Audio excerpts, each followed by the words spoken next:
Mickey, we're stood here after the final game of the Vitality Blast group stage, and unfortunately it was probably a game that summed up the Vitality Blast this season. Good moments in patches, but unfortunately a disappointing performance all round. Yeah, spot on, Steve. We haven't been consistent enough. There has been some good patches, but certainly not nowhere near consistent enough, and that's been really disappointing. Leading into tonight's game, we had 3 batsmen in the top 15 of the run scorers, 2 of which were in the top 5. So it certainly hasn't been the batting that's let us down.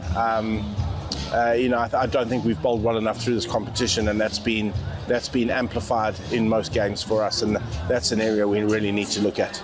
Yeah, just on the bowling to start with then, why has it been so poor? And I suppose once the competition starts, it's very hard to put that right, because you don't get much time in training sessions to work on anything. I'm not going to use that excuse, because we've got a good enough squad. I back those bowlers that we have to close games out, and particularly our death bowling hasn't been nowhere near good enough. And that's a real worry for me. A lot of other factors did worry me, and it's sort of amplified what we need to do with the team. The brand of cricket I like to play is certainly a brand of cricket that's very athletic. We run hard between wickets. We're young, dynamic, and certainly with the team we had, we couldn't do that.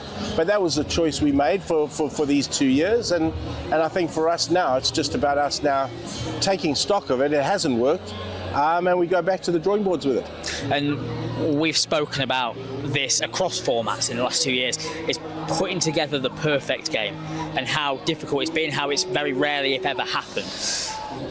Why has that been such an issue, and also what can be done to really improve on that? Well, cricket's a game of confidence, and we our first 4 games we didn't get a win, so players started doubting their abilities. Once you start doubting your abilities, it takes a spark to kind of get that all together again. And Aaron Donald's been that spark, and he's got us on track. We still haven't played the perfect game. Headingley on Sunday was closest to the perfect game that we had. I stand here incredibly disappointed. In the winter last year, we worked really hard on our red ball skills, because that was an area that we really needed to work at, and we sit second in the championship. So I don't want what happened tonight to cloud us going into red ball cricket. That's really important for me. It needs to be closure now with our white ball side. We went a route with our white ball side, and ultimately it hasn't worked. So I want to get us back next year into the brand that I really want us to play. And even if we've got to take a year or 2 with some young players in order to make them into what we want and make the team into what we want, so be it. As I say, everything's on the drawing table at the moment. And just on that perfect game point, I suppose it's not necessarily about trying to be perfect 14 games out of 14, but it's probably about when we're not perfect, the 5-10 over spells in games where we're off it. It's not to the point where it's losing you the games. It's the point where you're still competitive. Perfect. I couldn't have said that as well as you, Steve. You're 100% right. When we lost a contest, or we lost it really badly. When we lost a power play, we lost it badly. And those are areas that I've taken copious amounts of notes. I know exactly the areas that need shelving up, and that's certainly one of them. I honestly thought that through the winter that this white ball team was experienced enough to take care of what we needed it to do, but it hasn't been, and we haven't been good enough in this comp, full stop. And that I'm not blind to that. I'm not blind to the areas that we really need to shelve up, and we'll do it, and we'll go again. You mentioned the decision you made over these last 2 seasons to go with maybe more experienced, more proven winners within the team. Of course, it was been announced today that Samit Patel's time with the club has come to an end. how would you sum up Samit's time and this project as a whole that you've embarked on? Yeah, first of all, let me touch on Samit. I've loved the 2 years with Samit. He's an infectious character. He brings a confidence into a dressing room. He brings a desire to win. And he left. He leaves that will be his legacy in that dressing room. Is always up for the occasion. No challenge too big for him. So I've loved every minute of working with Samit. And as you say, unfortunately, all good things come to an end. And now it's up to us now to move and go in the direction I really want this white ball team to go now. Yeah, and just on that project, then the idea of bringing experience 2 years ago maybe hasn't worked so much. Is the emphasis now bringing in younger players and maybe going a little bit more energy and developing players as you maybe want them to? Yeah, everything's on the table, Steve, and I live and breathe it 24/7. I'll be looking at it. As I say, everything's on the table. We're going to have to look.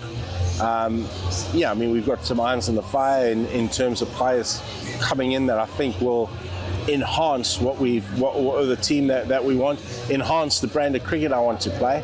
Has it worked? I guess last year we were one win away from a quarter-final. That teased us a little bit, and teased us into going again. And this time it clearly hasn't worked. So it's very, very easy, and we've got to change tack and go in a direction that I think will work for us. Yeah, and it's important to remember, just because the T20 campaign is over, the season is not. Next week we have a top 2 clash against Leicestershire, which will be crucial to the red ball hopes for this season, and then also the start of the Metrobank One Day Cup as well, which you must see as a huge opportunity. So there's plenty to play for this season. Well, you'll see a lot in the Metrobank One Day Cup of the direction we want to take our white ball team. So it's really important that we get game time into some of those younger players. You always say if you don't give them a year now, you waste 2 years, because you waste the year that you could have given them, and then it takes them another year to bed down. So we'll use that Metro Bank to certainly go in that direction. It's really important we get closure now from this competition and take nothing into Tuesday, because I haven't been as excited as I am now for us to go in and go into a white ball game, a red ball game, and get cracking again with that championship, because that championship now is really, really important to us. But important we close this off and we move now into red ball. And I know it's probably difficult to talk after this game, but in terms of players who could come back for the Leicestershire game, you mentioned a couple of weeks ago that Lewis Rees, David Lloyd could be back for the Leicestershire game. Do we have any updates on those and anyone else who could come in? Yeah, David Lloyd trained the whole of last week. Won't be an issue. He'll be ready for Leicester. Lewis Rees has bowled and batted the last week as well. He's going to bowl and bat in club cricket again tomorrow. I'm sure he'll pull up fine. He pulls up fine on Monday. He's available for selection. We rested Martin Anderson from the game tonight. He had aggravated a back at Headingley. We didn't want that to impede on a possible start for him on Tuesday. So touch wood, we should have a full squad to choose from come Tuesday, which is great. It gives us selection headaches again, and that's beautiful to have.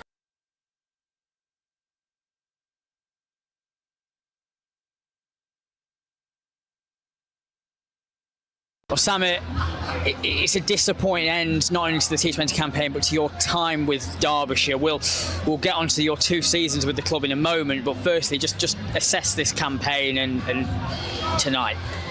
Yeah, it's probably our worst performance all round. We didn't quite get any facets right tonight, which is a shame, because we've shown snippets of where we can be and what we can do, and I think that I've just mentioned there on air that Adrian Donald, Wayne Madsen, we've got Gazanfa. We've all stood up at certain times, but not enough. And I think that if you want to go forward into winning competitions, you've got to stand up about 90% of the time in the league stage, really. Yeah, and I suppose that's been the most frustrating thing. You think back to the win at Trent Bridge, the win at Edgbaston against Leicestershire, and the double over Yorkshire. They were the almost perfect performances, but then the periods in which have been so far in the opposite direction, there's almost been no coming back from it. No, we played inconsistent cricket. We've not got the batting right once, we've not got the bowling right. We've not played complete cricket. And I think as a team we've got to stand up and be honest. We've not played well enough, and we know that. And I think that we'll learn a lot from this going forward. As a squad, the boys will be massively disappointed of how we have played, but it's always exciting to go and try and start a new campaign, and with a fresh set of players, if you call it that. Hopefully they've learned what I brought, and if they take one bit away and I've contributed to that, then so be it, and I'll be really happy. Yeah, and just on that, it has now been announced that your time with the club will end this evening. When I sat down with you a year and a half ago or so, the big thing I got from you was that you were here to win, you were here to change the mentality, and while it hasn't necessarily worked out as you would have hoped, there's been some great moments. And how would you assess your time with Derbyshire? No, look, I've had lots of fun. It's been a challenging couple of years, but we've not beaten Notts here for God knows how many years, and we beat them last year here. We've not been to Trent Bridge and won for God knows how many years. We've done that. We've got the Yorkshire double, like you said. Look, it's not all doom and gloom, and I think that you can't always get success in 2 years. As much as everybody thought I was some kind of robot and I was going to come in and work miracles, I'm not God. So, yeah, it doesn't really work like that. Cricket doesn't work like that. And I think that we as a squad should be proud at times of how we have played some cricket. And as long as guys are getting better and want to play for England, I think that is a massive thing for a club like Derbyshire, is that you need to start preparing guys to play for England. I think that as soon as guys want to play for England, you just see the bars get raised. And that's the one thing I want to take out tonight, is guys wanting to play for England at Derbyshire, and that should be the drive. And was it a mutual decision? Was it just felt the time was right to call it a day at Derbyshire? A bit of both, really. Yeah, the time is probably right. As much as my mind says I want one more year, but my body's probably telling me that Samit, it's time to let it go. And yeah, it's painful to let it go, but I think if someone would have told me that I'd have 24 years in professional cricket, I would have snapped their hand off. And yeah, it's been a great journey. And what's next for Samit Patel? Who knows? Time will tell. Let the dust settle a little bit. It doesn't quite finish for me. I've got England Legends tomorrow against Australia, so Brett Lee and co. So yeah, I think that we'll just play by ear.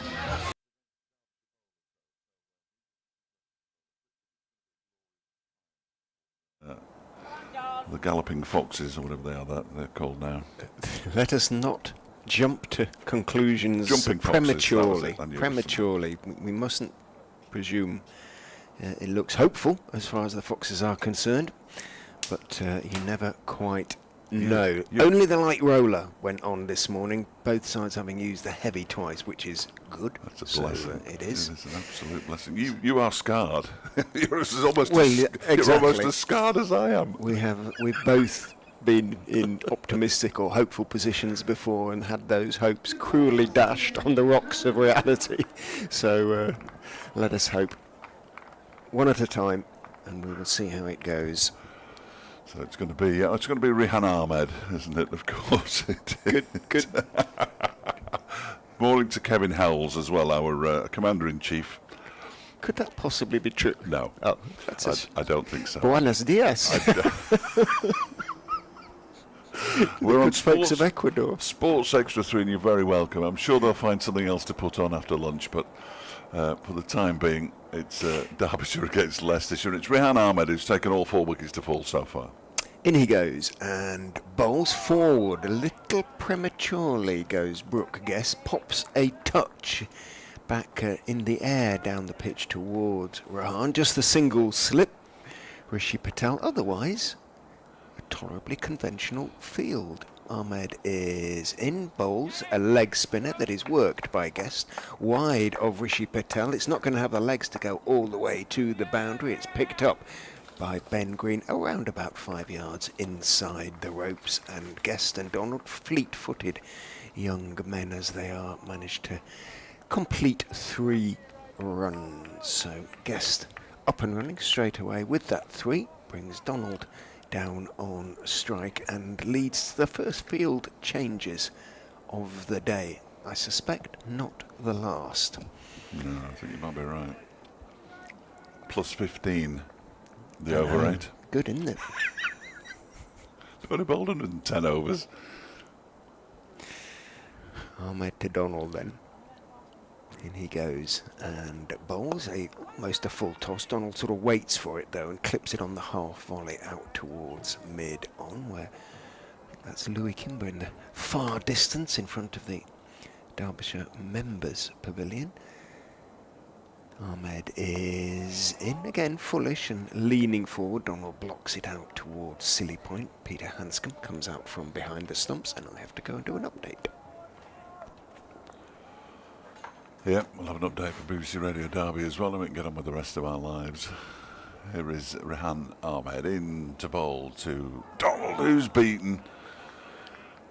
And the bails are whipped off by Peter Hanscom, as they so often are.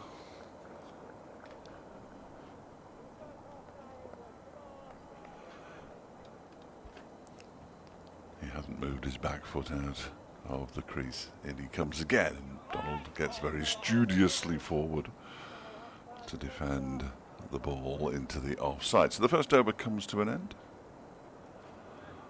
with 3 runs coming from it. So Derbyshire have moved on to 101 for 4. The for 4 is the important bit. The runs are almost immaterial. They need another 344 to win. They're not going to get those. And Josh Hull, an all-England bowling attack for Leicestershire. It doesn't seem fair, really, does it? Josh Hull, who bowled 5 overs for 10 runs yesterday, as Derbyshire effectively ground to a halt, which is sort of understandable, I suppose, but they've been second best for vast swathes of what's been going on in front of our eyes for the last 3 days and 4 minutes or whatever it is now.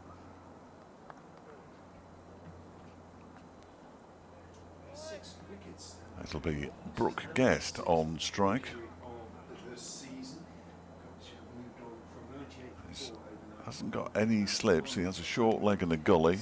Third man, Point, who's quite deep. Cover, mid-off, mid-wicket. Backward square leg and long leg. Update coming up. Yes, they started Sally by having to bat 96 overs, and now they've got to bat 95 because the first over has come and gone. Rehan Ahmed bowled it. Derbyshire scored 3 runs, and Brooke Guest moved on to 23. He's out there with an Aaron Donald, who is possibly better known for his white ball batting and bashing the ball to all parts. He's on 8, and Derbyshire currently 101 for 4.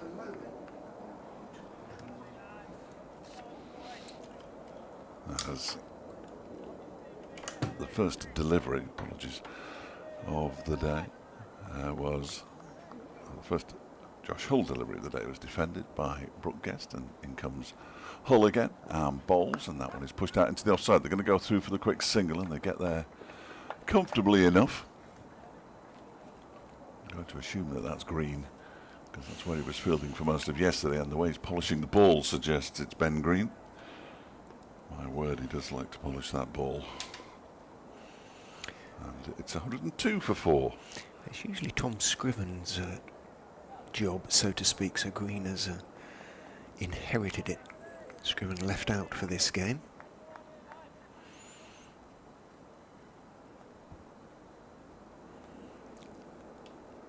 Here comes Hull again then. Over the wicket to the right-handed Donald, who's yet to add to his overnight score, and he tries to, oh, he does pull that way, I thought he'd missed it. Pulls it down to fine leg for a single, shorter of a length delivery from Josh Hull. Donald moves into double figures now, 104 for 4. A number of important numbers on the board. The 4 in the wickets column, the 94.3 in the overs column, and of course that's a minimum. I'm a little surprised they've opened with Hull. They might just go straight to both spinners, but I'm sure there's method behind it. They could have picked any one of those bowlers, really, couldn't they? They've all been miserly. As Hull is in, that's down the leg side. I know what you mean, though. I know what you mean. Kimber bowled very nicely yesterday. 9 overs, 2 maidens, none for 11. Maybe they just want the effects, such as they are, of the light roller. It was quite a big light roller. Might take a few minutes just to wear off. Can't beat a heavy light roller, can you? No, it could have been Samit hiding in there or something. Here goes Hull again. Past the umpire now and bowls a short delivery that Guest has nothing to do with. It's a bit of a waste of effort. That's been given a wide. We don't want wides. Just carry on, everybody. We'll decline the wide and move on. 104 for 4. That is a topic of conversation that I don't think had cropped up in previous seasons, but has this season. That you should be able to decline. Honestly, umps, no, we're fine with that. Just put that one down. But now Josh Hull's got another delivery, so he's got 2 more balls still with which to dismiss one of the Derbyshire, or 2 of the Derbyshire batters. Guest on 24 waits. And Hull bowls to him, and he has to play this one. He doesn't really, but he does play it. He pushes it again short of a length into the offside, where Green fields it once more. Yeah, it'd be interesting if you could decline, a little bit like the convention of being asked to follow on. Well, I don't think we will, thanks very much. Yes, yes. They've been invited You're not actually to asked. RSVP. You're told. But yeah. There are sports where you can turn down penalties like that. I know I think American football you can decline a penalty, can't you? I believe, as Hull goes in and bowls, and didn't need to play that either, but he played it almost with both feet off the floor.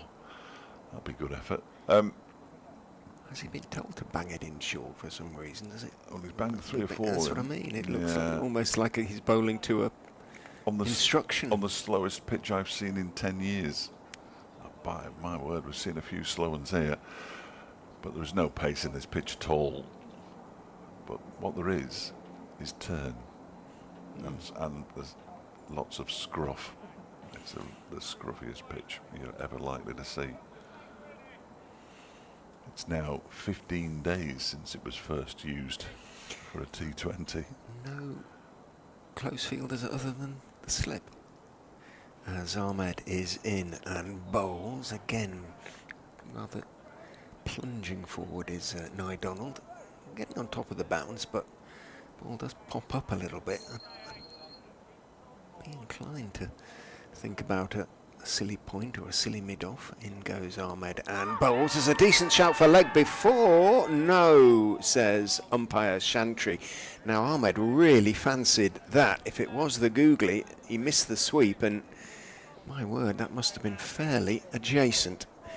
Well, that angle replay will tell us very little. It doesn't look out on that replay. Ahmed and Hanscom's jazz hands were going. In goes Ahmed and bowls foolish and driven out by Donald to the sweeper on the offside, who's Lewis Hill, and one is taken.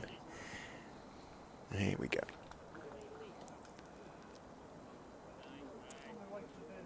You can't tell because Jack Chantry's in the way. It does make the umpire to move. A bit tricky. Need to put that camera on the top of Just that needs to be scaffolding, a really. smidgen higher, doesn't it, the camera?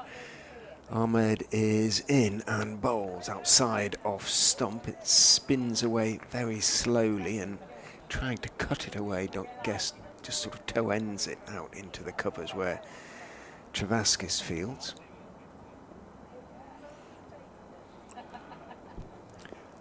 Ahmed is in, that's the googly, but it's a little bit too short, so Guest can go back and turn it out to mid-wicket, where Budinger, he has the pads on underneath his whites, so he may be anticipating going in at short leg at some stage. In goes Ahmed and bowls on off stump. It bounces a little bit, judging by Hanscom's reaction behind the stumps, but it's competently played by Guest off the back foot out into the offside. End of the over, the first appeal of the day that was turned down, and Derbyshire have moved on to 105 for 4. Yes, first appeal of the day, not the first time the bails were removed, but they weren't removed that time, but they have already been removed. And Hanscom asking for clarification perhaps from Jack Chantry. Yeah, I didn't think he was out, Peter. Oh, okay, thank you. Josh Hull's going to continue. They'll get opportunities, don't worry. It would be something special if Derbyshire survived today. Donald waits, Hull bowls to him, he takes it on the short of a length delivery, pulls it around the corner to backward square leg, where it's fielded by Kimber. It is a field set for short balls, isn't it? Yeah, There's the deep mid-wicket, deep backward square, long leg. Well, they think that they're going to get Donald out by getting him to miscue one of the balls. He will take it on, as we said, but I mean, it's almost a desperation tactic at 11 o'clock in the morning, rather than bowling all your spinners first of all to see if they can get the best out of this pitch, which is clearly favouring them. 106 for 4, in my opinion. As Hull goes in and bowls, and it's defended by Guest, straight back to the bowl. Feels like that, doesn't it? There was, I could do with bouncing one or two of these out. Well, nobody's really been bounced out on this pitch. They've been bamboozled out, either by the medium pace of Lewis Rees and his 11 wickets, or the leg spin of Rehan Ahmed and his 10 wickets. Well, Budinger has gone into short leg now. Looks like he's got many caps down the back of his trousers from this distance. As in comes Hull and bowls. Oh, and that pops on Brooke Guest. Takes his bottom hand off, and it's gone off his glove into his helmet. The second time that Brooke Guest has been hitting the helmet. Once when he was keeping wicket, so he'll be protocoled by Ali, the physio, when he spots the wave. He might be in his office at the moment. Somebody gets. The grill was definitely useful there. Yeah, it's Harry Moore who's gone to fetch Ali, I think, from his office, which isn't adjacent to the. It was right. It would have been right on the chin otherwise, and he's. It's quite a nasty delivery, in fairness to Josh. It was. It was a good bouncer, but it climbed a bit more than he was expecting. Clipped his hand and then straight up onto the grill. Here comes Ali, bounding down the stairs. No, should he not be bringing a spare? No bag with him. Helmet? Or? No spare helmet, and now he's going off again. Excellent. What's he going on? I forgot my bag. In the meantime, here comes Harry Moore with a towel, and here comes, I assume Ben Cox. Doesn't look tall enough to be Ben Cox. Is it Ben Cox? It's the 12th man for Leicestershire anyway. It's either he or Tom Scriven. It must be Ben Cox then, who's come on and given a drink to Rishi Patel. Ali's got his bag now. How physiotherapists can forget a bag. Anyway, he did. Or if he didn't, he decided he actually did need it in the end, remarkably. Jogged the first 10 yards, but decides to walk the next 20. It's warm out there. It is warm out there. And the over 8 is plus 15. And it'll go up because this won't be charged against Leicestershire. And he's going to have his, I think, finger looked at as much as grill. He has got to examine the helmet as well, hasn't he? But well, if he was sitting in the helmet, yes, I would say so. He's been given something to rub on his hands, and they haven't checked the grill, and I'm not sure he did a concussion check there. The umpires are still in conversation. They don't thumbs up, and nobody seems to care anymore, do they? Disappointingly. He's put the same helmet back on anyway as Brooke Guest.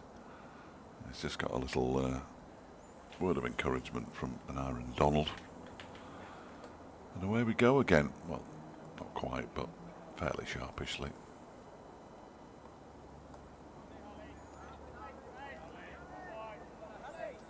There's been a lot of this in this game, despite the magnificence of the over 8. We've never finished at 6 o'clock. It was 10 to 7 last night. No, thereabouts. That was a bit earlier when they eventually pulled the plug after going off a bad light. We lost 7 overs yesterday. They can't be made up, of course, on the last day. And here comes Josh Hull. Over the wicket to Brooke Guest, who cracks that one away for 4. Backward point. Nice shot. Got on top of it. Out towards the dugouts. And Derbyshire moved to 110. For 6, and Guest moves on to 28.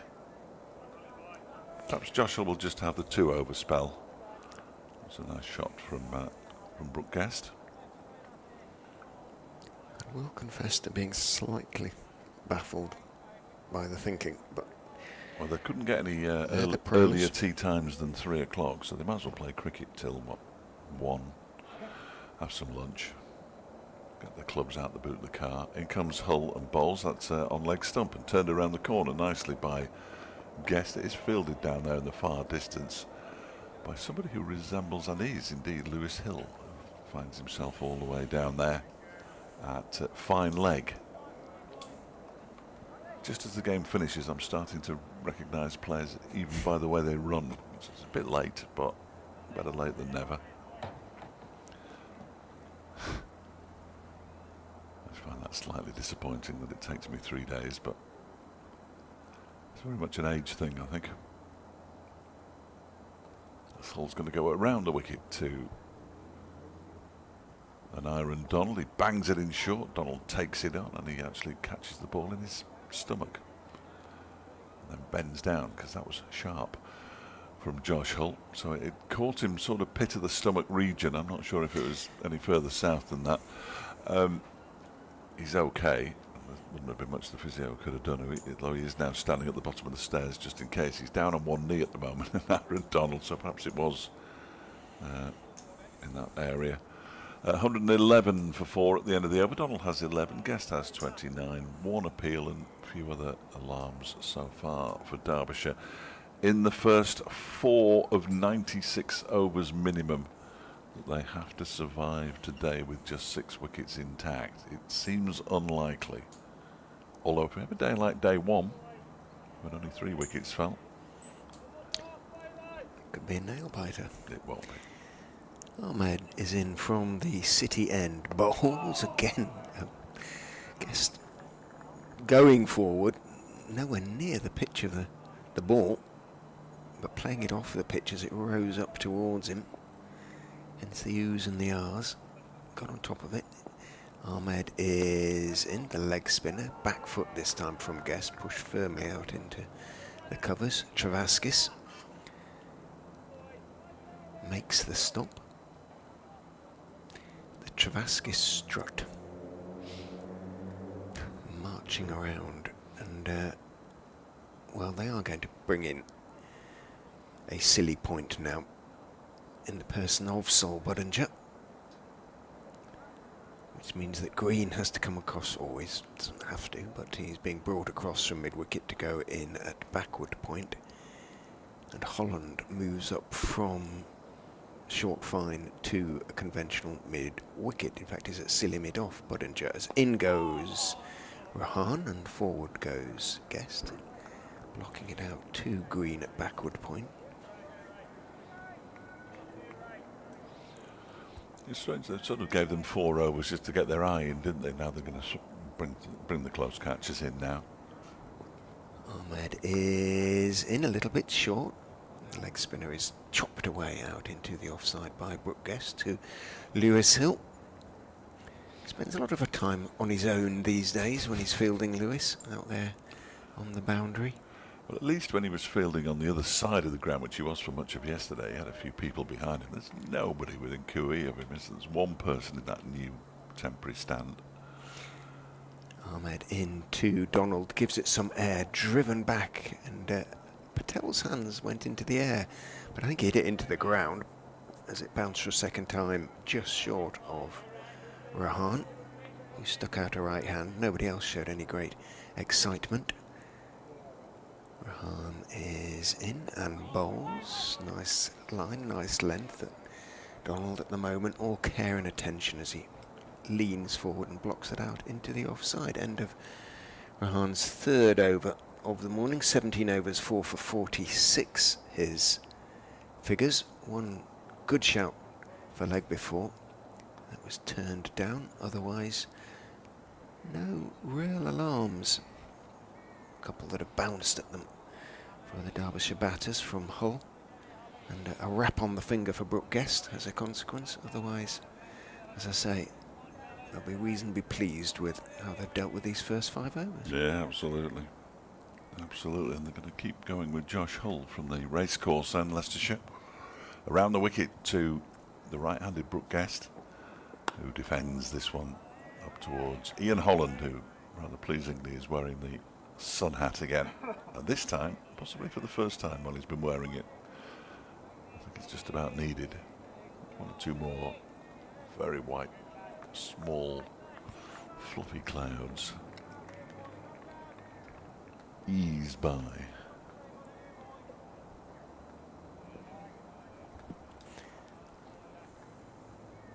As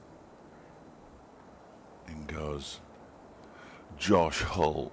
Bowls. Oof, and that one is turned into the leg side just for a moment. Yeah.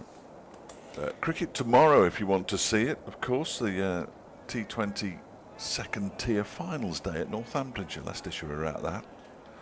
Middlesex, Glamorgan, and Yorkshire, I think, make up the rest of the competition. And from judging by that message, Middlesex are playing Leicestershire first in the women's T20 finals day at Northampton. I haven't seen the draw. I know Leicestershire won their final group game at Repton last Sunday to book their place at finals day. Congratulations to them. I watched Derbyshire play Northamptonshire, who themselves had hoped to get through to finals day on their own ground. Northamptonshire won the game. It was a really good contest here at the county ground last Friday.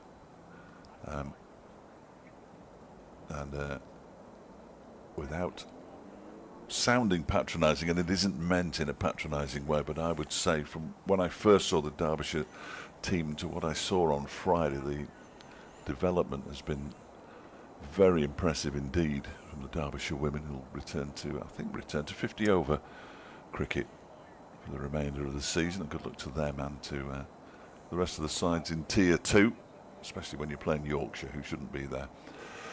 Here comes Hull around the wicket to bowl to Guest. Short delivery, pulled into the leg side, nicely stopped by Travaskis at mid-wicket with some part of his body. Shows no pain.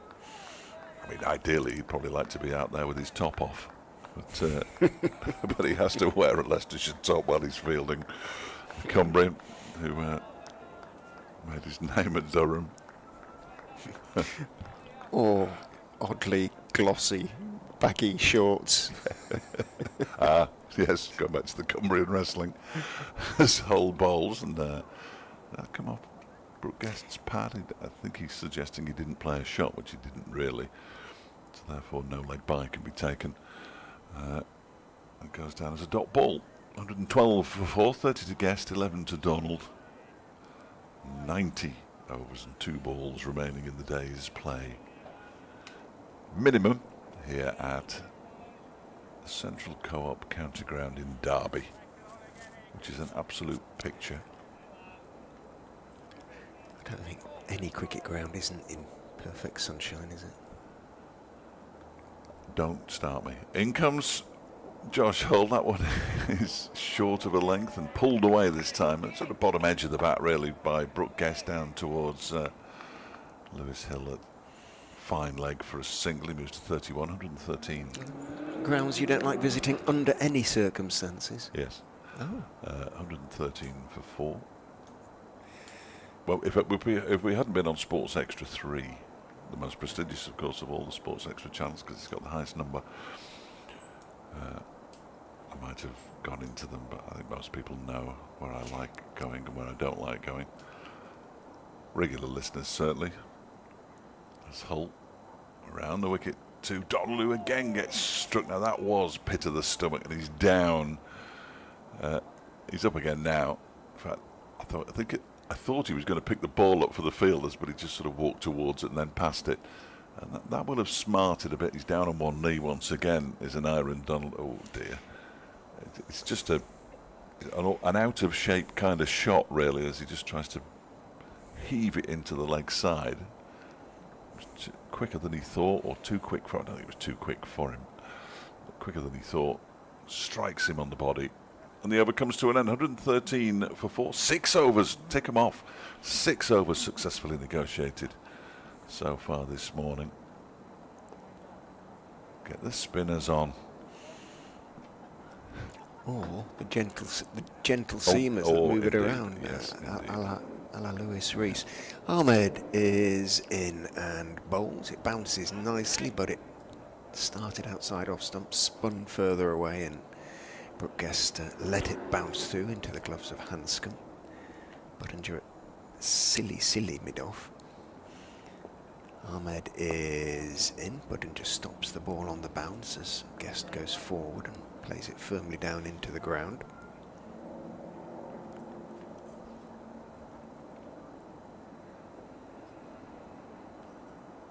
Ahmed bowls and back goes Guest. Maybe reading Ahmed now. Was the leg spinner. It was nicely pitched and turned a bit, but not spectacularly so. It was interesting to hear Wayne Madsen talk about Ahmed's bowling yesterday.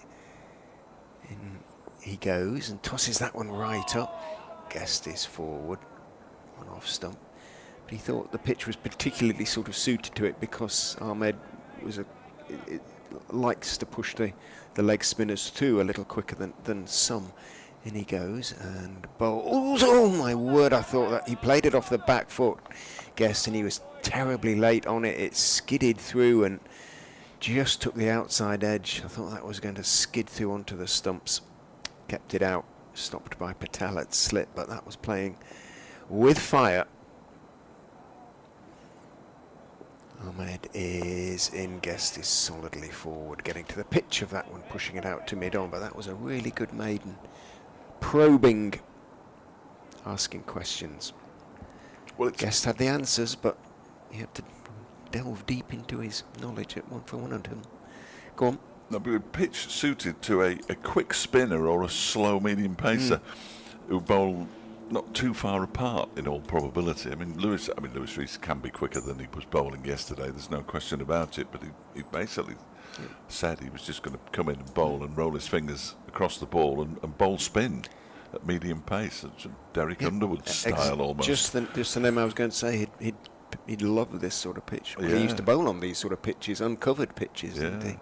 So, damp pitches. And so the quicker leg spinner and the slower medium pacers have flourished, and at the moment we've got an England quick bowling from the racecourse end, banging it in short. He's hit Donald twice already.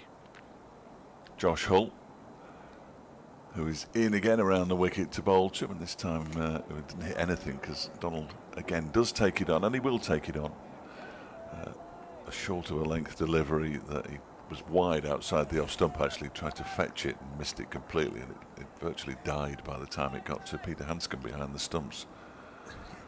That was terribly strange, didn't it? It was just awful cricket, really, wasn't it? It's the kind of cricket that you don't expect to see on a final day of a game where one side is so far on top and looking for wickets, banging it in short with 2 men, 3 men on the leg side boundary, waiting for a catch, as this one is defended by Donald up towards Holland. They've also got a forward square leg. Sol Buttinger is definitely just about in front of the square. He's forced the umpire to go to point. And then mid-wicket, Rishi Patel, and they're both wearing fielding pads. And the leg side. There's also a gully, a point, and it's more of an extra cover than a mid-off, really, Logan Van Beek. As Hull goes in again and bowls, and this time, well, if he's not going to take it on, you might as well take Hull off, because that was a ball wide of the off stump that even Donalds didn't want to fetch to leg side. But when he does bang it in, the reaction of the pitch is so strange, it's so sort of slow, it kind of loops. Yeah. I mean, it bounced for the second time at least 3 feet in front of Hanscom, who's not standing that far back, understandably. Well, no. It's when he stands up to Josh Hull, you know there's something wrong with the pitch. And he goes and bowls. Length ball pushed into the offside by Donald, who's been out there for 33 deliveries now. Probably. Might be 32. 92 deliveries Brooke Guest has faced. He faced a few in the first innings as well. Brooke Guest, 668. I say, for the Derbyshire lower order, that was a huge number. Most of them didn't hang around for too long. There are a lot of batsmen haven't hung around for too long, but unfortunately for Derbyshire, 4 Leicestershire batters have hung around for a long, long time. As in goes Hull again, he does take it on, he feathers it into the leg side, and there's a dive there by Sol Budinger, who had to get backward of square to put the dive in and try and catch it. That's a leg by anyway, so there we go. As you were. Not sure how the ball got there off a part of his body that wasn't his bat or his gloves, but it doesn't look that comfortable, does he, against the short stuff? But do we have to have the helmet? He's not been hit on the head again. It's come off his helmet again. The Leicestershire outfielders are sitting down now and having a rest because, yeah. Well, I think we should as well. I don't want to do Kevin Howell's job for him. Not without the money that he gets, certainly. I would have thought Cardiff would be a good destination for Sports Extra 3. It's getting quite interesting there, isn't it? 40 for 3 now, Glamorgan. Their target's 189. They need another 149 runs to win. Kent battling hard there, which is nice to see from the team at the foot of the 2nd division. If it's not on Sports Extra 3, of course you can hear it on the BBC Sport website and app. Gloucestershire, 123 for 1, following on against Lancashire at Cheltenham. They're 53 behind still. And Northamptonshire are doomed. Following on, they're 81 for 5 now down at Merchant Taylors. I won't bother going there. Northamptonshire still trailing by 283 runs in the Test match, which is on Sports Extra, of course. England are 246 for 2 now, just 112 runs behind. And in the 1st division, as the concussion protocol continues for Aaron Donald, Hampshire 383 for 7, trailing by 195 against Nottinghamshire at Southampton. Did that Essex game finish yesterday, or has it finished today? Either way, they've won by an innings against Sussex. This morning, I think. I think it was this morning, so an innings and 39 runs. Surrey are 353 for 5. They're 164 behind Yorkshire. That game's still in the 1st innings. They did suffer with some rain earlier on in the game, and once they get another 15 runs, that game is finished, you would expect. And Warwickshire, who need 393 in their 2nd innings to beat Worcestershire at Edgbaston, and that could be interesting as well. They're 66 for 2, so they still need a further 327. What a fillip that would be for the Pears against the other team with a rhyming name. Josh Hull is going to bowl the final ball of his 9th over after a brief hiatus, and he bowls to Guest, who again doesn't really have to play that ball. It's wide outside off stump and short of a length, and he just sort of, well, he could only have been caught really. He played it into the ground down towards Rehan Ahmed, who fields at point and keeps the ball because he's going to continue to bowl 8 overs down for the day. 114 for 4, Derbyshire 31 to Guest, 11 to Donald.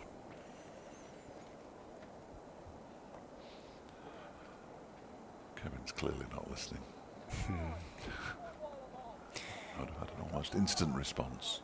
I mean, he might be working, who knows? That seems unlikely, doesn't it? Yeah, you're right. Well, Midoff has gone away. He's gone out to mid-wicket now, and Ahmed is back to the field with which he started as he comes in and bowls to an Aaron Donald outside off stump, a length leg spinner that 6 inches outside off stump spins further away. Donald basically stepped away, let it go through. Ahmed is in and bowls. Donald is forward on off stump this time and pushes it out into the offside, and Ahmed, seeing that, immediately gestures to Budinger, saying it, 2 balls out at mid wicket is enough. Back you go in there. That's silly mid-off, presumably. We know where he's trying to pull this through, don't we? Well, they're inviting Yeah. him so to do. Leicestershire, because there isn't a mid-wicket or indeed a deep mid-wicket, as Ahmed is in, gives it some air, big stride from Donald, makes sure he does get to the pitch of it and smothers the ball into the ground towards Budinger, who's gesturing towards mid-wicket as though he thinks Donald is going to try and biff one out there.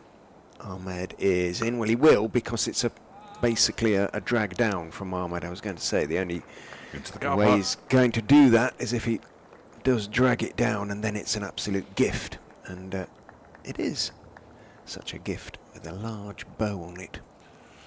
And the player who was going to retrieve it is Caleb Jewell. Did you see where it went? Yeah, could have gone under. Yeah, right in the middle of the there, car park, in the middle of the sort of stony. So over the tarmac stuff. and onto the stones. The other two players with Caleb Jewell wandering around the boundary. Their participation in this game, unless they're required to run for another batter, is Harry Kame and Ben Aitchison, who's been 12th manning in this one. So 20 runs added so far this morning, without the loss of a wicket. Donald on to 15 with that clubbing pull away to the mid-wicket boundary. And there is now a deep mid-wicket in the person of Logan van Beek, as Ahmed is in a little reaching paddle sweep by an Aaron Donald around the corner down towards Ian Holland, who's on the sort of 45. Make that around about. Oh no, he's saying, do you want me to go a bit squarer? No. Hanscom says, back you go, Ian. I think he's on the 44 now. 44, maybe that sort of area. But he's going to change the offside field. So Travaskis is. No, it's not Travaskis, is it? It is Ben Cox. Got another wicket keeper. Cox. Fancy second that. slip. Fancy that. As round the wicket goes Ahmed and bowls, and there's an attempt, an ugly attempt really by Brooke Guest to chop it away through the offside that does not connect.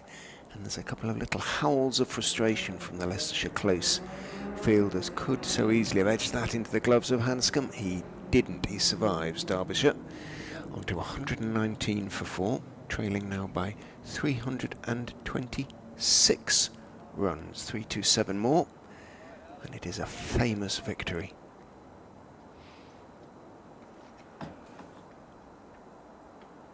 Hull's going to keep going, though. They're going to persist with this attack, and this will be his 5th over of the morning. He doesn't usually bowl any more than that. Banging it in. I've got a message from Gary Charlesworth, which I found amusing. I hope you all will too. Here is Josh Holden around the wicket to an Aaron Donald, who just sways out of the way of a short delivery as it goes through to Peter Hanscom. Shell and me were at Derby yesterday, our anniversary. When I asked Shell what she would like to do, she chose the cricket. And we put a question mark at the end of that sentence. Finished off on the way home with an all-you-can-eat Chinese. You know how to treat Shell, Gary. Work today, but see you in Northamptonshire. Yep, see you there. Tuesday, Wantage Road. The clash of the super coaches. In goes Hull and bowls. Oh, and he's taken this one on. A slower ball bouncer, I think, and he's through the shot so early that he's been hit on the helmet. And he's going to... Well, he'll know the answers to all the questions because he's been asked them twice already this morning, and we've only been playing 39 minutes. But they do have to do it. I understand the reasons for it, and I can't be hypocritical and moan when footballers self-diagnose head knocks and referees decide that there's nothing wrong with it. I think there might actually be something wrong with his helmet this time. Ali's bringing 2 out, and then Aaron Donald's holding the helmet that he's been wearing as though something has come off it. I think if a helmet is hit twice, it has to be. I may be wrong about that, but well, I always thought they were like motorcycle helmets, because if you've had a crash with a motorcycle helmet, that it's done. You have to have a new one, haven't you? But he certainly looks like he's going to swap his helmet. But as I say, there's almost no point asking him the questions. No, he's taken the same helmet back. Oh, okay. I'm sure. Maybe just a new part of some kind. Wow. By a Umpire Pratt's got something to say about it. Umpire Chantry, ditto. Ahmed comes marching up to Umpire Chantry for a chat about something or other. Umpire Pratt, in fact. Well, he's handed him his sweater and would suggest he might be going to come on to bowl from this end. Oh, he's just hot. Well, yeah, but would you not Could you take it off? give it to the umpire at the end that you're bowling? Logically. Yeah, unless he's done with it for the day. His little hook's broken. Jack Chantry said, "Oh, my hook's broken." It is a lovely, lovely day. We've had 2 balls of this over already. I mean, it's racing by, isn't it? 119 for 4. Donald waits. Hull bowls to him. Full delivery. Plays it nicely, digging it out into the offside. That was a really well-directed Yorker from Josh Hull. But it didn't get through the defences of an Aaron Donald. 16 off 41 now. Yeah, he's not living up to his reputation. You're anticipating him taking the bowling on, but he's digging in. Well, he's now faced 82 deliveries in the match, because he faced 41 in the first innings as well. As Hull goes in, that one's turned into the leg side, but straight to Budinger, who's now wearing a sun hat, just to confuse me. Is he wearing Holland's sun hat? No, he often does, Sol. Or occasionally does, occasionally. I don't like them when they swap halfway through, because Holland now seems to be wearing a cap. I think they've just swapped headgear. Something to do in between concussion Who's checks. off at the moment? Oh, it's Holland. He's coming down the stairs There now, you way go. to our left. Hull is in, and that one is defended by Donald, who goes for a little walk towards Brooke Guest, but there was never a run there. Combination of Ahmed and Van Beek. I'm guessing that Holland will replace Holt at this racecourse end of the ground. Sitting at the foot of the stairs. The steps. Like one of the flower pot men. 119 for 4. Last ball, would you believe, of the Josh Hull over that started on Tuesday. Feels that way. And Donald waits. In goes Hull, short delivery. Donald doesn't have a go at it, and it goes through to the keeper. It was a maiden over, stretching over 3 days. 119 for 4 at the end of the over. 10 overs down now today. Guest has 31, Donald has 16. It's going to Look be at how few they could bowl Leicestershire and still be plus something. About like a 35 challenge. overs today, couldn't Yes. they? And still not. But the problem is, because we have to have 96 on the last day, if they only bowl 35 overs by 6 o'clock, we will be here till 10. Change of bowling, Oh, interesting. I think. Yes. Doesn't look like as though it looks as though Ben Green's going to have a go. Which is why I think Rehan Ahmed might come on at this end, having given his sweat up. It's like a murder mystery, isn't it? You've got to piece it all together. It's like giving a dog food inside a bone at the moment. We're just desperate to keep our brains active. Well, I am. Richards is always active, always thinking. Well, Hanscom is standing up to the stump, so Green, I think, is going to try and do a Reese. Because normally Hanscom would stand back to Ben Green, and I think he's going to basically just run in and try and bowl cutters. Green is in from the city end and bowls, and that one does come back in a little bit towards That was Brooke a Guest. right-handed Lewis Rees, wasn't it? If ever there was one, you could almost see from here him rolling the fingers over the ball. I'm indebted to David Griffin, who's now made the suggestion that we should position the physio at short cover, just to save some time. It's He certainly Why shouldn't go not? back to his office. Green is in and bowls. You could actually see him roll his fingers over that one. It was a little bit short.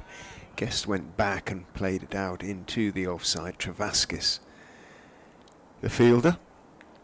We have Ahmed clapping his hands at short mid-wicket. We have Budinger at short leg. We have Kimber swinging his arms at mid-on, suggesting he, rather than Ahmed, might get his chance. We shall see. Thank you, Inspector. Green is in and bowls another cutter and attempted to be pulled away. It was down the leg side. It was on the leg stump anyway. Guest tried to pull it. Didn't get anything on it. Hit the pad. Bounced down at his feet.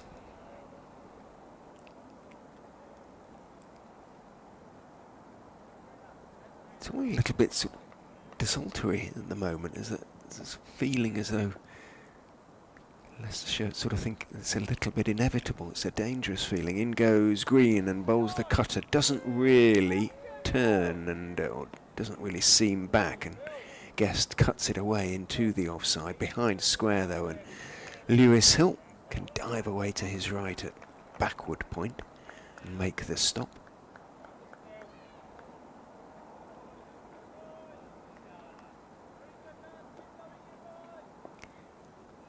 Green in, bowls very slowly outside off stump, and just in case it was going to seam back in, Guest stepped across and ready sort of almost to kick it away. In fact, it went straight on and it was taken 1.5 foot outside off stump by Hanscom. At the moment, Green not finding quite the movement off the seam that Lewis Rees did. Comes jogging in and bowls and off middle and leg stump. It's tickled around the corner by Brooke Guest, but Rishi Patel is stationed there, and we have had a maiden. Green's first over of the innings. Well, you can see what he was trying to do. Didn't really come off or look particularly threatening, but Poirot here to my right, spot on in his deductions.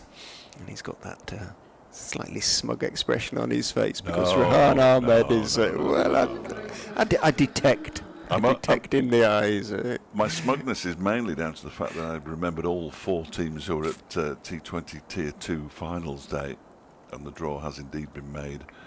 Yorkshire will play Glamorgan and Middlesex will play Leicestershire in the semi-finals at Wantage Road tomorrow. And of course, if they were here, they'd play on this pitch, and then we'd play on this pitch again next week. But I'm sure they'll have a fresh pitch at Wantage Road. We might play on it on Tuesday, who knows? But yeah, that's tomorrow. Although the article I read from the ECB didn't actually say what time all the games start, so apologies for that. I'm sure you can find that kind of information out on the BBC Sport website and app, where it will undoubtedly be covered as well tomorrow. So look out for that.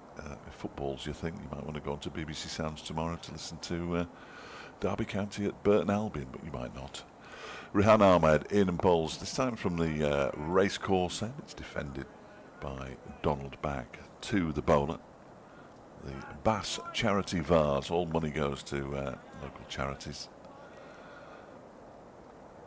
Derby County, of course, selling out their initial allocation as Rehan Ahmed bowls again, defended by an Aaron Donald once more.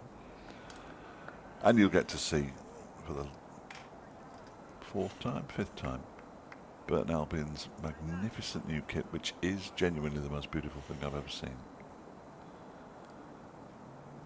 Ahmed in bowls. Oh, that was not really a cricket shot from an Aaron Donald. Bat at 45 degrees to his body and sort of swooshed it in the general direction of the ball. It wasn't taken cleanly by Hanscom. He waits again. There. Oh, that one goes past the edge. Bales, of course, whipped off. One of them has gone halfway down the pitch this time. That's as far as he's managed to get one. Peter Hanscom.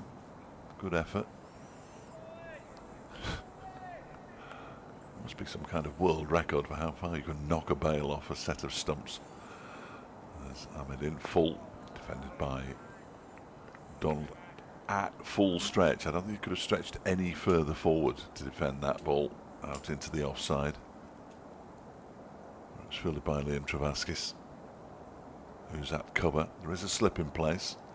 Ahmed bowls. Oh, he just loops it to where a square leg would have been standing, but there isn't one, fortunately. There is a man down at deep backward square leg, and the over comes to an end and he pinches the strike, and Aaron Donald. He moves on to 17 off 50 deliveries now.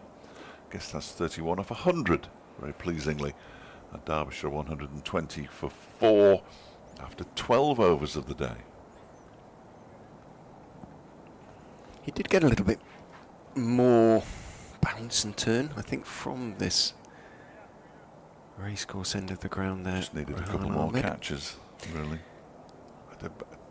Runs are immaterial, 325. They're never in a million years going to get those runs. If they're still together at tea, it might be interesting. Oh, well, yeah. So you'd have a square leg, and the deep backward square leg's almost entirely pointless, isn't it? Just put somebody where you think the ball might go. Well, Green has a short mid-wicket, a short leg, and a leg slip as he comes in and bowls to Guest, and bowls on leg stump, and Guest goes back and pulls it around the corner. No chance for Holland to get round to field, and well, comfortable for beg your pardon, for Donald. Both got long sleeved shirts, yes. Which is it's slightly unusual, isn't it? It's unusual. Well, they're both wicket keepers. Donald would be. They're roughly of a build as well. Donald probably slightly the taller of the two. Yeah. Donald would be the backup keeper if anything happened to Guest. Too much in it as Green is in and bowls. That one comes back to Donald, but very slowly, and he can just wait for it and play it carefully out to Ahmed. I say that because of the long sleeves, not because of anything else.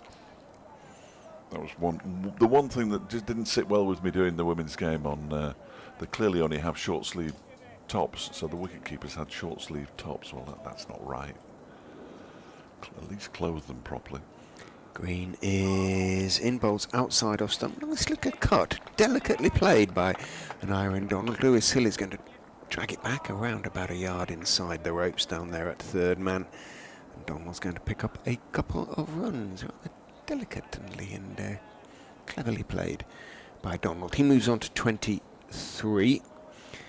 Partnership up to 39 now between these two for the 5th wicket. Ahmed claps his hands.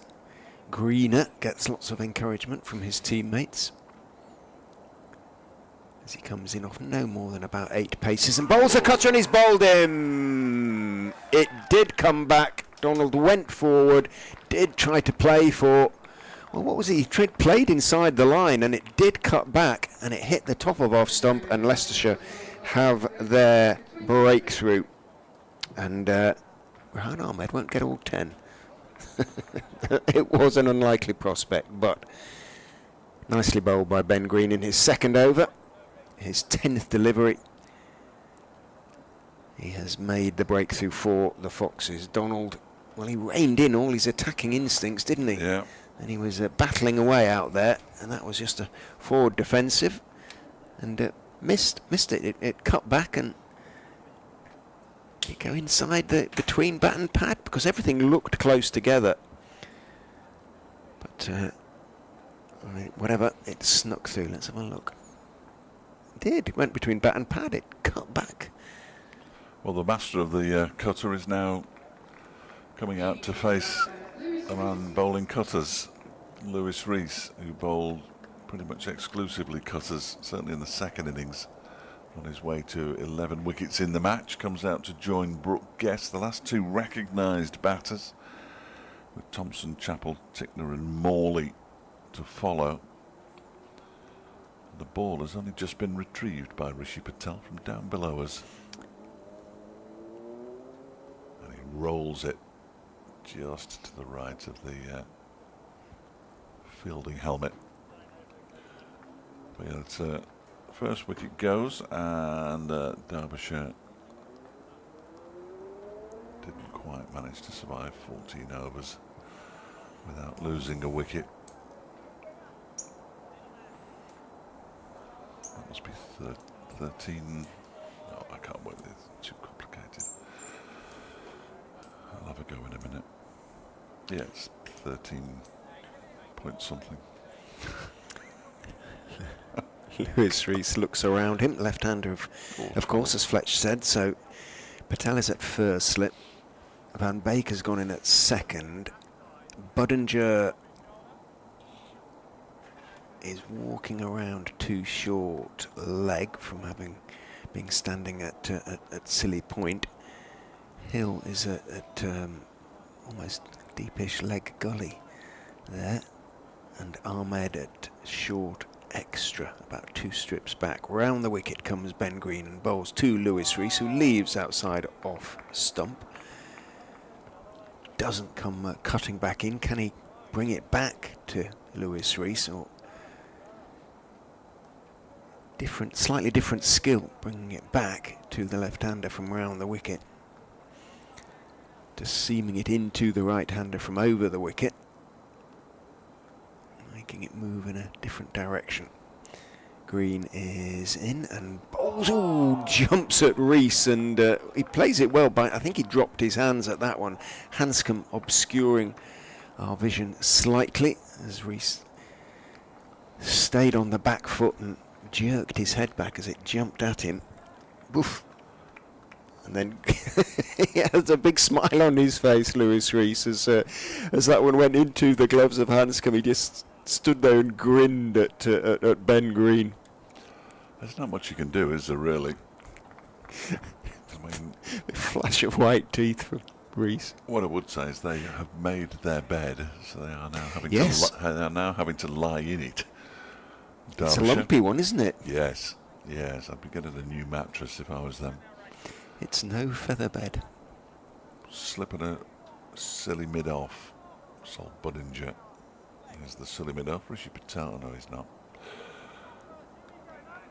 He's going to short leg instead. One cut strip away from the right-handed Guest as Ahmed is in. Guest pushes this out into the offside where it's fielded by Liam Travaskis. Rees coming into this innings is the second in the Derbyshire batting averages with an average of 57. Helped by 5 not outs as Guest pushes the ball into the leg side. And there's no run. 3 half centuries this season. 5 not outs, did you say? Yeah, in 10 innings. He's only got 286 runs. I say only. That's more than I'll ever get. This one is turned into the leg side by Guest. But the point I was going on to make, and I make it every time he comes out to bat at 7, is he's an opening bat by trade. As Ahmed bowls, defended into the offside by Guest. I once had a season when I had 26 innings and I was not out 15 times. Nice. Going in at number 6. You get the trophy. Did. Yeah. It was something to be admired in Yorkshire, I tell you that. There were Not I outs. didn't get any. Yeah. Yes. Yeah. Well, that's a full delivery. It does pitch, but right on the half volley for Guest, just to clip it away into the leg side out towards Hill for a single. Moves to 32, 127 for 5, which means that Lewis Rees will face Rehan Ahmed for the first time in this innings. He was bowled by him for 2 in the first. A ball that completely bamboozled him and went through his legs, I think. Yes, that was still not quite sure how it managed to get through, but get through it did. Yes, it did. 127 for 5. Ahmed bowls a full delivery that's pushed out into the offside by Lewis Rees, the final ball of the over. So we now have had 14 overs. So the wicket fell in the 13th. 14 overs today. 127 for 5, a Guest on 32, and Rees yet to get off the mark. Unfortunate timing, because I'm going to have to go and do an update now, so you're going to have to do a couple of overs. More than happy to, Richard. You know that. Indeed, I consecutively. live to work. Or is it the other way around? I can never remember. I was just glad we managed to get you connected, in all honesty.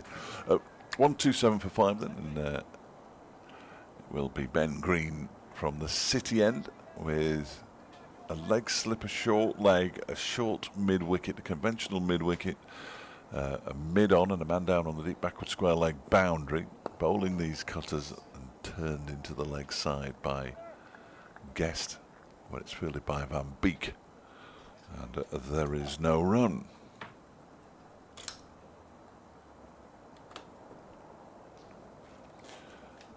We'll also be doing an update fairly shortly as well, so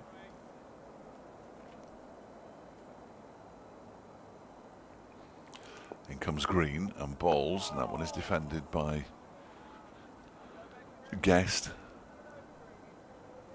Pushed straight back down the pitch pretty much. Owen Beck has joined Derby County on loan for the rest of the for the whole of the next season. The Liverpool left back.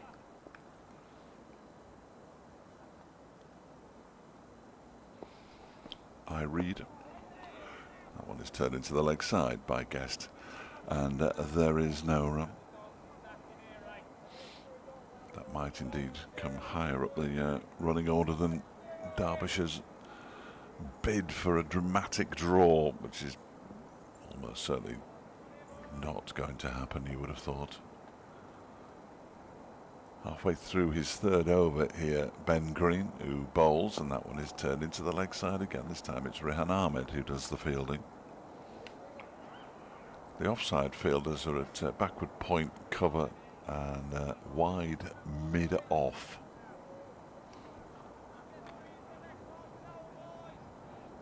So it's very much the 6-3 leg side field for Ben Green. Has the only wicket to fall today. Bowls to Guest, wide of the off stump, guides it, but guides it straight to Lewis Hill. Lewis Rees not interested in any potential quick single.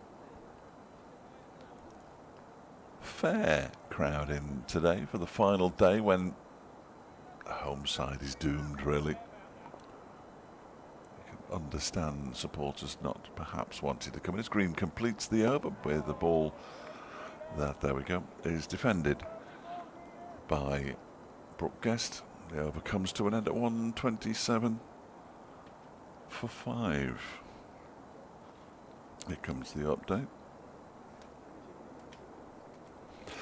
Yes, 127 for 5, Vicky, here at Derbyshire. They've got a further 81 overs to survive, and they've already lost their first wicket of the day. It took a while, 13th over, and Aaron Donald bowled by Ben Green for 23. Brooke Guest is still there, he's on 32 not out. Lewis Rees has yet to get off the mark, but Derbyshire, who need to bat for another 81 overs to save the game, at 127 for 5. The first ball of the new Rehan Ahmed over is defended by Lewis Rees.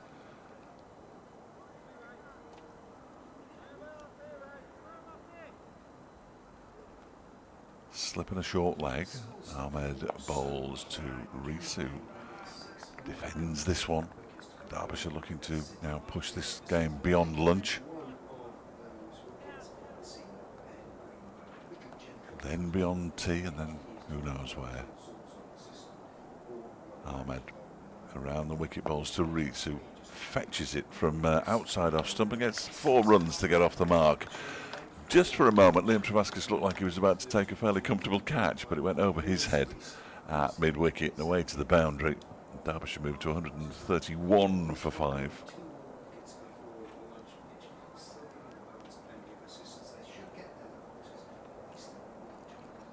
Should get there, but work to do, says Richard Ray to his public in Leicester, as this one is defended by Rees into the offside. Hanscom comes from behind the stumps to do the fielding.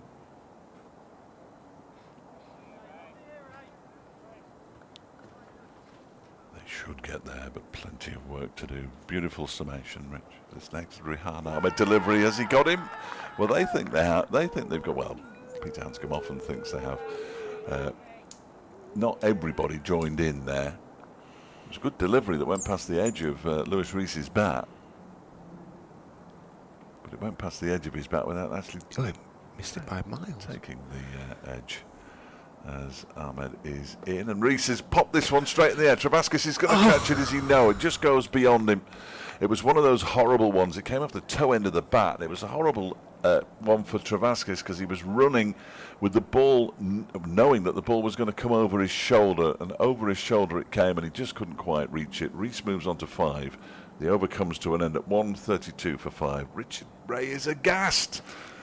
Well, he looked for all the world as it was just going to lob straight to him, but we've seen a sort of couple of similar dismissals, really. David Lloyd springs to mind, going for a pulled the ball that just takes forever to get there. When you say dismissal, sadly this season, David Lloyd springs to mind. He's had a torrid time of it, the former captain. Somehow it is lobbed over Travascus as he tried to scramble back. Green around the wicket to Lewis Rees, who leaves outside off stump. Not very far outside off stump. Wanders away towards short leg. He's unlikely to bring it in though, is he? Well, this is what I was saying. It's a very different and difficult skill, actually, to bowl sort of cutters that come back into a left-hander from round the wicket. You've got to roll your fingers the other way, and it's quick leg spinners. It's very hard. In he goes and bowls on the wall. Beauty that actually does leave the left-handed Rees off the pitch, obviously, but off stump, and it sort of cut away and beat the outside edge and off stump by not very much. And of course, Hanscom did the demolishing. He's going to have bruised hands, isn't he? But, Rees's back foot was in the crease, but that was more or less unplayable really for the left-hander. He had to play at it. In goes Green and bowls another cutter, but on the back foot this time. Rees is equal to it, bounces it out into the offside. Ahmed fields. They've got to be patient here because it could happen any ball as far as the Foxes are concerned.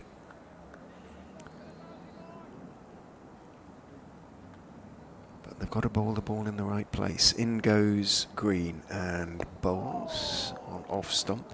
Doesn't really, well, he got to the pitch of it, Rees. It was just slightly over pitch from the bowler's point of view and smothered on the front foot out into the offside. Ahmed again the fielder. He and Kimber exchange jocularities before Kimber lobs the ball to Green,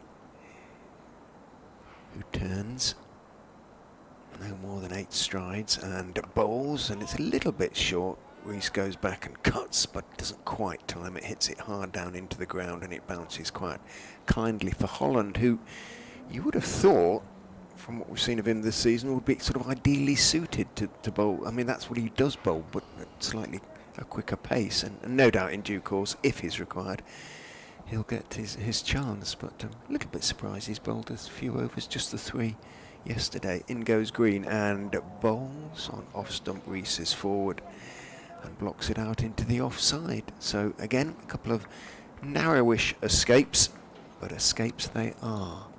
Guest 32, Rees 5, 132 for 5. 3-1, 3 more runs. Perhaps not. No, perhaps not.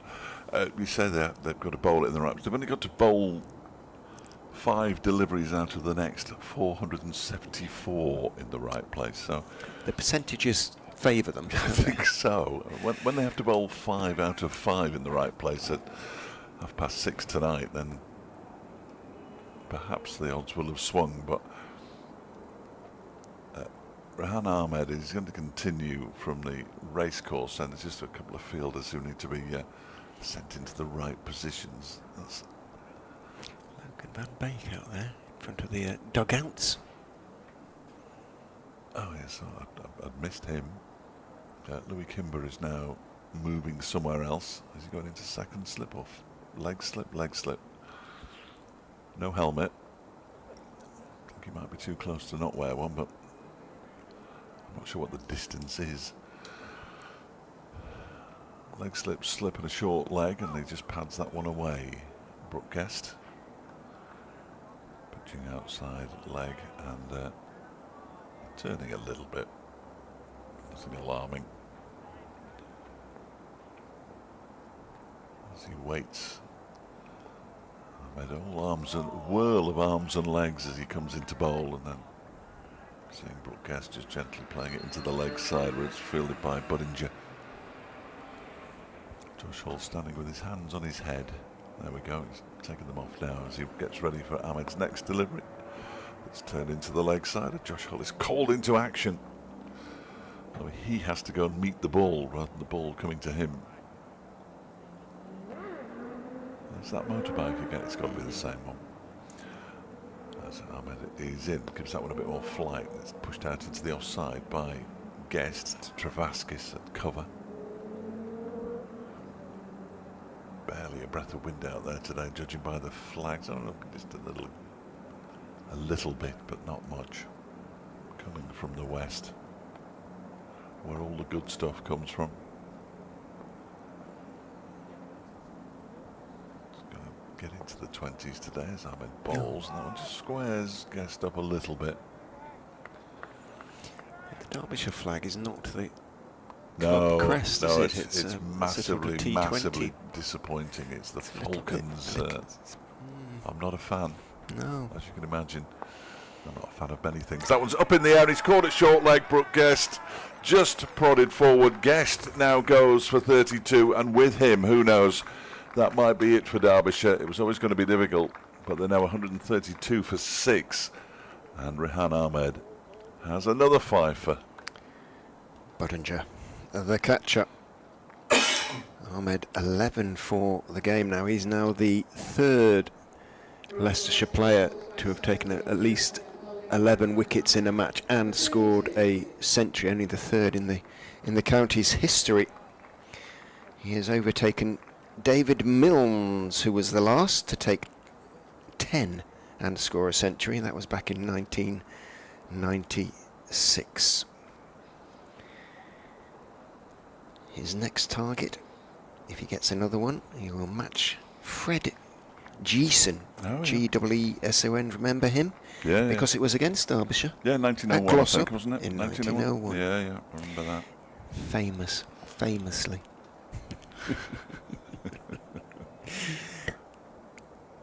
The north of the county is slightly underserved these days, but yeah, Glossop play on the same ground, Glossop Cricket Club, as Glossop North End Football Club, who once graced the Football League. Now, I'm not anticipating that Zach Chappell will dig in here. No, I'm surprised he likes to put back the ball, Zach, doesn't he? Coming ahead of Alex Thompson, which I'm not. I don't think there's much between them in terms of batting ability. They can both bat, of course. Zach Chappell averaging 20 this season, Alex Thompson averaging just under 15. So I suppose Chappell, who's played the majority of games, has 150. He also has 3 ducks. Thompson's got 150 as well. And then after that, it's Tickner and Rochdale Richards, Jack Morley, neither of whom are necessarily going to do much with the bat. Ben Green round the wicket to Lewis. Rees bowls straight, and Rees leans forward. Does threaten to move away a little bit. Rees covers it, pushes the ball out into the offside. He's not giving me the air of a man who really does believe he's going to be out there a long time, Lewis Rees, at the moment, with sort of smiling after many deliveries as the ball does plenty. Green is in, bowls to him, and Rees leaves that one outside off stump. Maybe the smile of a man who thinks he might get some help from the rest of his team, of course, who's picked up 11 wickets in the match and has certainly played his part, but could do with a little bit of support, possibly. Green in, bowls, and again Rees can leave outside off stump. It's the right thing to do. It does pitch just outside because, as we've been saying at some length, probably tedious length, it is difficult to bring it back in to the left-hander from around the wicket. If it's not swinging back in, cutting it back in is a very difficult thing to do. Green in, bowls. That is far too wide and bounces off Hanscom's gloves as Rees leaves and runs towards first slip. An unsurprisingly lack of shouts of catch it there. Well, I guess when the batsman sort of leaves as obviously I'm not pulls sure. his I'm bat not sure miles out of the way. That's not going to deter them, is it? 132 for 6. Green. 1 for 6 from 4.4 overs. Runs in and bowls. And again outside off stump. And again, Lewis Rees can just let Hanscom do the work. The two have a little chat. Rees and Hanscom, that is. Again, Rees is all smiles. Seems a very nice chap. Lewis, yeah, top man. Judging by the two Top man. post-play interviews he provided at the ends of days 1 and 2. He's a good interview. He has opinions. Green is in, bowls, that's a straighter delivery. Rees does have to play, pushes it out to Budinger at short leg, and that is the end of the over. Umpire Chantry gestures at the 12th man because somebody's jogging off. And Ben Cox is walking back on. 77 overs to survive, 4 wickets intact. It's not happening. Leicestershire are going to win this and extend their lead at the top of the table. Glamorgan have settled as well. They're 96 for 3 now. They need a further 93 to win, so they will move up to second. 93, still quite a lot of runs, isn't it? It's clearly doing a bit there. No, I think it's flattened. You reckon? 155, 327, 360. The numbers are going up, which doesn't make sense really. Logan Van Beek has been called from the cover boundary, not quite as close as he'd been hoping, to an orthodox cover. No. Oh, he's bouncing around all over the place. He's loving life, isn't he, Logan? Contemplating how many children he's going to have. In comes Rehan Ahmed to bowl to Zach Chappell. That for context, is one of his ambitions. Yes, we're not announcing. No, oh goodness me, no. No. Here comes the next delivery, and that one is played on the back foot again by Zach Chappell, who's using his eyes and his bat rather than his feet and his bat. I think 1 or 2 could come our way, you know. From Big Zach. Yeah. Now Van Beek's gone into first slip. Rishi Patel has come out and going into silly mid-off. There is a second slip in there as well. Is that Green? It's Kimber. It's Kimber, thank you. Budinger at short leg. And goes Patel. The reverse sweep comes out. It's up in the air and over the 2 slips. And they don't take a run either. Another one that just lobs over the fielder. Zach Chappell, I remember, I think it was last season, I'm fairly sure it was sent in to pitch hit, because he's a very clean hitter down the ground, I mean, and square, certainly on the leg side.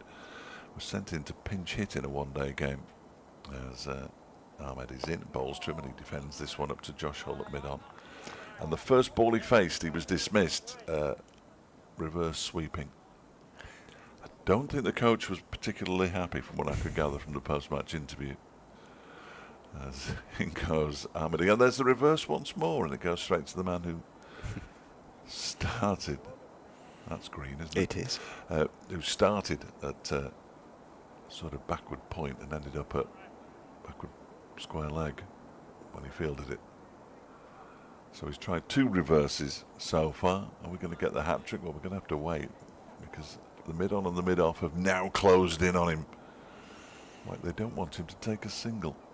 And he goes for the expansive looking drive and mistimes it straight to Josh Holt and looks down almost disappointed that he hasn't smashed a ball somewhere yet. Zach Chappell yet to get off the mark. 132 for 6. Rees has 5. 40 minutes until lunch, which will be delayed after another couple of wickets. And Traskis is going to have a go. Why not? Indeed, to the left-hander, it does make sense, doesn't it? I'm not sure what the point of a purely defensive approach is, really. Well, no.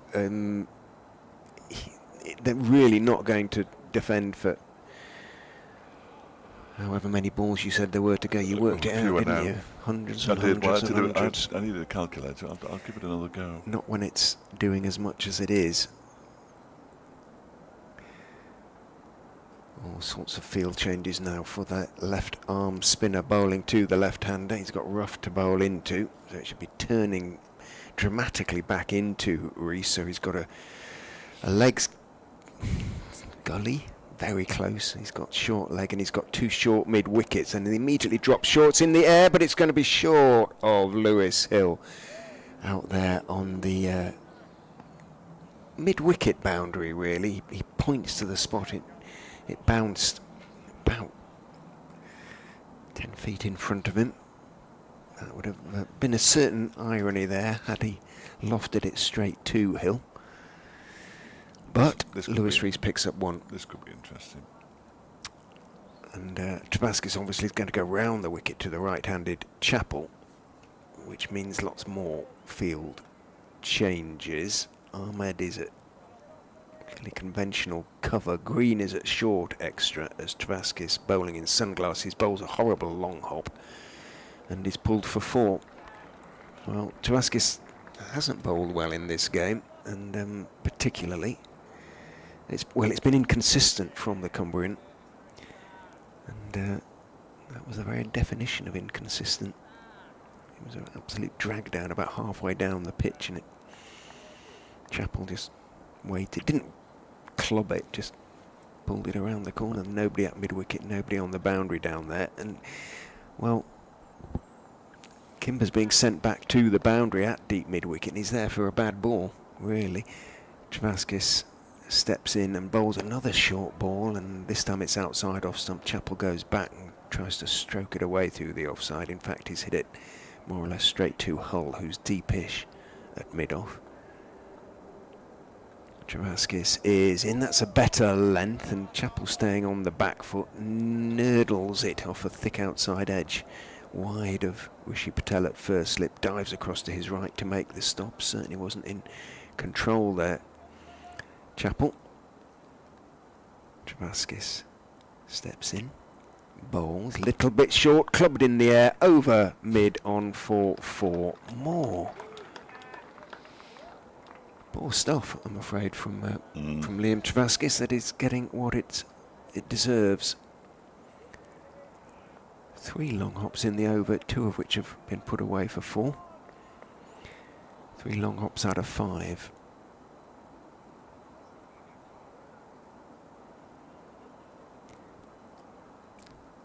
Mid-on goes deeper and wider as Travaskis steps in and bowls again a little bit short. Chappell goes back and tries to whip it into the leg side.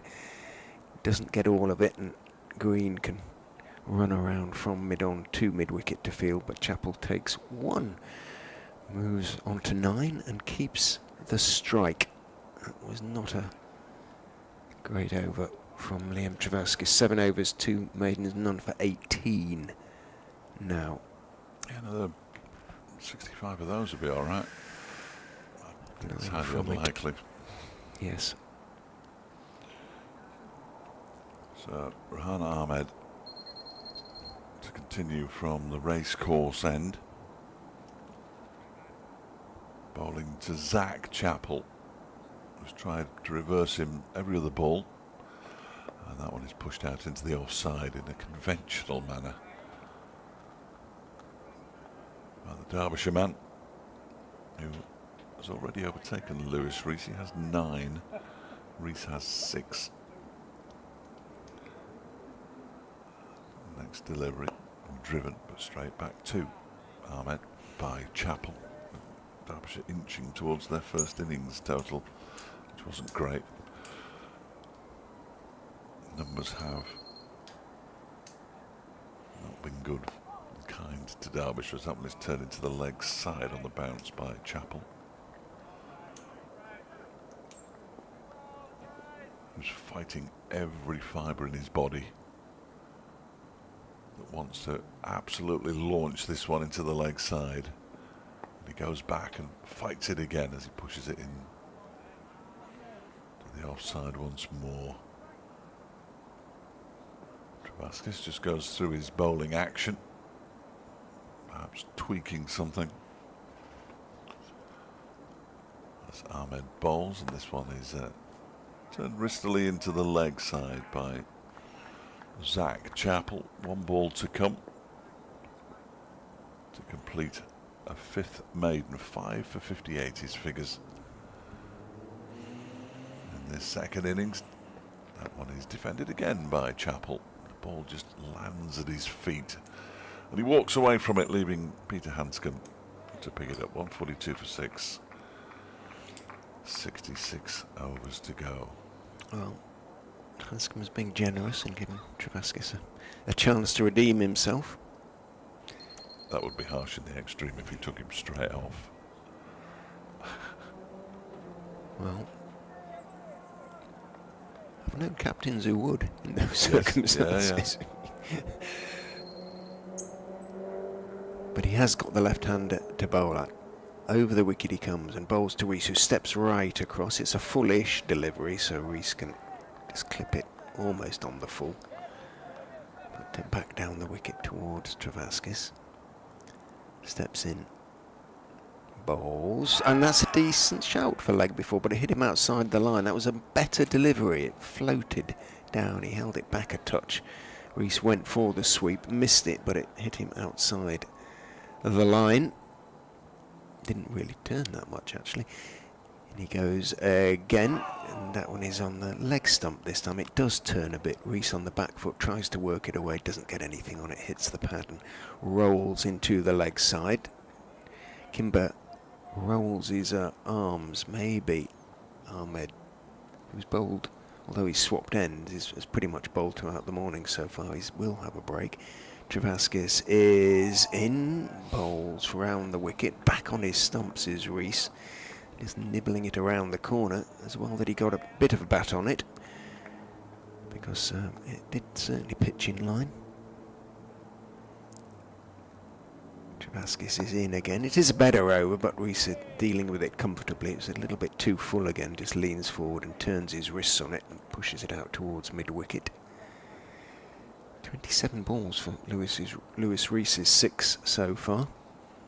Travaskis is in, Rees is forward. There's an appeal for leg before. He's sort of down on his knees, appealing desperately, turned with his arm pointing skywards, but let's see.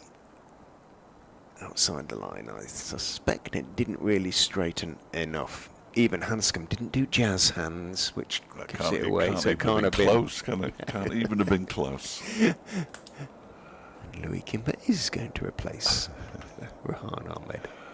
I did like Travaskis though, the entirety of his shin on the floor. He really enjoyed that appeal, did Travaskis. Oh, it's going to be Zach Chappell to face Louis Kimber. 9 overs, 2 maidens, 0 for 11. Kimber's figures in the second innings so far.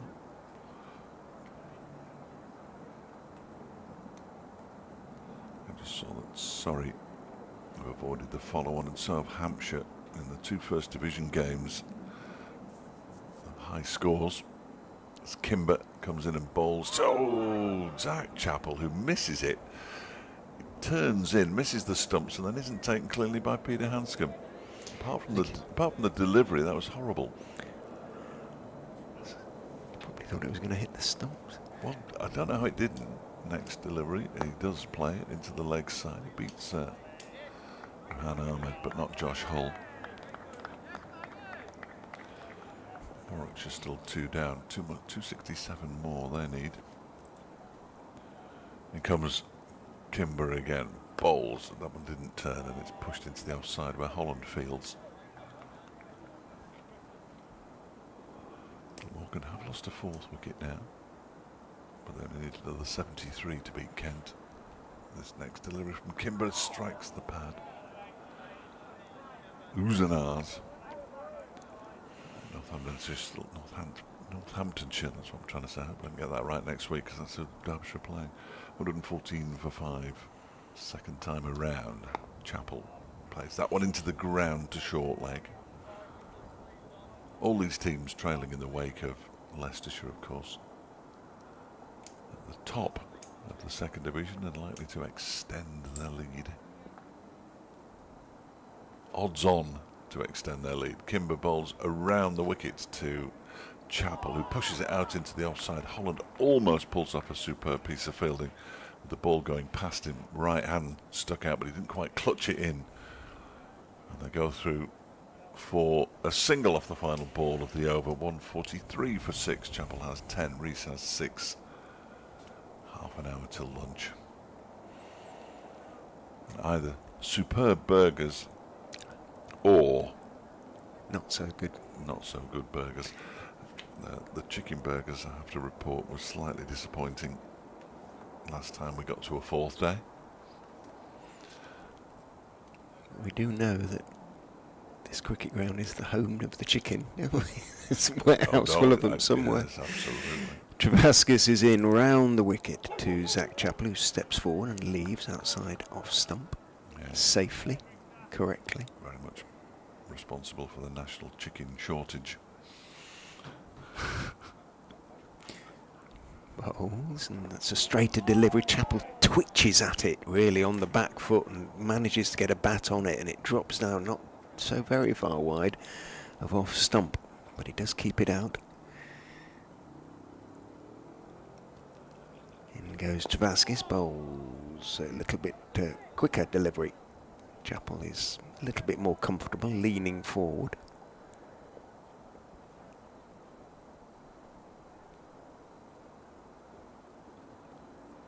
Travaskis is in, gives it a bit of air, again full, and so Chappell again can lean forward and get to the pitch of it, push it into the on side. All the Derbyshire batters so far are determined to make the Leicestershire bowlers work for the wicket as Travaskis is in. That is a drive from Chappell, his first arguably really aggressive shot. He has had a couple of pulls, but he should have put they were from short balls, from long hops from Travaskis. That was a drive out into the offside off a fuller delivery. That's a little bit short as well, and it's chopped down into the ground. It hits Budinger on the bounce. Chappell immediately raises his hand in apology, but he's nothing to apologise about. It was a perfectly legitimate shot hit into the ground that rose up and hit Budinger as he turned away, hit him on the shoulder. He's perfectly fine. That's the end of the over, and majorly threatening one from Travaskis, but he's found a better length than in his first over at least. Budinger and Chappell would know each other from Notts. Yes, yeah, indeed. That possibly why that Chappell raised a hand to his former teammate. Louis Kimber's going to continue from the racecourse then, his 11th over of this second Derbyshire innings. Sol Budinger just gives him an extra round of applause before he starts. And he comes around the wicket to Rees, who just taps it into the leg side. They run the first one quickly. They're not in a million years going to get two. As Travaskis comes in to do the fielding, has to run around the ball, left arm throw, but there was never going to be two there. And Rees moves on to 7, 144 for 6. Leg slip and 2 short legs for Zach Chappell as Kimber bowls to him, and he defends it straight back down the pitch. So catching mid-wicket, orthodox mid-wicket, a deep backward square leg, mid-on, extra cover and backward point as Kimber bowls. Holland moves around from extra cover to do the fielding. It's a beautiful day. We're in here. Here comes Kimber again. Reverse comes out from Zach Chappell. He's going to get 4 runs for it because he's got it fine enough. And Travaskis gave up the chase understandably quickly. He moves to 14, 148 for 6. A ripple of applause from the Derbyshire supporters inside the ground, knowing that their side is 99.9% certain of heading for defeat.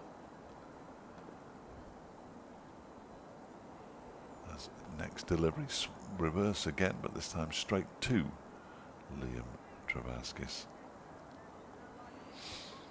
Steve Doggart reports there is an Ashbourne flag and a Barbados flag at Old Trafford today. That one is defended of a fashion by Zach Chappell up towards Ian Holland at mid-off. The over comes to an end. There's also representation from Blackrod Cricket Club there today, in the form of somebody piling on the, well, more than one, I would imagine, profits for the bars.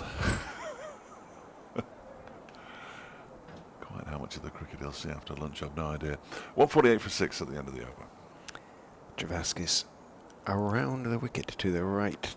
Left-handed Rees as an appeal for what? Leg before, presumably. It came off the pad and Buddinger dived forward trying to get his hand underneath the ball, but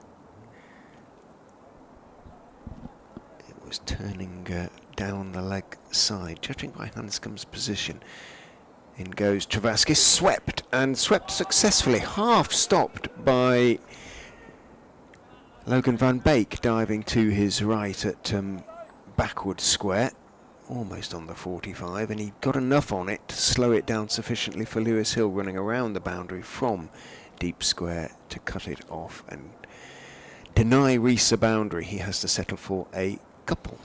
150's up there. Travaskis in again to Rees, full toss that is clipped very low when he got to Rees out towards mid-on. Doesn't look sort of that interested in really going for big runs, Lewis Rees. 9 off 32. As Travaskis just a couple of steps and bowls Rees forward, turns his wrists on the defensive push out towards mid-wicket. Ben Green with his reflective sun. If not today, Ben, when? His sunglasses are perched, or somebody's. Oh, he's got them off now, so he's giving them a little bit of a polish. Maybe he's going to wear them. He is. There we go. He heard me, perhaps. In goes Travaskis. Bowl swept in the air, and it's going to bounce up in the off, I think. Buddinger. Now, did it come off his helmet? Yeah. He went in at short leg, so he's going to have to be examined now. And there were shouts of catch because it was clobbered by Rees, swept, clipped the helmet, and it flew quite a long way towards Lewis Hill down there on the square leg boundary. Buddinger seems to be all right. He's walking towards the Leicestershire physio. Lloyd shows the helmet to Neil Pratt. And we have another delay. When you say he's walking towards the physio hasn't even got on down the steps yet. No. Come on, boys. Show a bit of urgency. Rehan Ahmed's interested in Zach Chappell's bat. Takes it off him. Chappell lets him because he's heading off to the young Mr. Is that Mr. Moore? No, that's Martin Anderson this time. Mr. Anderson.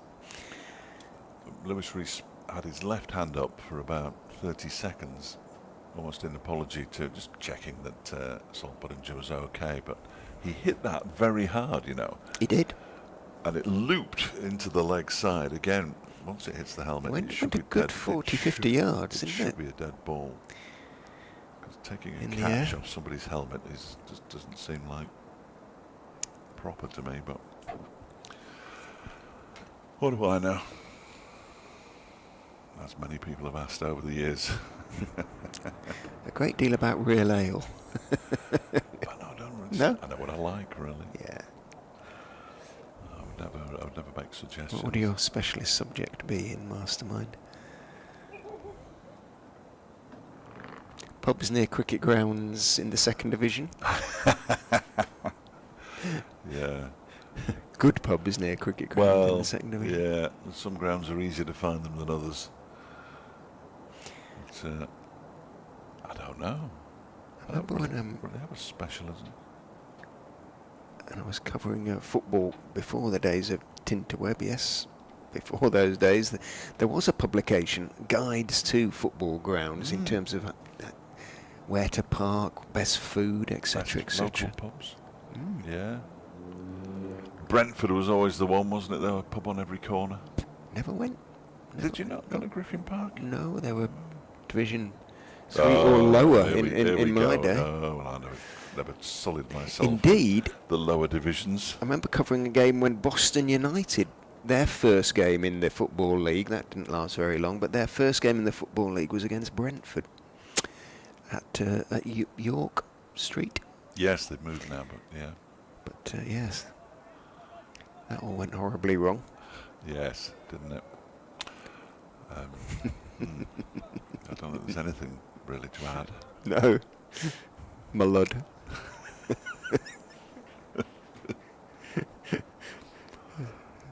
There's going to be some cricket here, I'm delighted to say. Sol Buddingers. Is it me from that far end, isn't it? The last ball of this over.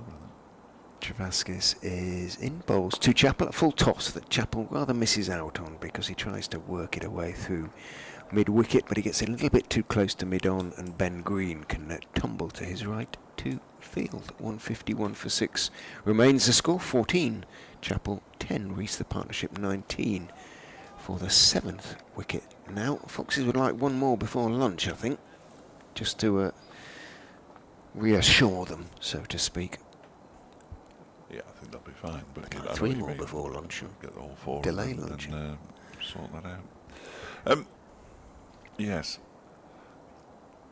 Louis Kimber to continue from the racecourse end here at the Central Co-op County Ground. Around the wicket with 2 slips and a silly mid-off to Lewis Rees, the left-hander. Pushed out into the onside, and Hanscom comes from behind the stumps to do the fielding. And there's no run. Yeah, we're about just over 15 minutes from the first interval. Trying to round everything down as Kimber bowls and gets some turn, hits the pad, and he's gone. Lewis Rees goes. That looked, it was the back leg. It was the back leg that it hit. Lewis Rees doesn't like it, but it looked pretty good from here, I have to say. Love to see a replay, and I'm sure we will. But Rees goes for 10. It's 151 for 8 now. 7 now. They'd already got it on the board. My apologies. Just edit that. Put the word 7 and cut it together. It'll never hear the light of day again. Not from there. No, not from there. Back leg. Definitely back leg. Jazz hands. Well, obviously. When it goes, just well, not that one either. Come on. He didn't look in any doubt that he wasn't out, Lewis Rees. Now LBW's very strange things. No, Matthew, come on, you're better than that. We've seen one from either side. What we want to see is the one from head on. Thank you. Well done, everybody. And slow down, and pitches and straightens, and hits the back leg, and he's out, isn't he? I'm not sure he's got too much to complain about. He just may be disappointed with himself. Maybe thought it almost turned a little bit too much and might have gone outside off, but I don't think it would. I've seen worse decisions than that. Oh gosh, yes. Many a time. Yeah. We're not willing to say exactly where and when. Name no names. No, absolutely.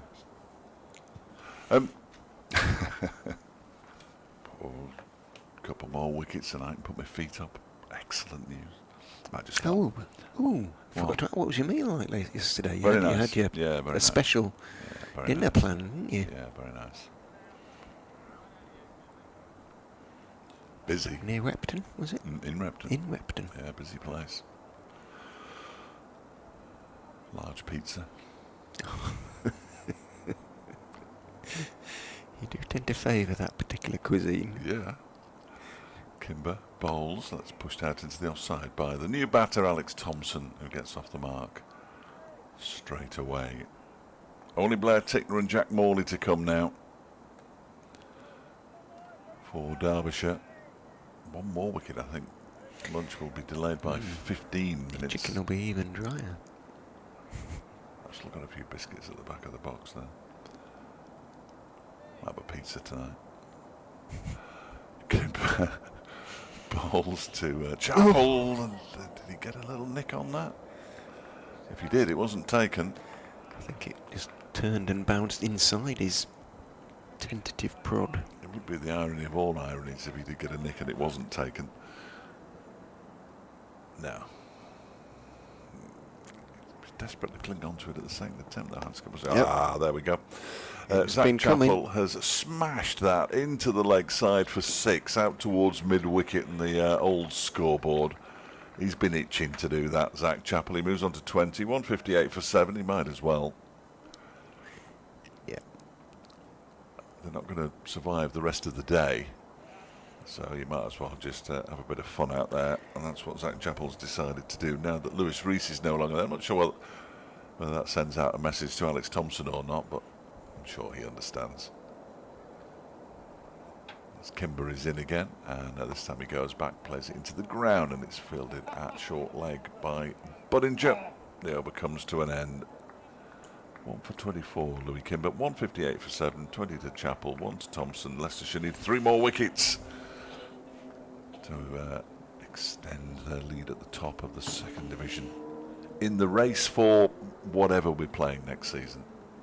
Promotion, Yes, parity, two sixes. I did notice that Kent have now come out against reducing the number of county championship matches. That's 6. They need one more. It's getting quite close, isn't it? They need one more, and it can't pass. Unfortunately, Leicestershire haven't. Well, they want a reduction. Yeah, but basically they've gone along with whatever. Yeah, essentially. That's disgraceful. Well, they didn't well, as far as I'm aware, there was no real consultation with members. In goes Ahmed and Bowles, full on off stump, pushed out back down the wicket. Ahmed coming back on for Travaskis out into the offside. It's difficult to criticise the ECB for trying to kill cricket when if a member club wants to kill it as well. Ahmed is in. That is the googly. Thompson, minimal foot movement, stays on the back foot, tries to turn it around the corner and hits the pad, trickles out towards backward square. Ahmed is in, edged as he propped forward there. Thompson through about 2nd slip. Van Beek runs back from the sort of deepish backward point position and fields, and 1 is taken in the end, or 2 was it? No, 1. 1, yeah. Just the 1. Thompson and Chappell, both tall men. Thompson probably slightly the burlier, although Chappell very proud of his physique.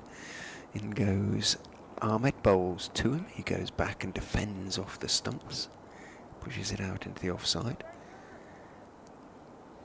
It is hard work putting on cricket matches, I suppose, at cricket grounds that are made for that purpose, so yeah, might as well reduce it by 1. Ahmed tosses that one right up, and Chappell is forward, pushing it out into the offside. No run. I think the club said something about them losing money every time they stage a day of championship cricket. Bowles. Ahmed worked out towards mid-wicket, and Chappell takes 1 as Green takes it at the 2nd attempt. But end of the over. Not soul concerts and 60s and 70s shows, presumably. I've regarded this as a cricket ground at first, and entertainment hub second. Of course, Derbyshire have no debt, which makes a huge difference as well. But interesting. Visio's coming on. Budinger. Oh, it's the 2nd check for Budinger, isn't it? I suppose they have to do that, don't they? Sometimes. Do they? You hit on there. Yeah, there can certainly be delayed concussion. 15-20 minutes later or something. Yeah, can you still remember the questions? Or the answers? You have to remember the questions as well. He's drinking something very blue and horrible looking. Yeah, and I bet it doesn't taste blue. No. I bet it tastes fruity. What's blue taste of? Sort of mint, do you think? Spearmint. The blue drinks that you get, like with the electrolytes in, taste sort of blueberries. I think quite a sharp taste. I mean, I'm not an avid drinker of anything that looks remotely healthy. Kimber bowls to Zach Chappell, who goes back and pushes the ball up to mid-on where it's fielded by Josh Hull. There was no run. As it comes in again, and the reverse comes out from Zach Chappell, but it goes straight to Liam Travaskis. He's fielding a short third man. Ideally placed at short third man, I suggest. As Kimber is in again. Zach Chappell pushes it out. Square, just backward of square on the offside. Again, it's Kimber, Travaskis who's called into action. Kimber's bowling. Quite the track. Leg slip, short leg. Two short legs, really. That one just goes back onto one that keeps a touch low, possibly. Gets his bat down in plenty of time. But how little bowling Zach Chappell's done. He's got quite the red streak on the right-hand side of his trousers. As Kimber bowls, reverse comes out again, and this time he's got it to the right of Liam Travaskis and picks up 4 more to move to 25. 164 for 7. Some defiance from Zach Chappell, which is fair enough. We all know what the result is going to be. Zach Chappell is determined to delay it as long as he can, and while he's out there trying to delay it, pick up as many runs as he can. 25 from 46 he has. Now it's a slip, a leg slip and a short leg as Kimber comes in. Oh, when he prods at that one, there's an appeal. Not from Peter Hanscom, just from everybody else, which rather suggested that his back foot didn't move for a stumping. And the over comes to an end at 164 for 7. 66 overs left. 8 minutes until lunch. 3 more overs. I would, well, maybe 4, given it's Ahmed and Kimber. But I suspect 3. It's enough, isn't it? The batters will try and talk as much as they possibly can in the middle of the pitch. I don't think there'll be an England-India style confrontation as a consequence. No. No.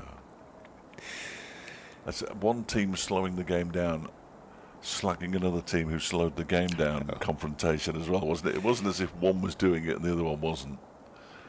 It all gets a bit, overblown, I think, even by some members of the media. Ahmed around the wicket to Alex Thompson, who pads up, just pushes it away off leg stump, sort of, pitched well outside, so a perfectly safe, not shot, action. Ahmed is in, that's a straighter delivery, and Thompson does play, comes off a thick outside edge, runs down towards Van Beek at that sort of 45 position, and seeing that, Hanscom immediately gestures to Van Beek to come up to slip, and Rishi Patel dons the helmet and goes in quite close at the second slip. Lewis Hill goes behind them really to cover. Ahmed is in, bowls a quicker, flatter delivery, and on the back foot Thompson just pushes it out into the offside. Ahmed is in, gives that one some more air. Thompson waits for it and clips it out towards Kimber at mid-wicket. A little bit more very high white cloud around, but not very much. In goes Ahmed, bowls the googly, but Thompson plays it nicely off the pitch, whips it away out towards deep square. Travaskis bustles after it, puts in the dive, flicks it back, and Kimber, who's been following his teammate, picks it up and throws to Hanscom, and Thompson takes 2. Wonderful commitment from Travaskis. He was moving there, wasn't he? Chasing that ball down. He did have the legs to have got to the boundary, but excellent work. Ahmed in, bowls a little bit short to Thompson, who goes back and cross with himself because he wasn't able to push it away into the gap in the covers. End of the over, 166 for 7. 279 more runs needed or 3 more wickets to end the game, and 12:55 might just squeeze in 3 more, but 3? yeah, might. Not a chance. Yeah, no. Not a chance. You give me your burger if they get 3 in, even if it's a good one. Not if it's a good one. Here's Kimber around the wicket to bowl to Chappell. Pushes that one into the offside where it's fielded by... It is a red letter day when it's good burger day for you, and it's Oh, got to be said. It's something you look forward Highlight to. of the month. As Kimber bowls and he goes for a big yahoo there. Zach Chappell didn't really make much contact with it, and Kimber fields. Kimber's been doing a fair amount of diving around himself by the look of his trousers. Comes over the wicket now instead of around to Chappell, who goes back and turns it down into the leg side. Bodinger fields. Rishi Patel windmilling his arms. That would be something. Wait, he's top of the bowling averages in Indeed. the T20. Yeah. I heard that. That one is pulled around the corner and nicely fielded by Lewis Hill. That backward square leg. Sort of halfway to the boundary-ish as Kimber bowls. That one is driven, but there's time to Holland do dives and tumbles, stops the ball, which is the main thing. Chappell just takes a moment, now he's ready. Kimber bowls a reverse, has come out again, and this time he's toe-ended it straight to Holland at cover. Well, not straight to him, he had to move to his left, but close enough to him for him not to have to move too quickly or too far. And the over comes to an end. 166 for 7. You're still keen on these two, aren't you? Well, I'm just saying it's a possibility, that's all. You sounded like you wanted Well, Rishi them. Patel is shedding protection left, right and centre, so he maybe is going to get a little bowl, you He know. is. The leading bowler in T20, is that what you're Well, calling he's him? got the 1 wicket in one one wicket over. for basically for 7 runs. Is there a? There must be a. But he has got first-class wickets this season. There must be a cut-off though in Rishi, even, yes. even in T20 cricket Yeah, that you can't top the averages if you bowl He's one over. He's also top of the first-class averages because he's got 2 for 26 at an average of 13, and that's despite the fact Holland is averaging 17, Green 20, Ahmed 22. What's Logan? Van Beek is actually 29. He's been a little bit expensive for his 30-odd wickets. Expensive. That was always his issue. So Rishi Patel steps in from the city end and bowls over the wicket to Alex Thompson. It does turn, but fairly gently. Thompson on the back foot whips it around the corner, but straight to Travaskis, who's just behind square. There was one going to the boundary here. Patel bowls, bounces a little bit, but Thompson stays on the back foot and carefully, studiously drops it down towards short leg. Oh, it's ticked round to 59 now. I'm feeling comfortable again. You're getting worried. I was getting slightly concerned, yes. Patel is in. Bowls. Oh my word, it turns and beats Thompson, beats everything, goes through the gloves of Hanscom down towards, well, long stop really. Travaskis in hot pursuit. It is 2 byes and, well, nicely bowled by Rishi Patel. Turned miles actually. Too much. Yeah, Hanscom couldn't react in time. Got his sort of left glove to it. As it turned over the top of the stumps, Patel is in. Thompson is looking to drive, to general groans of frustration from the Leicestershire fielders because it turned and it sort of came off the inside edge and trickled back up the pitch to Patel, who steps in and bowls again. Bit too full this time. Thompson gets to the pitch of it and steers it to Hill. And we are at 1 o'clock, so this will be the last ball of the morning session on this final day. Patel steps in and bowls a little bit too short, and Thompson can defend it off the pitch out to mid-wicket. End of the session, Fletch. Yeah, a good enough session for Leicestershire. who have required just 3 more wickets. Derbyshire losing an Aaron Donald for 23, Brooke Guest for 32 and Lewis Rees for 10. 2 wickets, no, 2 wickets at all. 1 wicket each for Ben Green, Rehan Ahmed and Louis Kimber. Lots of handshakes out there as the players leave for lunch, and we will leave for ours as well. We'll return in around about 40 minutes for the second session on the final day, the afternoon session on the final day of this county championship match between Derbyshire and Leicestershire. But Leicestershire, well, they'll win at some point. When will it be? Derbyshire won 68 for 7.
And welcome back to the afternoon session. Who'd have thought we'd have been here of the County Championship match between Derbyshire and Leicestershire.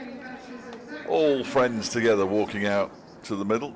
The Derbyshire batters Alex Thompson and Zach Chappell mixed in amongst the fielding side from Leicestershire. More water falls down. We haven't had rain for a while, and yet there's still water coming from above. Anyway, the umpires have been out there forever. Have you seen the over rate? Wow. Plus 21. That must be a record. Can't possibly be right either.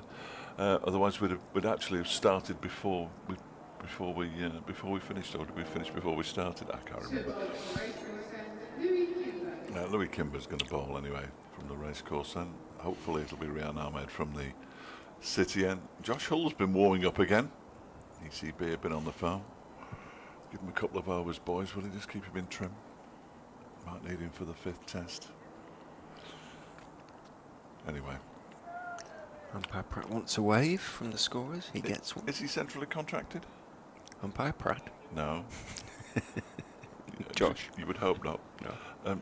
Josh Hull, is he not? I imagined he would be. He's tall. Centrally contracted, everybody tall. Kimber balls to Zach Chappell, and it's defended. Derbyshire have got to survive another 63 overs. It seems pretty unlikely. As Kimber around the wicket goes in again, Chappell rather reaching for it, pushes it out into the offside where Ian Holland does the fielding.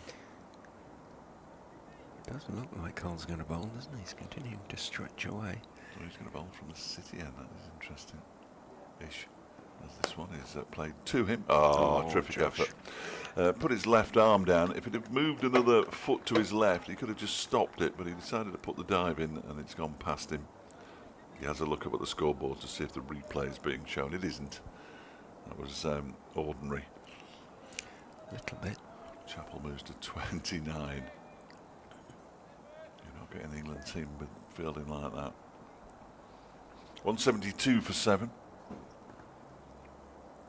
Chappell just defends a little bit uppishly, but not for long. Off the bat of Zach Chappell, that delivery. I think the crowd's thinned out a bit since this morning. As Kimber is in again on the back foot. Chappell probably plays it off a pad into the leg side. I think it was a tenner in this morning. I did question whether £10 for 10 minutes cricket was good value for money, but Derbyshire did manage to take it to lunch and beyond. So that one's down the leg side, and Chappell has nothing to do with it. The first over after lunch is complete. 172 for 7, 29 to Chappell, 4 to Thompson. 3 wickets still the requirement for Leicestershire. Good afternoon to Stuart Hogg, who's emailed. You do come into it, the email. So. Oh, good. All the talk of cutters this morning brought to mind my introduction to the term as a very young boy, many moons ago, in a newspaper report of a single wicket competition. Brackets, remember those? Fred Truman, I read, had resorted to bowling cutters. My only previous experience of the term in a cricketing context was daisy cutters. So I took it to mean that this was what Fred had bowled, thereby anticipating Trevor Chappell by a number of years, and it was many years later before I discovered the true meaning of the term, as Rishi Patel steps in and bowls, and it turns down the leg side, and Thompson ignores it. Stuart continues, it has been a joy to listen to commentary on a successful Leicestershire season after so many in the doldrums. Long may it continue. Patel in, bowls, and turned by Thompson off the back foot out to Travaskis behind square, and there's no run. As a Leicestershire fan living in Cardiff, I'm torn between wanting Glamorgan or Derbyshire to go up with us. Patel bowls. He's appealing for leg before. He's probably done a little bit too much. It looked a bit straight / leg stumpy. And if it did turn, it was probably going on to miss leg stump. Minimal foot movement from Alex Thompson. Patel whips through his overs as well, so difficult for that replay, boys. In goes Patel, bowls, back goes Thompson. Stewart continues. He's torn between wanting Glamorgan or Derbyshire to go, but great to still have a match on the doorstep, but he desperately missed Dave Fletcher's inimitable commentary if we didn't play Derbyshire. You won't be. That's very kind of you to say so. Patel is in, and Thompson is moving his feet this time, getting forward to the pitch of the ball. Many thanks for bringing me news of the agony, brackets mostly, and the ecstasy over the years. Here's hoping next year we'll be in Division 1. Thank you, Stuart. Not if Worcestershire have their way. In goes Patel, bowls, bounces down the leg side as it turns, but no threat. Thompson ignores it, taken by Hanscom. End of the over. 172 for 7. Was that a maiden from Rishi? It was 2 overs, 2 maidens. Yeah. Hey, Worcestershire favouring the 2 sixes and another 6 at the bottom. I think that might be a self-preservation call from them. Just in case they get relegated, they wouldn't get relegated, if you see what I mean. But it's another split in the vote as Louis Kimber bowling his 16th over is in to Zach Chappell, who goes back and defends. Well, I shall certainly miss Cardiff. Yes, it's one of the favourite trips, isn't it? And Leicester, of course. Kimber in. Oh, looped in the air. Oh, and just beyond Rishi Patel at slip. That was he was gonna get there. agonising. So did I. And he's reasonably tall. I mean, he looks taller than he is because he's quite slim. But he was inches away from clutching that at slip. Thought he'd got there. Chappell moves on to 30. Didn't get to that at all, Zach Chappell. As Kimber comes into bowl, Thompson, who guides that down towards short third man, where Travaskis waits. And there's no run. 173 for 7.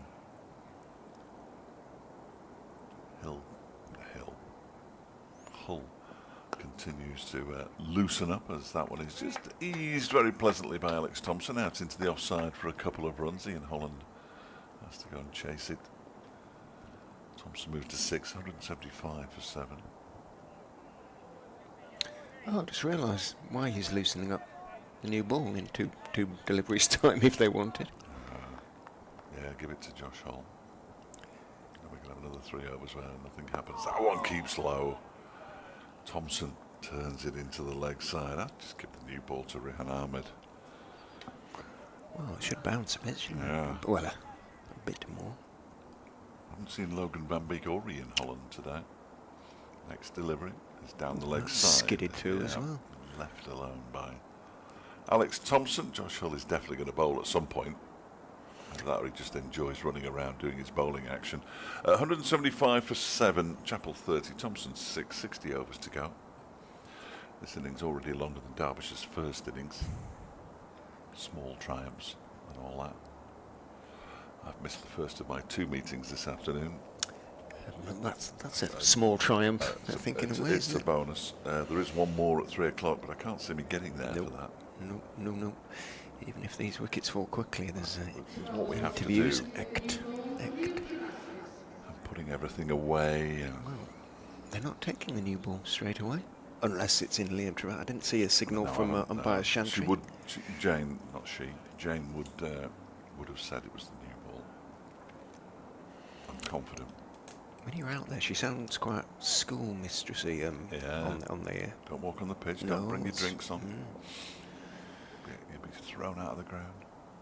Travaskis round the wicket bowls, and it's a little bit short and wide. Chappell on the back foot tries to crunch it away through the offside. Can't beat Hull at wide-ish mid-off. And there's no run. Well, apparently the umpires raised the ball, according to Steve. He's just sent me a message that the new ball has been taken. Oh. In goes Travaskis, bowls flat and fast. Chappell on the back foot plays it firmly back down the pitch to Travaskis. It does bounce high. Yes. Who knew? Travaskis is in. Bowls edge just short of first slip. Rishi Patel does dive across and get to that one, which he couldn't do in the previous over off Kimber. Chappell 2 slightly fortunate escapes in the space of 5 deliveries. Perhaps it's their day. Yes. Travaskis is in a big swing and a miss from Zach. And quite a big miss, actually. Turned a lot, bounced a lot, and he was probably a yard away from it.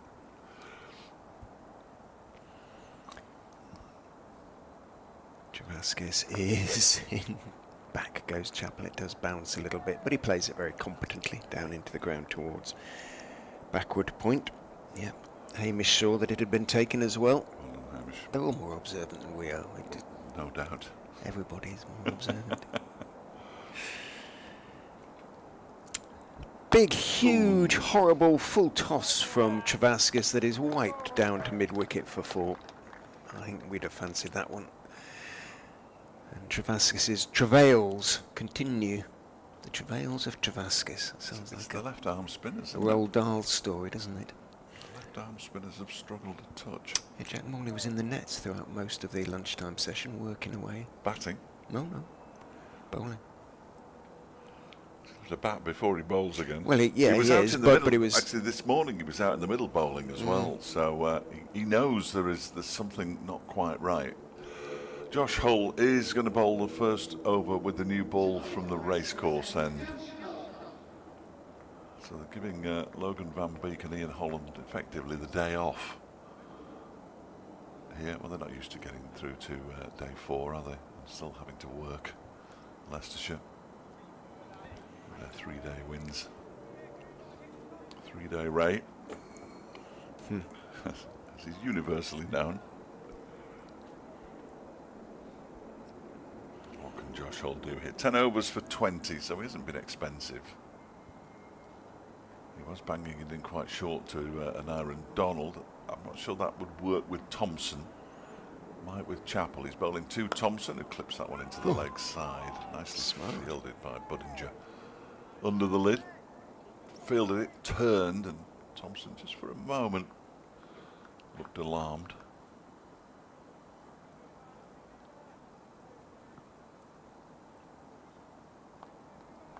Just a little bank of cloud above us now. I don't know where that's come from. The sun is not beating down anymore. It's considerably lighter than it was at 6:30 yesterday. As Hull goes in again, and well, he lures Thompson into a attempted drive, which he rather wafts at, really. Misses it, goes through to Hanscom. Zach Chappell doing some shadow batting. Always good to see a fast bowler doing some shadow batting, but without his gloves on. Yeah, 36 to Zach. So he has a half century to his name this season. Does Zach? The boy can bat. Oh, that's much doubt. Well, We know he can. He made 96 on debut here for Leicestershire. In comes Hull again and bowls, and that one is guided down towards, well, I was going to say towards third man, but it was nicely stopped at Gully. And I'm going to take a stab. No, I don't need to take a stab anymore. It's Louis Kimber. I was going to take. Who are you going to take this stab? I was going to. Well, it's the two who I struggle separating are Kimber and Green, and I think it's the hair out the back of the cap and that kind of thing. Louis slightly blonder. No, well, that's no use Fairer. to me. No use to me from 70 yards, is it? Absolutely no use to me at all. He's probably taller as well, is he?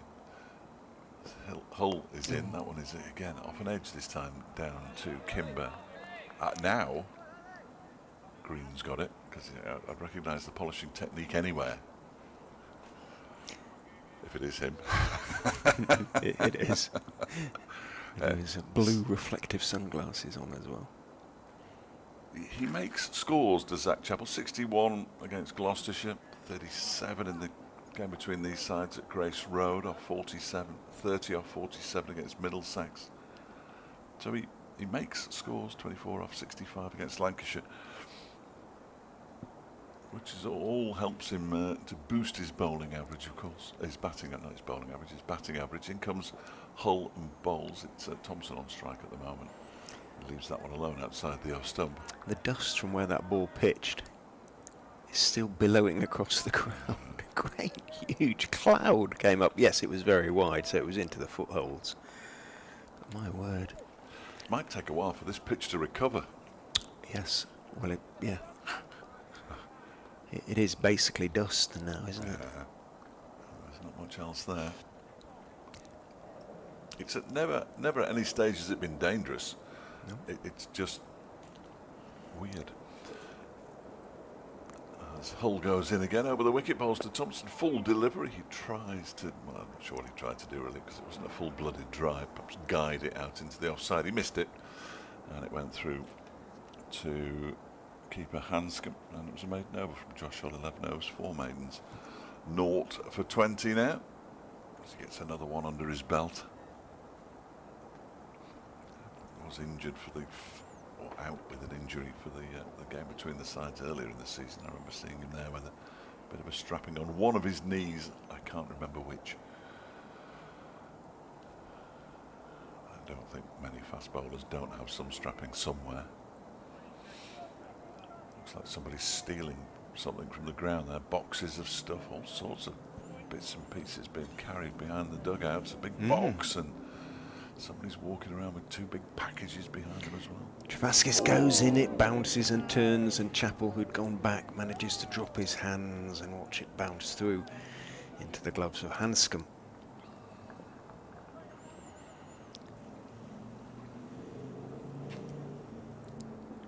Travaskis bowls, reverse sweep, and very nicely played by Zach Chappell indeed. It scoots past the diving Logan Van Beek at a sort of backward point near the 45 and runs down to the boundary for 4, and Chappell goes on to 38. Very nicely played indeed. 3 away from equaling the highest score in the innings, I believe. I believe you're correct.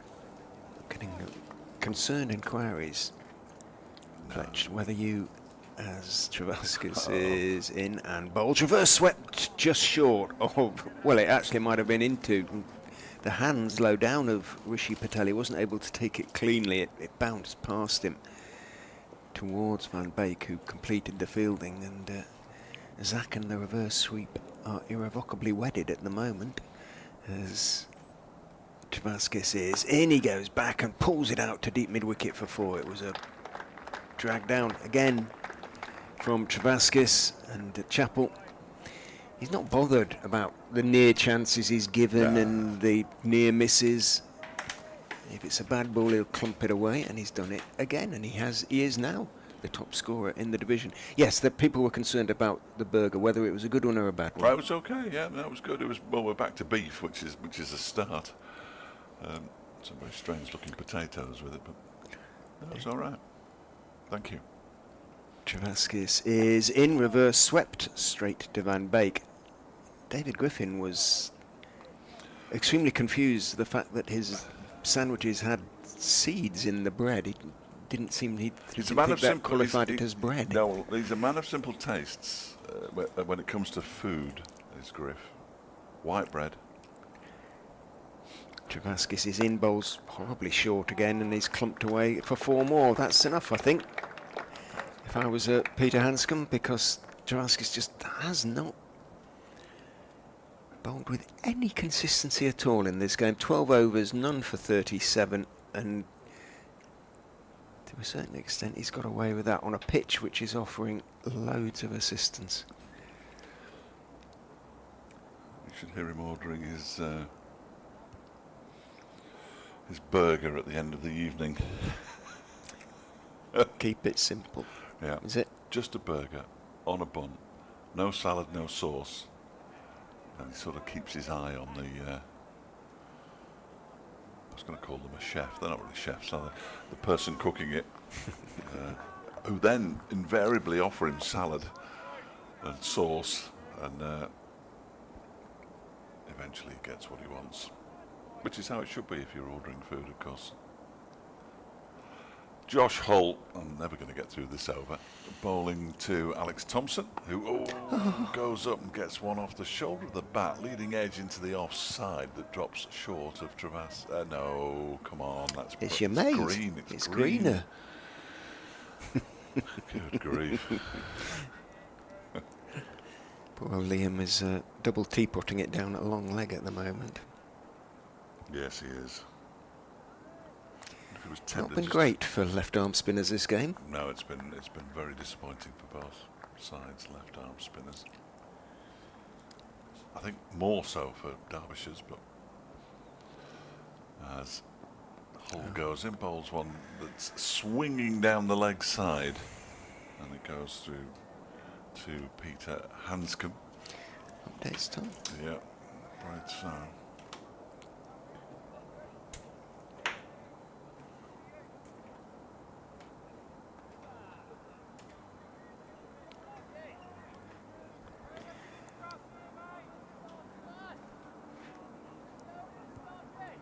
Hull receiving all sorts of encouragement from his Leicestershire teammates as he turns just below us, runs in past umpire Pratt and bowls to Alex Thompson, who's very solidly behind that one on off stump, playing it carefully out towards Ian Holland, whom we have not seen with ball in hand in terms of bowling today, which I freely admit surprises me. His sort of pace and ability to cut the ball would appear to be ideally suited to the pitch, but Leicestershire haven't gone down that road. You kind of feel as though they're looking to get overs in. They're trying to get their overs into Hull, and he runs in and bowls slightly short and sparring away outside off stump. Thompson misses, and Travaskis and Patel almost as though they're preparing in a way for the trip down to Canterbury, where they start another championship game on Tuesday. Well, there's a game to be won here first.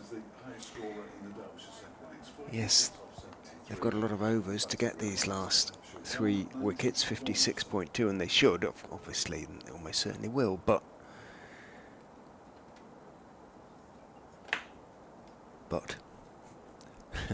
Hull is in and bowls short down the leg side, and Thompson ducks unnecessarily, as it turned out, as it swung on down the leg side. 20 seconds.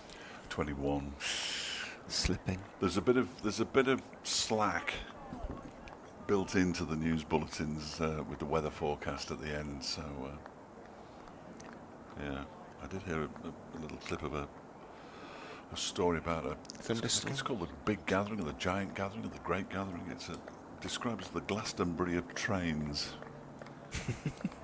Really? I'm not sure that's really up my street, but Glastonbury of trains. Must be lots of tents and mud. Hull is in, bowls full edge. No, it looked as though it moved away, and it probably did off the pitch, but went for the drive and missed it. Taken low to his right by the diving Hanscom.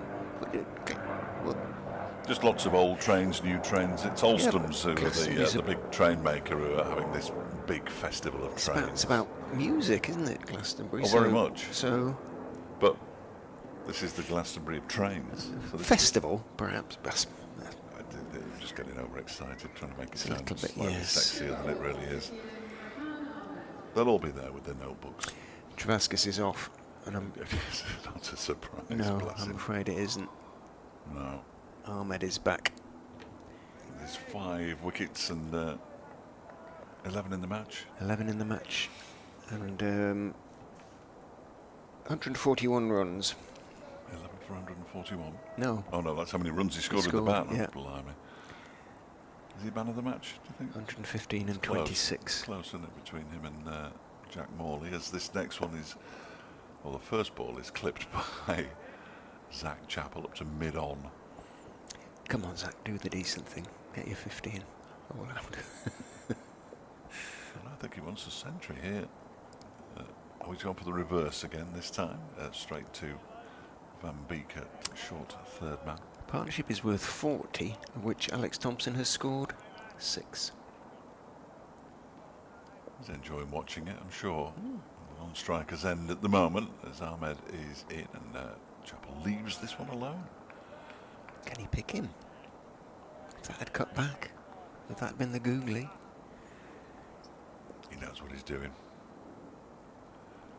He can score as many runs as he likes today, as Ahmed is in and bowls. That one is pushed out into the offside. Safe in the knowledge that we always speak to the coach on the last day, so get a double century and we wouldn't bother speaking to him. That's a huge incentive for these players, you know. Excellent, we don't have to speak to anybody, no matter how many runs we get. Ahmed is in, reverse comes out, and is he going to get 4 runs for it? I think he is, and there's the half century for Zach Chappell. Well played him. That was his 10th 4 to go along with the 6. There hasn't been much running going on out there. And he raises his bat, and quite right too. A real show of defiance from Zach Chappell with a half century in the second innings in what is almost certainly going to be a losing cause. 78 balls, but 10 4s and a 6. Only 4 of his runs haven't come from boundaries. Oh no, that 96 remains his highest score in first-class cricket. Yeah. Can he? Well, Can he? It's going to be on his mind. Is this the game? And this is the ground he did it on. Here, no, he can't. Here's Ahmed bowling. He goes back and pushes it out into the offside. He can. I think he certainly has the talent. Well, he's halfway there. No question. 195 for 7 then. There we are. More applause for Zach Chappell, and quite right too. 46 out of 50 in boundaries then. Yeah, remarkable. He's got 50, Thompson's got 6, and Derbyshire trail by exactly 250 now. I'm going to persist with Josh Hull.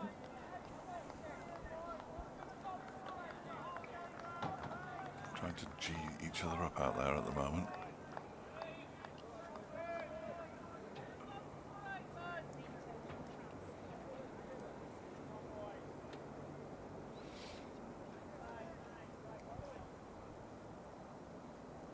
He's going to go around the wicket to Alex Thompson. Bowls. Thompson reaches for the wide one and drives it sumptuously away through extra cover for 4. Well, 6 off 38 balls becomes 10 off 39. That was almost languid, Hammond-esque. He's a good bat, Alex Thompson. They've got a number of players who sort of hover around the all-rounder, but not quite, if you know what I mean. They can bat. Just about every bowler can bat now, can't they? There are very few who that's true. Derbyshire can't. Derbyshire got a couple. Hull tries again. Bowls short, and well, it barely got up, and I think it flicked his shoulder. Oh, it flicked the darn helmet. So here we go again. Right, okay. Hey ho. Yeah, that's not ideal. It does allow me though to tell you that Glamorgan have beaten Kent by 5 wickets. Kieran Carlson, was it? It's a terrific question.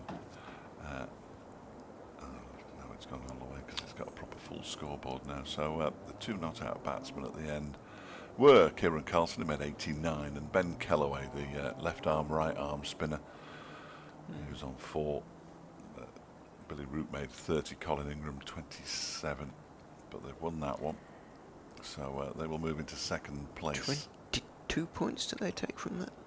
That's a terrific question. Sorry, I keep asking awkwardly terrific questions. No. Well, yeah, you do. I'm sure I can find that out quite quickly. Though. I can as well, can't I? Because there's nothing going on out there because the physio hasn't even arrived yet. So. Only if you have the internet as well as I do, though. I believe I do. Excellent. That's good news. I just thought you had it up on your screen. Well, I did, but then I didn't have it up anymore after that. So, it didn't tell me in there, so that's pointless. But what the table will have updated, though, I'm sure. Not necessarily yet. Oh, yes, it has. They're on 145 points now, though. So without the points from this game being added in, they remain 12 points behind Leicestershire. They've moved 19 points in front of Derbyshire, who are only going to get 2 from this. 21 points, so they only got 5 bonus points, so 21 points. Kent remain rooted to the foot of the table, despite being one of the 2 teams being touted for promotion at the start of the season to go straight back up. Gloucestershire making it tricky for Lancashire.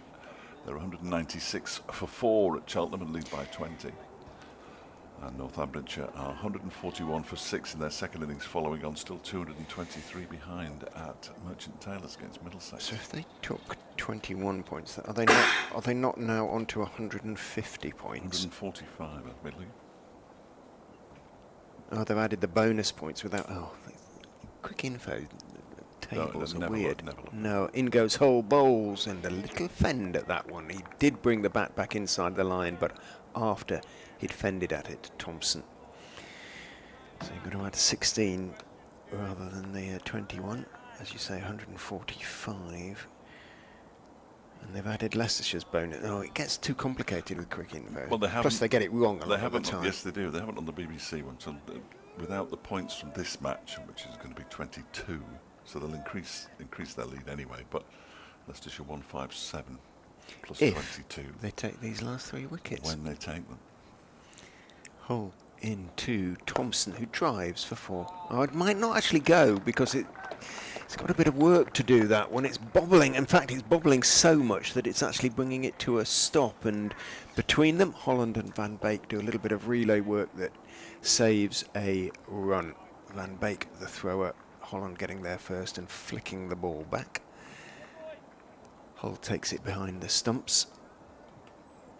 Thompson moves on to 13. The partnership now has gone past 50 as well. 51 for the 8th wicket. I'm indebted to Mick Wood, who tells me at the train festivals at Derby, Litchurch Lane Works. It's called the Greatest Gathering.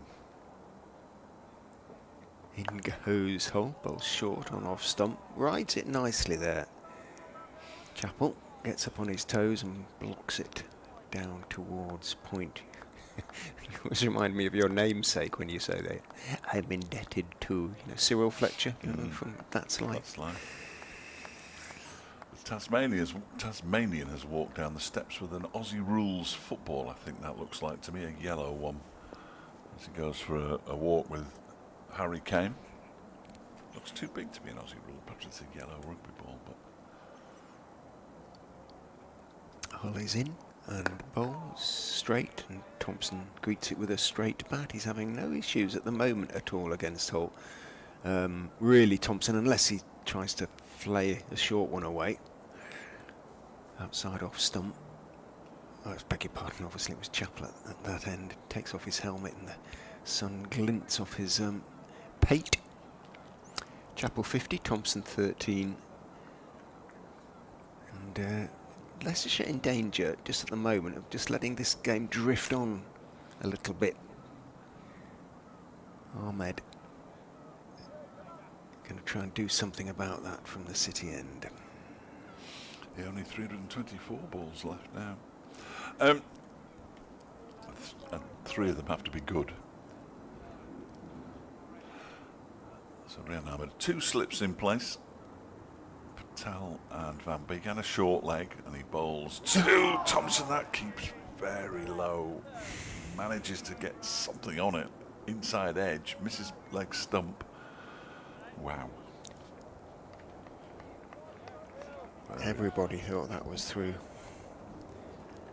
No, I didn't think it was through, but spins and bounces away, but very slowly, and he just sort of, he needn't have played it. He pushes it down to backward point where it's fielded by Lewis Hill. As Ahmed is in again, defended once more by Thompson. Van Beek does the fielding on this occasion.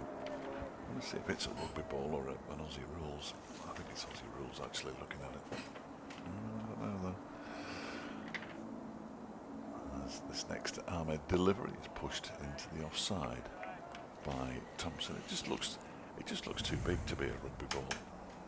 But the way he's bouncing it is how they bounce Aussie rules balls. But then again, Tasmania has no tradition of Australian rules. Or rugby union, really. or indeed rugby league. In comes Ahmed again. That one's clipped into the leg side for a single by Thompson. That still can't work it out. I can't even say. No, Sharon, it's an Aussie rules ball. There we go. I'm glad I sorted that out.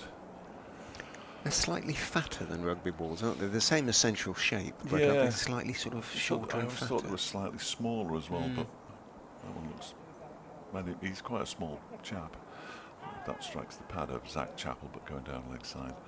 Might even have got a little inside edge onto it as well. Final ball of Ahmed's over 29 overs, 5 maidens, 5 for 67. 53 overs to go, 203 for 7. The nerves are starting to jangle. Still Josh Holt. There they are on the screen now. You can see Harry Kame and Caleb Gill with his Aussie rules ball just walking in front of the marquee. Definitely fatter. Don't look at me when you say that. That's outrageous. I only had the one burger. Second test tomorrow, isn't it? A rugby union. Yes.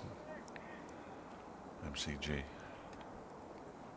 Holt around the wicket he goes and bowls to Thompson, who plays it firmly down into the ground. It bounces up high and then on towards Ian Holland. Must be injured or must have a nickel or something. If he has, he wouldn't be there though. Sure, there'd be no point in. Well, he just, I don't know. You'd bring Ben Cox on because Logically, it would be foolish not to protect something, and he doesn't look to have any issues fielding the ball or throwing or anything like that. Hole in again, bowls, bouncer. Thompson ducks underneath it, has to duck quite a long way, but does so. I've got nothing prepared for my 3 o'clock update, so I hope it's. You're missing your second meeting. Yes, yeah, that's slightly disappointing, but I'm sure I'll catch up. I think it's to do with social media, so you know, while it's disappointing to miss it, it's not one of my specialist subjects, really. Social media? Yeah. No. All bowls, outside off stump, little bit short. Thompson rides it nicely, guides it down to Green, who's, I beg your pardon, Kimber in fact, who's at pretty much gully. It's easier to get the two confused, I find. And he sees on that. I just did it to make you feel better. Good, thank you. Well, it did. But the two that I keep getting confused. I mean, it's just the whole. It's the hair, facial hair. And Well, they're both big chaps. Yeah. They're solidly built Yeah. chaps. Hope in. Bowls, thick outside part of the bat, but very much on top of it and in control is Alex Thompson as he guides it down again towards Kimber. Concentration's the biggest enemy of usually of batters this far down the order, isn't it? They have to maintain it for a long time. I mean, they haven't played too many false shots. Thompson quite impressed me in the first innings before being horribly stitched up by Blair Tickner. Yes, yes, and the stop go run out. Hull bowls, Thompson back foot, solid, firmly, out towards Holland, who's at a fairly short now, shortish mid-off level with Hull as he delivers. People know that the Leicestershire bowlers haven't been able to get him out. He only faced 20 deliveries in the first innings. He's now faced 52, so it's been a good effort by both of these batters. Chappell's faced 82 now. Is it his longest innings of the season, I ask myself. In terms of balls, it is. Hull bowls full, clipped away beautifully by Thompson, down to straight mid-wicket for 4.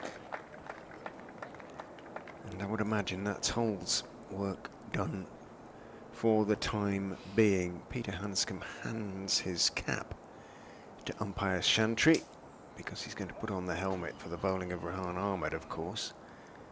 He's pointing to this far end. Who is it down there? It is Ben Green down there. So Ben Green is going to come on and bowl at this racecourse end of the ground. Hull's spell at an end. 207 for 7. Derbyshire in no trouble at all. Very, very exciting news from David Griffin. We always look for all 11 batters getting to double figures. It's only happened once in Derbyshire's history in the completed innings, as Rian Ahmed bowls to Zach Chappell, who clips it up to mid-on. Well, today, Surrey in scoring 537. All 11 batters made double figures and extras, which is magnificent. That one is pulled into the leg side. He's going to be caught on the boundary, Zach Chappell. He is caught on the boundary. Well, well, well.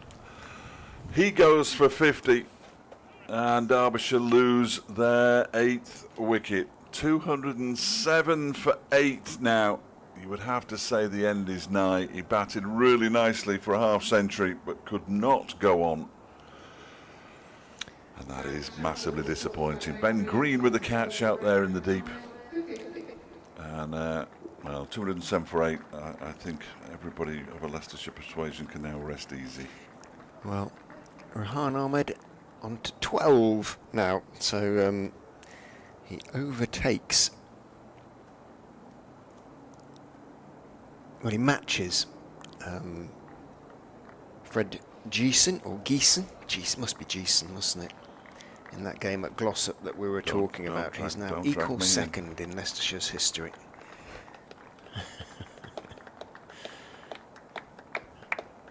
1901 last time. Blair Tickner. A Leicestershire player took 12.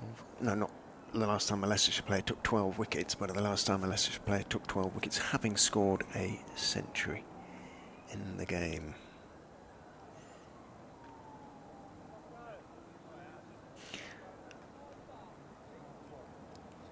Find out the last Leicestershire player to take 12 wickets without scoring a century for you, if you're interested. Oh, absolutely. What's not to be interested?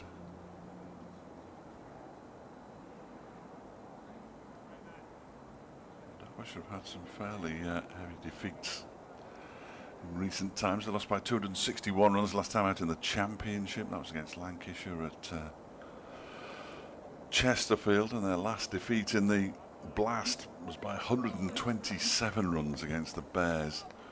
At the moment, they're facing another humongous defeat. And it's Blair Tickner taking strike. Actually, so many Leicestershire players have taken 13 wickets or more in a match that Page runs out. doesn't do 12s. So he's got to get another one. 207 for 8. You wouldn't put it past him. He bowls to Tickner, who turns that into the leg side. Last time Tickner will bat here, I think, for Derbyshire. Might have had a tear in his eye. Might not. Ahmed bowls, and that one comes off the edge of the bat and goes down to Ben Cox, who's on the field. Fielding at backward point.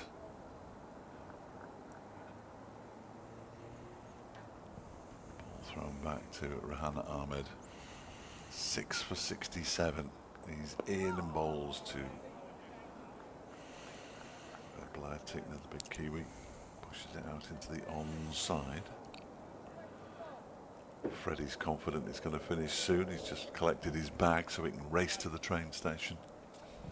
Get back home again. Freddie on the cameras. That one is turned into the leg side by Tickner, and the over comes to an end. That must have been a wicket maiden, wasn't it? 30 overs now, 6 maidens, 6 for 67. Rehan Ahmed, 207 for 8.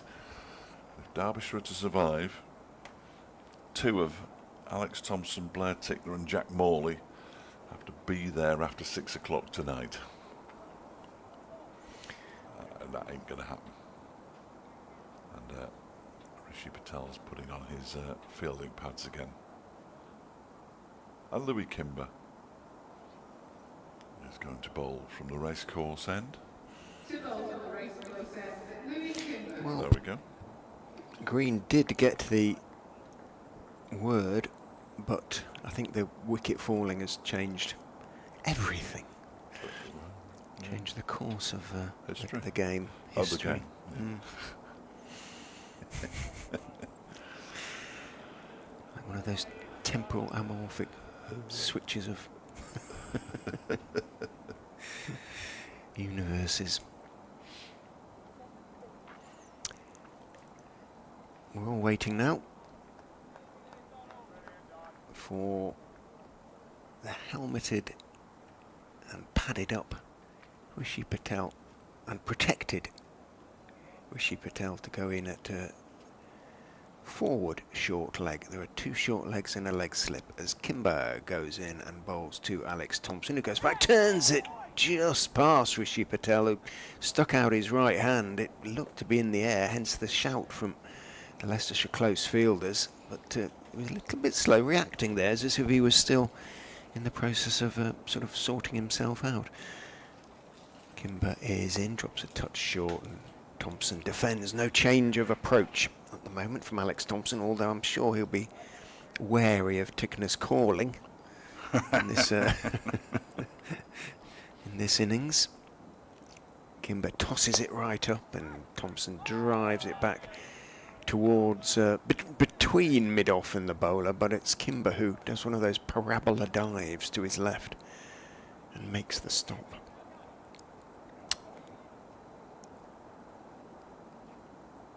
Steps in and bowls a little bit short. It is left by Thompson. It spins, hits him on, I think, just at the lower part of the thigh pad and bounces past Van Beek, who's at leg slip, runs it out towards Hill. Kimber's going to go round the wicket to Thompson, outside off stump, slap driven rather by Thompson, and hence not quite timed, which means that Holland can get across to his left to save a few runs, save a long chase actually. Kimber is in on off stump, Thompson back and defends. End of the over. Leaves Tickner to face Rahan Ahmed. But Tickner, he didn't really essay a big shot in the first innings either, did he really? No. So he's not, for a big chap, you'd think he'd be tempted to have a couple of big slugs, but he hasn't. And he's, this is only his 9th or 10th innings. He's hit 13 fours. He's hit a 6. I can't remember it, but he's hit one. Jack Morley's hit 2 6s, which is even more remarkable because he's about half the size of Blair Tickner. He'll be the next man in, the last man in. Rahan Ahmed bowls to Tickner, who goes back and pushes it out into the offside. Fielded by Travaskis.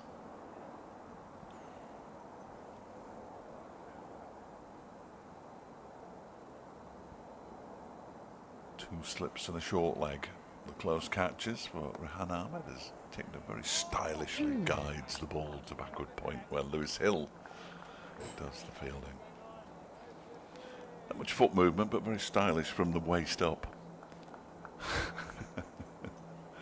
207 for 8. And this time he's beaten him. Bowled him. Has he bowled him? He's bowled him. I beg your pardon, he has bowled him. It's turned through the gate. I thought he'd gone over the top, but Rahan Ahmed has his 7th wicket, and I can put my feet up. 207 for 9 now, Derbyshire. The end is nigh. Blair Tickner in his final appearance. Yes. For Derbyshire on this ground. Not what he would have wanted. Is out for a 7-ball duck. 13 for Rahan. So he is now the second, only the second Leicestershire player in the county's history to score a century and take 13 wickets. One more and he equals Dick Power, who in 1894 scored a century and took 14 wickets against Essex at Leighton. Wow. Leighton Just Orient. repeat that name again for everybody. Power, P-O... No, the whole name. Dick Power. Excellent, Yes. thank you very much. Well, thank you. I had a colleague That was at one the of the- Hull Daily Mail, You, Dick Tingle. Yeah, I know Richard. Richard Dick Tingle, I know Dick and Tingle. but that was the byline he used. Yeah. It wasn't a, it wasn't. He'd be generally known as throughout Hull. Yeah, rugby league beat. Absolutely, Hull FC. Yeah, no, I remember Rich. good man. Yes, he was. Lots Is. of fun to be with, actually. Jack Moore. I've got a book of his somewhere. He wrote a book about it. I always enjoyed watching Hull Max. FC he covered rather Yes. than Rovers, Yeah, wasn't it? yeah. I always enjoyed watching Max Power play football. Started at Tranmere, ended up at Wigan, I think. Lots of clubs in between. Anyway, good luck. Jack Morley, having practiced his bowling during the interval, coming out now to see what he can make of Rehan Ahmed. Leicestershire need one more wicket to complete their 6th championship victory of the season out of 10, isn't it? And this will be the Yeah. 10th game. Yeah, terrific record. Just the one horribly heavy defeat last time out against Middlesex. So What very wouldn't we give good. for one horribly heavy defeat at Derbyshire? Very good for the Foxes to get that out of their system. Very pleased for them. Still work to do. And Morley, as you would expect, is surrounded by close fielders. 2 slips, silly point, short leg, and a lot of single saving fielders. Round the wicket goes Rehan Ahmed and bowls Morley, gets a googly that he doesn't read. He plunges forward, it takes a thick outside edge and squirts past Van Beek and Patel at second slip. And Holland has to run back from backward point to field, and Morley is up and running with a single. Brings Thompson, who has played very competently for his 18 off 59 balls, down to face Ahmed, who is in and bowls a flat, short delivery that Thompson seizes on. It didn't really get up, but even so, Thompson hit it like a man who was getting rid of a certain amount of frustration. He absolutely leathered it past Budinger out to the mid-wicket boundary for 4. Budinger went, well, he's now doing all sorts of, I'm not sure what he's doing actually, Sol, at the moment. He's now doing a bit of shadow boxing, having done a couple of interesting superhero stances. In goes Ahmed and bowls, tosses it up. Driving is Thompson, comes off a thick outside edge. It runs down towards third man. Lewis Hill, in steady rather than hot pursuit, runs back, picks it up and throws, because he knew that there was always going to be 2 there for Alex Thompson. Thompson moves on to 24, but he took the 2, content to give Morley the strike. There doesn't seem much point in harvesting the strike, perhaps, at this stage. He wanders down, has a word with Jack Morley. Caught Patel bowled Kimber in the first innings for a 1 was Morley, and it'll be Kimber who's going to be bowling 2.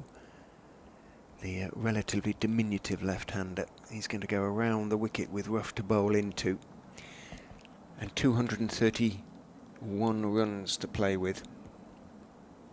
Favourable position in which to bowl, by and large, you would imagine, on a pitch that is turning square and is of uneven bounce. Kimber round the wicket, steps in and bowls down the leg side, so Morley can just push it gently to the vacant square leg and take 1. The sort of delivery, I suspect, that will just make Handsome sigh rather than groan, because it's completely set up for the left-hander bowling to the left-hander. Oh, sorry, for the right armour bowling to the left-hander, and it gives him an absolute get-out. He stays round the wicket to bowl to Thompson, who is forward on middle stump, playing the ball back up the pitch to Louis Kimber. 1 for 36, Kimber's figures at the moment. 7 for 74 for Rehan to go with his 6 for 51 in the first innings. Kimber is in. Oh, and that's a decent shout. I was going to say a decent shout for leg before, but they didn't shout, so it clearly wasn't. It bounced and turned as Thompson prodded uncertainly forward, but we're sort of at a long gone when Kimber's bowling from this racecourse end, so a little difficult to get right behind him. He tosses that one up. Thompson drives it back to him off the slightly inside part of the bat. Power, incidentally, as in Dick Power, is spelled P-O-U-G-H-E-R. In goes Kimber and bowls. Thompson goes back and nibbles it around the corner. Wait there. That was a very stern stentorian. Wait there, he said to young Mr. Morley. Yes, Jack settling in for an afternoon of leaning on his bat. Kimber is in. Thompson is down the wicket driving, and umpire Pratt manages to dive out of the way and stays seated in, well, relief at having gotten out of the way, obviously. But what a lèse-majesté by Thompson, absolutely head high, straight back at the umpire, who dusts himself off. There's a grin from Hanscom as he walks down to the other end, it being the last ball of the over, but umpire Pratt, it's a dangerous game sometimes. I thought he did beautifully. He stayed sitting down for a while, and then he just got up, turned around to the scorers, and just, as he always does, signalled 4. Didn't lose too much dignity there, did he? The way he recovered, recovery. Just enough, I think. Just, yeah, it was quite pleasing in a way, wasn't it? Because he is a bit, yeah. Jack Chantry would have laughed, but yeah, but Pratt isn't a laugher or a communicator really in terms of the media. Round the wicket goes Ahmed and bowls very full outside off stump. Morley stretches forward stylishly and leaves his bat lifted, which was the right move. 2 slips. Van Beek and Green adopting completely identical poses as Ahmed is in. Morley is forward, almost falling over. The ball drops at his feet and he politely picks it up and lobs it to Rishi Patel, who's at the silliest of points. Buttinger at short leg. Ahmed in, bowls, googly, beats Morley by about a foot. And Hanscom just flicks off a bail because he did, that's what he does. It's a relatively gentle flick of a bail, that one, wasn't it? Really, barely went anywhere. In goes Rahan, foolish, getting to the pitch of that one, and with a slightly angled bat, pushing it out to Holland at backward point. Morley gives the bat a stylish twiddle in his hand. Ahmed is in, leaps at Morley, who went back ready to cut it, and suddenly realised it was about chest high, and it was taken at that sort of chest height by Hanscom. Did well actually, Hanscom, to take the ball. Jeepers, that went up like a rocket. In goes Rahan and forward bravely in the circumstances goes Morley, getting to the pitch of it and pushing it out to mid wicket where Hull picks it up, and there is no run. Another maiden over, I think. Rahan, 32 overs, 7 maidens, 7 for 74. Remain his figures. This could go on a while, you know. Part of me is very excited about you commentating on the next 47 overs, I've got to say. Although if we get down to the 47th, I might take over. Back involved. I'm back in the game. By then, because I'd be in a puddle on the floor, sobbing. Puddle of my own tears, I might add, not sweat. I'd be back in the game. Kimber's going to go round the wicket to Alex Thompson. Thompson on 28 now. Kimber bowls to him outside off stump. He steers it stylishly away towards short third. There is a short third in the person of Liam Travaskis, who'll take a lot of pleasure in the victory, but I suspect he'll be somewhat unhappy about his own search for form. Kimber is in. Thompson is back, playing it firmly on the back foot, back down the pitch towards Louis Kimber. Josh Hull's been sent down to long on. There's also a mid-wicket on the boundary and a long leg. Kimber back over the wicket to Thompson. In he goes. Thompson is forward. It turns. He's hit on the pad, but quite a long way outside the line. So he holds the pose for a while in case any of the Leicestershire players want to appeal. They don't. Rishi Patel walks politely, delicately past him to go into silly mid-off from forward short leg. Kimber is in. Thompson goes back, lets it go. It does turn, but it would have had to turn an awful long way. It just turned a bit. And taken by Hanscom. Budinger continues to make all sorts of odd gestures as Kimber is in, drops a little bit short. It's clipped firmly off the back foot, but only as far as Rahan. In come the boundary riders at their captain's behest, because there is just the one delivery to come. I'm not sure that Thompson and Morley bothered anyway, really. In goes Kimber and bowls. Thompson tries to drive it, hits it down into the ground, and Kimber fields on the bounce in front of umpire Pratt, who hands Leicestershire's all-rounder his cap. An over without alarms for umpire Pratt. Without alarm, I should say. Northamptonshire 166 for 6, still trailing by 198 at Lords, and Lancashire are giving themselves half a chance here. 220 for 7 Gloucestershire at Cheltenham. They lead by 44, so plenty of cricket to go in that game down at the College. Earlier Glamorgan beat Kent by 5 wickets. In goes Ahmed. Morley defends, a little uncertainly, but solidly enough. Warwickshire 204 for 3, they need another 189 to beat Worcestershire. That might go the distance.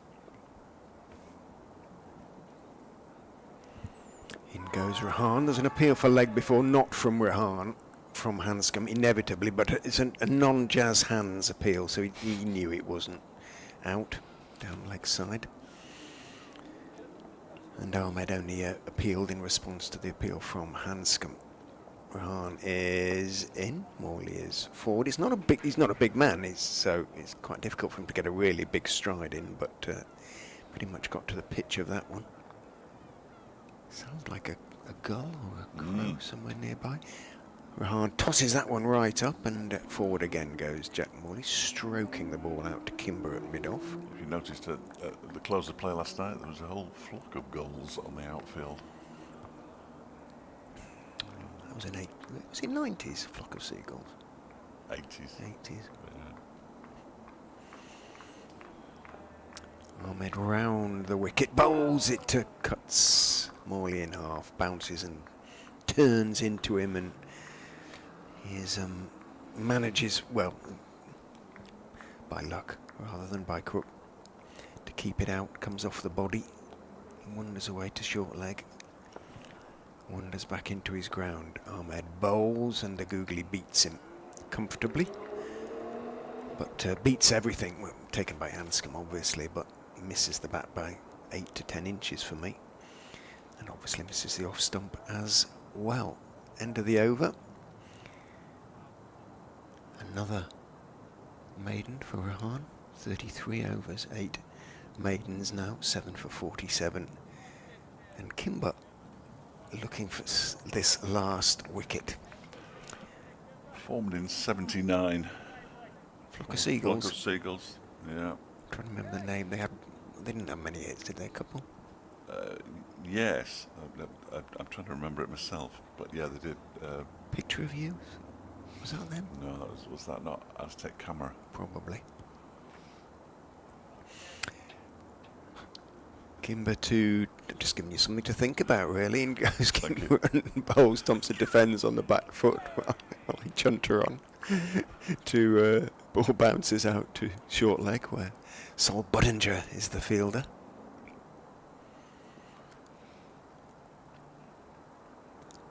Steps past umpire Pratt and bowls. Thompson is forward. It bounces up and is sort of fended off, rather, by Rishi Patel at that silliest of silly mid-offs. Wishing. Photograph of you. I had a photograph of you. You said it picture, photograph.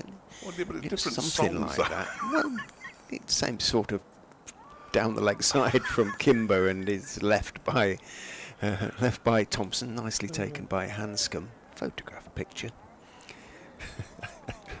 A woodcut. In goes Kimber and bowls. Thompson turns it around the corner, and they are going to take one this time. It is the fourth ball of the over, but there was a single there to be taken. They're just playing, normally taking the singles. Thompson taking the single if it's there. He moves on to 29. The Lotus Eaters had the first picture of you. Thank you very much.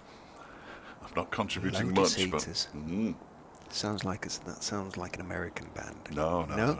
In goes Kimber, and Morley is forward and defending out into the onside, and there's no run. They were Liverpool as well. It was the time when Frankie Goes to Hollywood. There was a huge upsurge in bands from Liverpool, wasn't there? Just there hadn't been any famous ones before, had no, there? I think there had. The second coming of the Liverpool bands. Kimber is in, Morley is forward again and getting to the pitch of it and defending it out into the offside end of the over.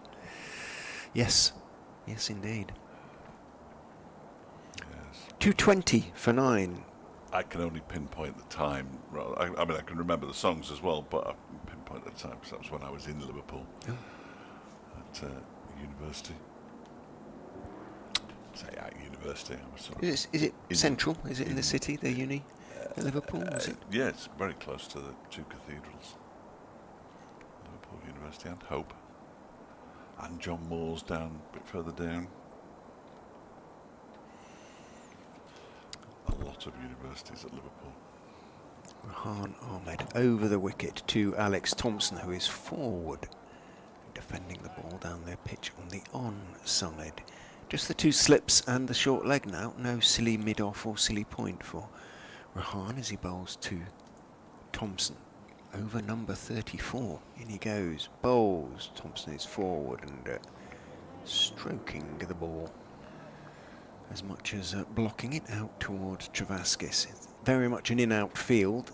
Leicestershire hoping Thompson might go for the big hit. Ahmed bowls to him. He isn't. He's just defending on the back foot and holds up his hand to Jack Morley.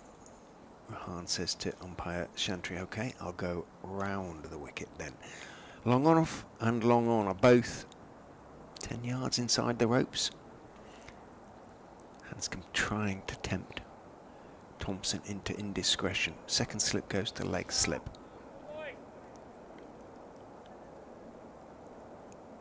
As Rahan goes in round the wicket and bowls, forward goes Thompson and he squeezes it out to backward point. There is no backward point. Hill runs in from a sort of deep, wide third man. Third man's obviously deep, and the single is taken. So Morley will have two deliveries from Rahan Ahmed, with which to deal. Bounces in and bowls. It is the leg spin and it is left from around the wicket, and it does turn, but not sufficiently. The groans of the Leicestershire close fielders notwithstanding. Wasn't that close to off stump. Hanscom waves his single saving fielders back to offer Morley one if he wants one, and connects accordingly. Ahmed is in, tosses it right up, and he has connected accordingly, and they have taken the single off the last ball of the over. So they are, and why not, perfectly content just to play normal cricket in those terms, if there is ever such a thing as normal cricket. 2-2-2 for 9. Just 43 overs 43 remaining. more overs for Richard to commentate. Well, 42. I had written some copy, but I reckon even Is if it all done now, is it? Well, It's no. good to go, is it? Well, it is, but apart from a couple of numbers, but I'm going to delete it because I think I'm going to do a live at 3 o'clock. 10 minutes won't make any difference, will it? Kimber round the wicket to Jack Morley. Not turning, that was pretty much went straight on, and Morley on the front foot dealt with it accordingly.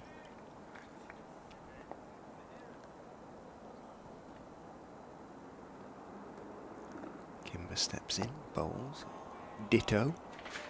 Pretty much got to the pitch of that one though.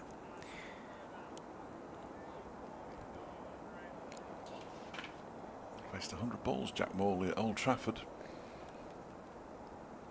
Kimber is in, Morley forward again, very solid. Helped Derbyshire avoid the follow-on and achieve a draw with Lancashire. Well, he's faced 21 now. A fifth of the way there, just over. Kimber bowls. Ooh, that stays a little bit low and a little bit of turn. But Morley on the back foot deals with it comfortably.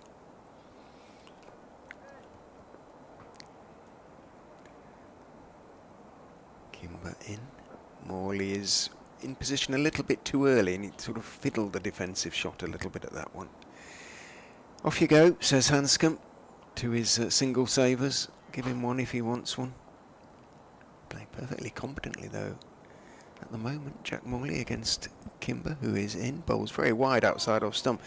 Presumably, well, that went the other way, so had it been straighter it might have been interesting, and it spun back out of the footholds, but not easy for an off-spinner to bring one back the other way. It must have come out of the back of his hand. Bowled a sort of leg spinner perhaps, but it was too wide. End of the over. Another maiden though. 2-2. Oh no, was it? No, because Thompson must have taken one at some stage. He is on 30 now off 80. Partnership is worth 15, of which Jack Morley's scored 3. Ahmed wheeling away from the city end, pounces in and bowls. It stays a bit low, but Thompson, who's played as the spinner as well as anybody, essentially by really staying on the front foot, unless he knows he can get forward and get to the pitch of it, does so play it off the back foot. Ahmed is in, bowls a very slow ball that invites the drive, and it's a sort of rather languid attempted drive by Thompson that misses the ball. Curious shot. The shot was as slow and gentle as the delivery. Ahmed is in, and that is full, and is clipped away off middle and leg out towards deep mid wicket, where Ben Green picks up, and they take the single. Will they go to Green, Leicestershire, or they just keep Kimber and Rehan wheeling away? Rehan round the wicket, bowls to Morley, who is forward, defending out towards wideish mid-on. Hull picks up.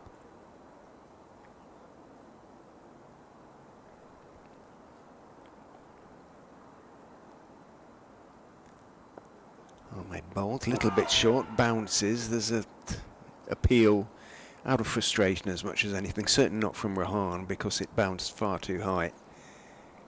And Morley on the back foot.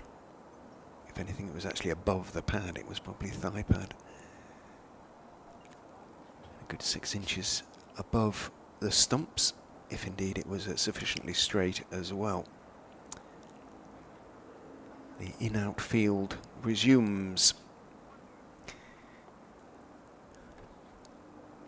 Last ball of the 35th of Ahmed's overs is pushed out towards point, and the single is duly taken. There not being a point, Green lopes after the ball from slip, and Jack Morley moves on to 4. 2-2-4 for 9. Well, it's 41 from 100 balls at Old Trafford earlier this season. Was his highest score in first-class cricket. He has a career average of just 7.14. And in fact, has only scored 157 runs. It's a fairly relatively young career, 24 matches, and he's got a bit of experience. But Liam Travaskis is back, so that might help him score a few. 200. It's the left arm spinner against the left arm spinner. It's sort of made in heaven, isn't it? Really, neither of whom has been at their best with the ball in this match. A chance for Travaskis to at least end it on a high note. He did produce one good delivery in the first innings. He did pick up a wicket, didn't he? A genuine wicket, so to speak. Just trying to remember who it was. He's looking back through his notes. it was Brooke Guest. Caught by Rishi Patel at slip. Travaskis round the wicket to Morley on off stump. No turn, and Morley just stretches forward and blocks it. He won't want to get out to a left-arm spinner, will he? No. But I don't think he's going to change, as you know. I don't think he's going to tense up or anything as a consequence of it being another left-arm spinner. No. Who is in and bowls to him. He goes back, and the spin is, and the pitch is so slow that he's got all the time in the world. I think they might have to go to a quick bowler from one end to see if they can dismiss him in that way round. Travaskis is in, Morley is forward. There's an appeal for leg before, but Hanscom's was belated, and although Travaskis turned and appealed, the fact that Hanscom's was belated and was from well outside the line of off stump tells you all you need to know, really. Another helmet brought out By, I think that's Tom Scriven, actually, who has stayed the course, so to speak, as one of the acting 12th men. And it's all, well, they could have done that between overs, couldn't they? Ben Green picked it up from him, the big delay, and then he put it behind Hanscom, and he's gone in at short mid-wicket as Travaskis goes in and bowls too full, and Morley can work it along the ground out towards mid-on.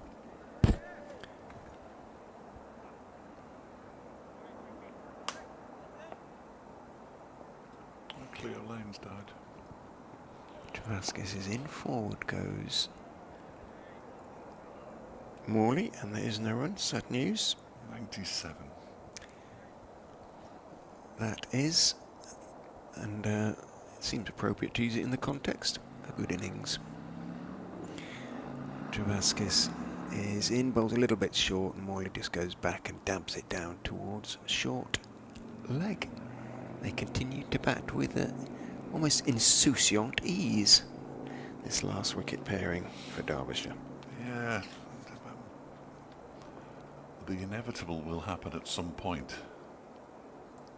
I can only apologise to Richard, who now only has 39 overs to come. They're not going to take tea. They're not going to get to tea, surely to goodness. That would be remarkable. Northamptonshire now 7 down and 193 runs in arrears following on, so they look like they're heading for defeat at Middlesex. Gloucestershire now lead by 72, 7 down against Lancashire following on. As I said, Glamorgan have already completed victory over Kent. Second division, the division that keeps on giving. If you're a Leicestershire fan.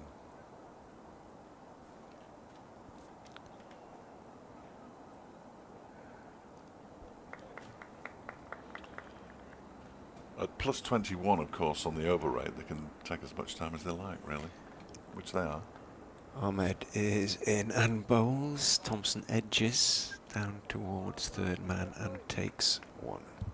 I'd take over for an over, but you know now that that would be the triumphant moment. As triumphant as it will be.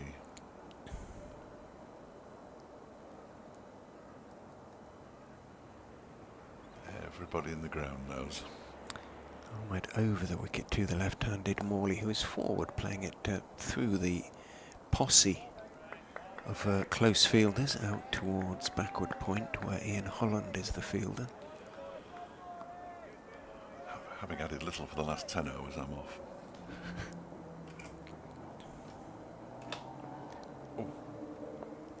Rehan bowls, edge just past second slip, dive to his left, couldn't get there. Ben Green, it's running down towards third man. It'll be picked up just inside the ropes by Ian Holland, and Morley takes two. Down on his haunches went Rehan, thinking he might just have picked up his 14th, underline that, 14th wicket of the game. It didn't, just eluded the grasp of Ben Green. Rehan is in, Morley is forward, playing it down into the ground. Green moves to his left to pick up, then he takes off his cap because he's going to put the helmet on and go. He can't get much closer, it means he's going to have to go down on his knees or something at second slip, perhaps Tickner style, but no, he's going to, well, everybody's pretty much in close now. Hull has gone in fairly tight at mid-wicket too. Rahan is in. Morley's forward to the googly, playing and missing. Of course, Hanscom takes the ball and takes off the bails.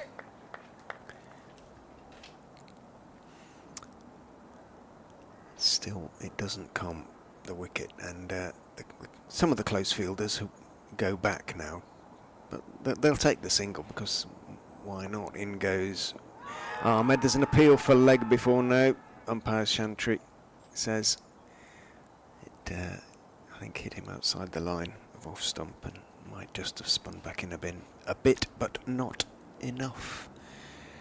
227 is the Derbyshire score. 9 is probably the relevant figure, or more likely 39, which are overs remain to be bowled today for Leicestershire to take this final wicket. Well, they have so far put together a partnership of 20 off 63 balls. 63 balls they've faced, these two, without being parted.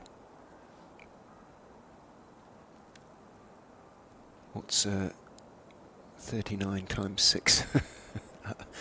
Well, 240 minus it's over 230 more balls they have to face. In goes Travaskis and bowls. Thompson goes back and works it out to deep-ish mid-wicket. Green comes running into field, and Thompson, as they have throughout the partnership, takes the single that's on offer to the first ball of the over.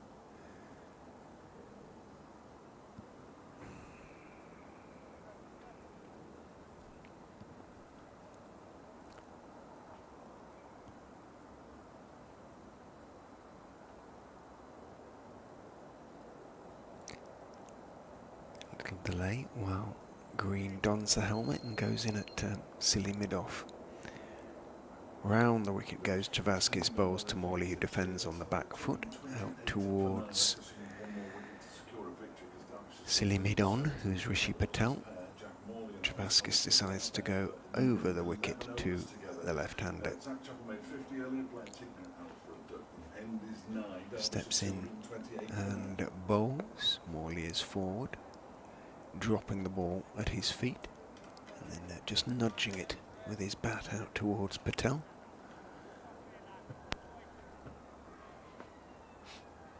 Travaskis is in and bowls, and Morley is forward again, playing it out into the offside, and there's no run. I think at the end of this over, Fletcher would probably have to go back to over by over. No, I'm happy with this. Oh, fair enough.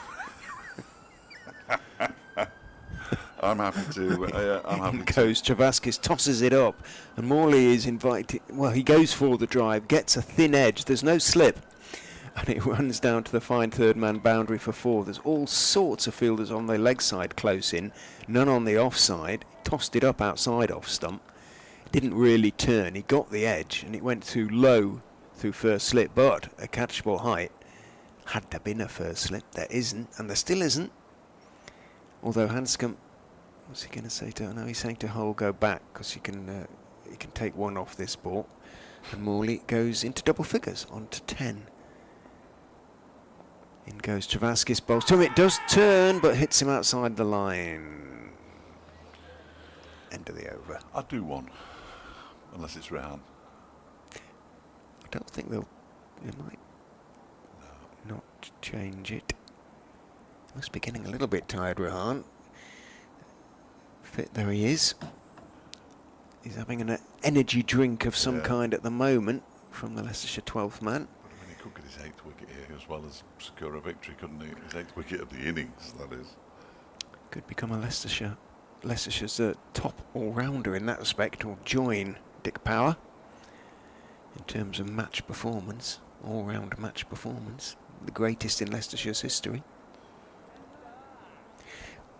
Power's figures were 14 for 89, so do some quick sums. Uh-oh. Yeah, that's dangerous, isn't it? Well, it's clearly not, because he's 7 for 81 at the 81. moment. In he goes, Rahan, and bowls outside off stump. Thompson, perfectly content, as I keep saying, as he has been throughout the partnership, to take one off the first ball. Yeah. Jack Morley, he has got a 6 this season, and to my eternal shame, I can't remember when it was, but I think he's more suited to this than he would be if they needed 10 off the last 5 balls and he was on strike. I think this is a lot easier in his mind.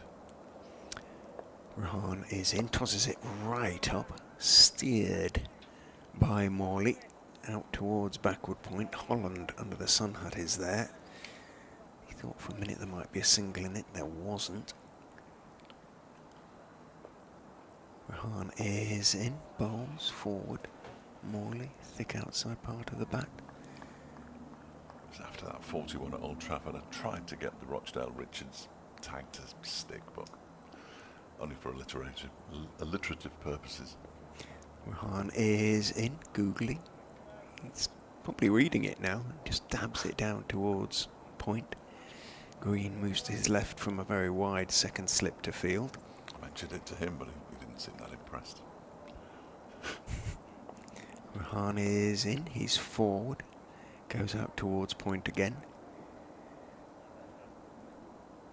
Presumably the single savers will now retreat a few feet. Yes, they will. Leicestershire prefer bowling at Morley than Thompson, as Rahan is in, very, very slow, takes an eon to get down towards Morley, who is waiting on the front foot and dabbing it out towards short leg. Budinger walks towards the ball, picks it up. It is the end of the over, and Travaskis will continue, as will the game. Yes. 37 overs remain. What was that last wicket partnership? Leicestershire had Hassan Azad and... trying to remember who his last wicket partner was. Liam Travaskis. Wasn't him. No. It was the big South African fast bowler, I think. Left arm man. He's big. What was his name? Oh, it'll come back to me. But anyway, Leicestershire have had... But they did have the opening batsman, but Thompson's playing like an opening batsman, perfectly competently. Go on, then you do this Travaskis over. Take this wicket for us, please. Yeah, if I do now, I'll never live it down. Travaskis around the wicket, bowls to Thompson, who clips that into the leg side, where it'll be fielded by Green at mid-wicket. Hendricks. There we go. I knew it'd pop back in. Big Buren Hendricks. 2 slips and a man on the offside close in, as Thompson lets this one go outside the off stump through to Peter Hanscom. There's plenty of encouragement still. These two have been out there for about 13 overs together now, as this next one is defended out into the offside towards Rian Ahmed. 78 delivery partnership, worth 26 after Blair Tickner was out for a 7-ball duck. As Travaskis is in, Thompson defends. Excellent powers of concentration from the off-spinner, who's faced 90 deliveries now. Mind you, Morley's faced 48. 233 for 9. Travaskis around the wicket to Thompson, who goes back, and hence the wails of disappointment out there. 1 ball to go in the Travaskis over. He takes a deep breath and sets off. Bowls to Thompson, who defends it. Straight back to him, and now Derbyshire only have to face a minimum of a further 36 overs. Surely not. Well, almost certainly not, I would respectfully suggest. It would be something. I think Rahan's work for the time being may indeed be done, and Peter Hanscom turns to Ben Green and says maybe one of those little cutters will do the trick. They do have to try something new. I think the spin from both ends combination, which has been employed pretty much since lunch, hasn't it? And well, did pick up a couple of wickets. Josh Holden, with his, oh yeah, of course we did. Burst from our end, but, of course we did. that apart. Well, tea is set in stone, isn't it, as they say on the final day? Yes. So it doesn't matter Yeah. how many, but we are still a little bit away from that. Half an hour. Over 8 plus 21. And it's going to be Ben Green to bowl little cutters with Hanscom standing up, 2 slips and 2 short covers as well as a short leg bowl. Gently, and it's dropped by Hanscom and it bounces off his gloves. And Van Beek can't get his hands underneath it, so that was the chance created straight away. Came off the edge, I'm sure.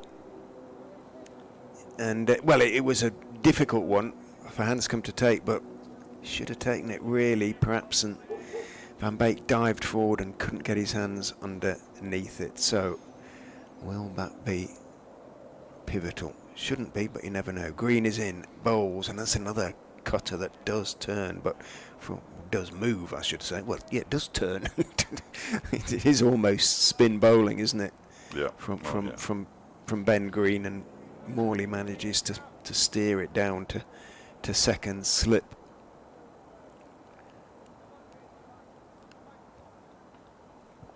Just spotted somebody asleep in the permanent temporary stand. Green is in and bowls, and the cutter beats Morley, who's down on one knee now. So three deliveries from Green, and they've all turned or cut away from the left-hander. It's the straight one now. Squeals of anguish from the Leicestershire close fielders. Green is in and bowls, that does as well, but Morley does manages to play it. He goes onto the back foot and plays it off the pitch, so to speak. Adjusts at the very last second and jams it back down towards Leicestershire's Somerset low knee, Ben Green.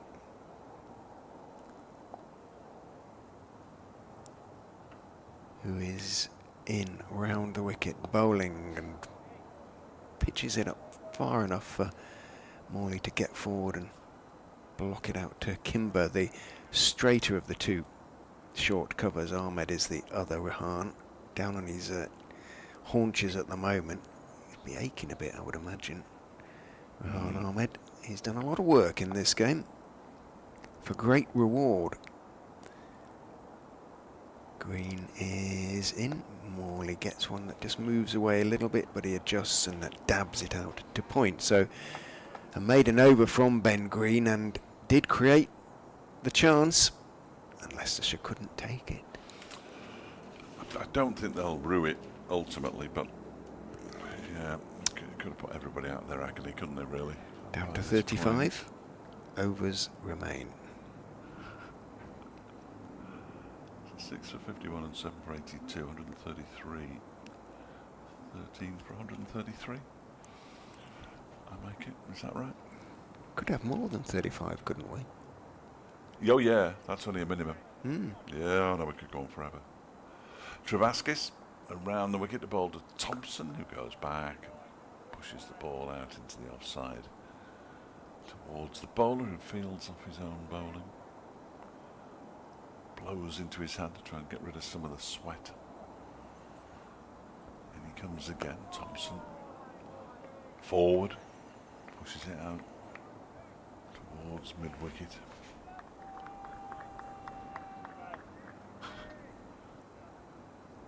Somebody in the stand rather than out in the middle applauding. It wasn't Budinger on this occasion. This next one is played off the back foot, just basically bunted back to Travaskis. Players on the balcony, presumably getting ready to come down and shake hands. Will they? As Travaskis bowls, defended by Thompson. 106th over of the Derbyshire innings. How they will rue some poor bowling on day one.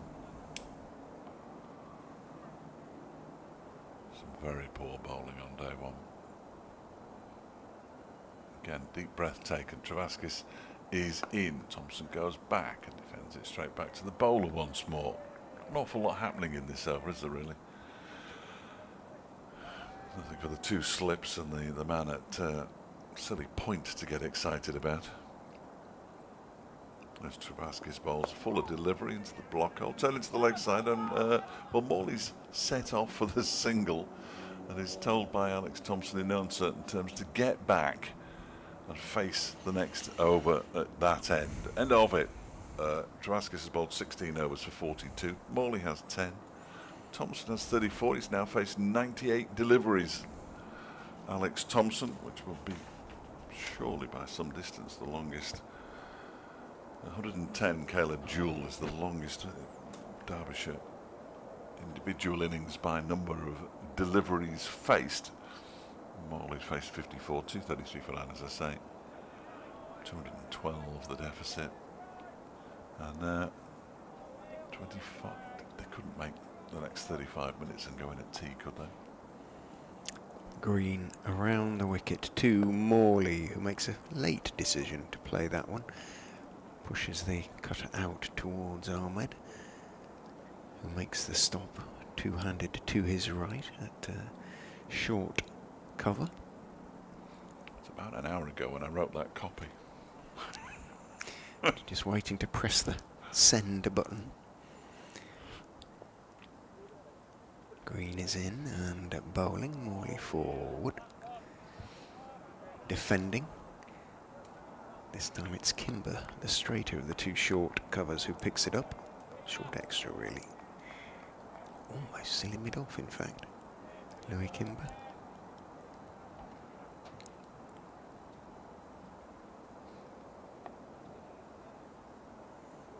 Green bowls. Morley forward again. Kimber again picks it up, this time to his left, lobs the ball to Green. It's laudable. It is. They've fought hard in this throughout the day, really. Middle and lower orders. The last run was the first ball of the 103rd over. They're not quite down and out yet. In goes Green and bowls very full outside off stump. Morley stretches forward. I think deliberately sort of plays inside the line of that one.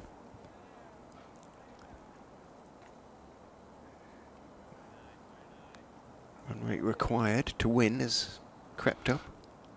Five and a quarter. That may be slipping away from Derbyshire, but the draw remains a possibility. Green is in and bowls, and it's just pushed up towards mid-on. Hull trots across the field. They're stuck with this ball unless they can get it changed as well. Well, that's the point. It doesn't change, does it? It's very hard to change the kookaburra. It holds its shape better. It just goes soft, and softness isn't a reason to change it. Its shape. Green is in. Bowls, and it beats the outside edge of Morley, whose toe, and he's still up on it, is the only part of him that's in the crease. But that's all that needs to be.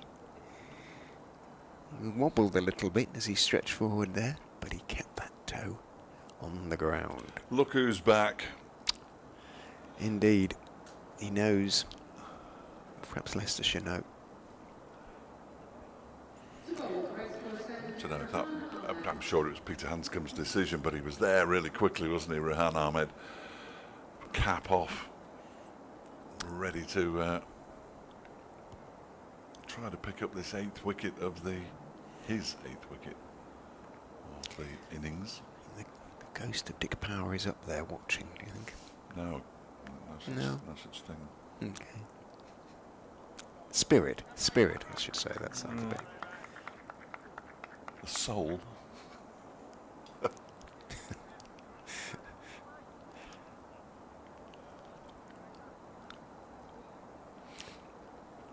Ahmed then is in and bowls googly. Thompson goes back and sort of pushes it firmly, drives it off the back foot out towards the cover boundary and takes 2. A little bit short from Rehan Ahmed. 100 balls these two have now kept out. done more than keep out. They've also scored 28 runs. Rahan is in, tosses it up, pushed firmly, driven almost by Alex Thompson, but Travaskis dives across to his right at extra and makes the stop by pushing the ball back towards Ahmed. Rahan steps in and bowls. On one knee is Alex Thompson as he blocks that one out to Travaskis, who has a rather easier stop this time. A few weary sounding voices from the Leicestershire players. Oh, sorry, players. Sorry. Yeah. Yes. Yeah. Rahan is in, back goes Alex Thompson. Dabs it out to point. Leg spinner on that occasion. Derbyshire faithful are staying with this, those that are in the ground. Rahan is in, Thompson goes back and defends out towards short straight mid-wicket. Budinger trots down the pitch and picks it up, lobs the ball back to Rahan Ahmed, who's got one delivery left in his 38th over of the innings. In he goes, bowls, on it goes with the arm. Thompson defends out into the off side. Logan van Beek, an athletic run. Yeah. And I suspect... I haven't seen him at all today. No. And probably not far away from so doing. Or maybe that was just a hint to the captain. I'll blast one of these out, skipper. Well, the Burton Albion supporting Derbyshire supporters, if that makes sense, will be delighted with the news that Kyron Lofthouse has rejoined Burton on a 2-year deal with an option from Barnsley. Was a big part of the side that pulled off the great escape last season. Here is Green into bowl to Morley, pushed out into the offside. I thought I'd better start on account of the fact that poor old Richard had done 99 of the previous 105 deliveries. So welcome back, Karen. Good to see. Building a decent squad. Here comes Green. From the city end, bowls to Morley, who ducks underneath the short one. Taken above his head by, or in front of his face really, by Peter Hanscom. A couple of Leicestershire fans over in the far distance, wondering when it's going to happen. Just gone for a walk around the back of the big white wall. As Green comes in again, bowls to Morley, pushes this out into the onside. T might be their worst enemy, these two. They're in the zone, if there is such a thing. Still, what, half an hour away, isn't it? A bit more. 10-2. Is it not 22? Is it? I think so. I'm sure it was 10-4 on the last day. But yeah, you may be right. 22 would make more sense. Never get here, do you? That one is going past the edge of Morley's bat. Ripped. Yeah. Again, Rigged. the fingers run down the side of the ball and it's gripping every now and again. That one bounced as well, which caused Morley as much consternation as anything. Unplayable. Did too much, really. They're either not doing anything or doing too much. And he comes again. There's Green. That one is edge, but wide of Logan van Beek had slipped. They're going to get a run. They're going to get two of them, in fact. And Morley will jog back to the striker's end and move on to 12. 237 for 9. Perhaps their target is to lose by less than 200. That was off an edge, but along the ground. They did lose by 261 runs to Lancashire last time out in the Championship, Derbyshire. So they've already shown improvement. Not much, but some. There were times in that game when Lancashire looked like a completely different planet.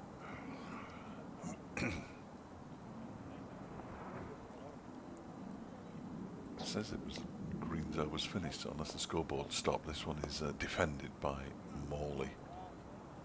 And there is no run, so it does finish with a dot ball. 2:35 for the whole scoreboard has stopped. 2:37 for 9, 12 to Morley, 36 to Thompson. I'm sure it is 22. As it goes 11 till 1, and then 1:40 to 3:40, and then 4 till 6, doesn't it? 3 2-hour sessions. So they're 15 minutes away from forcing a tea interval, remarkably.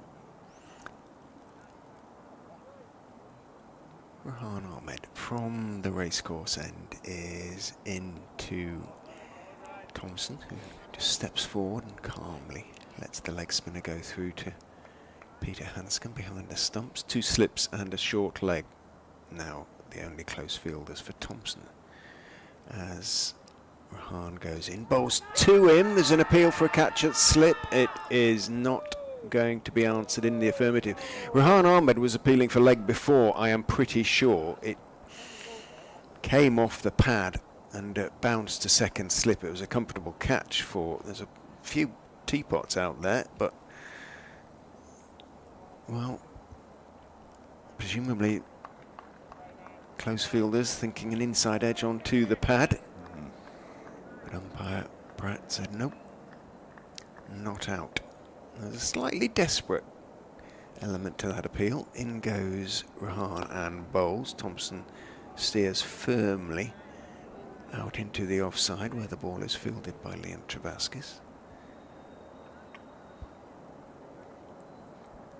It's too early to be desperate. No, desperate as in we want this done. Oh, I know you what know, you mean. Rehan is in. Googly goes back. Thompson and turns it firmly out towards mid-wicket, where Hill runs across in front of Green and unnecessarily therefore dives across to his right and tumbles, and Green looks down at him at his feet as Hill picks it up. Ahmed is hugely amused, apparently. He's going to go round the wicket. It's up to the scoreboard. It's stopped. The other one is up to date though. Just thinking of number of deliveries left to be bowled in the over. No idea. Doesn't usually work this late into it. 1, 2, 3, 4, 5 close fielders plus the keeper. There's Rehan Ahmed round the wicket to Jack Morley. Bowls a little bit too short though, and Morley can go back and just dab it out to Ben Green. 1 more to go. Who's at silly point.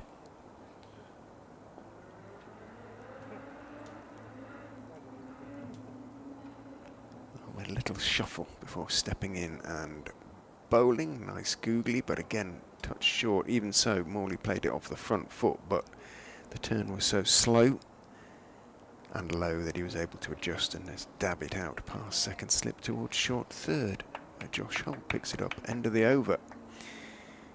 2-3-8 the score. Oh, we've swapped to a different screen. Just beware now though, because that is to win rather than behind. Right. Should it fall to you to... well, by then, as I say, I'll be in. I'm not. No, I'll be sobbing quietly in the corner. I'm not very good at working out margins of victory. I never know whether to add one on or take one off. Take one off is usually the way. 2:38 for 9. Green to continue. He's bowled just 8 overs, 1 for 8. Has he bowled at Thompson yet in this He may not partnership? have done. I'm not sure he has. No, Has he he? may not have done. 15 minutes. No, we're not. We're 10 minutes away from tea, which can't be moved. Rather annoyingly. Funky fields. Lots on the leg side as Green bowls to Thompson, who pushes it out into the off. So there's a short leg and 3 mid-wickets. They are in height order as well, quite pleasingly. Yes, Rehan Ahmed to start with. You can work out which order we're going in here. Logan Van Beek, and then Louis Kimber. Well, it can't be Green because he's bowling. And in he comes now to bowl to Thompson, who just defends this into the offside. It's a leg slip as well. And a man, backward square leg, Ian Holland. 3 men on the offside at backward point, cover and mid-off.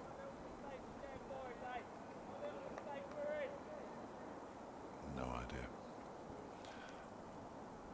Here comes Green again, bowls to Thompson, who turns that one into the leg side. It's stopped by the squarer of the 3 mid-wickets, Rehan Ahmed.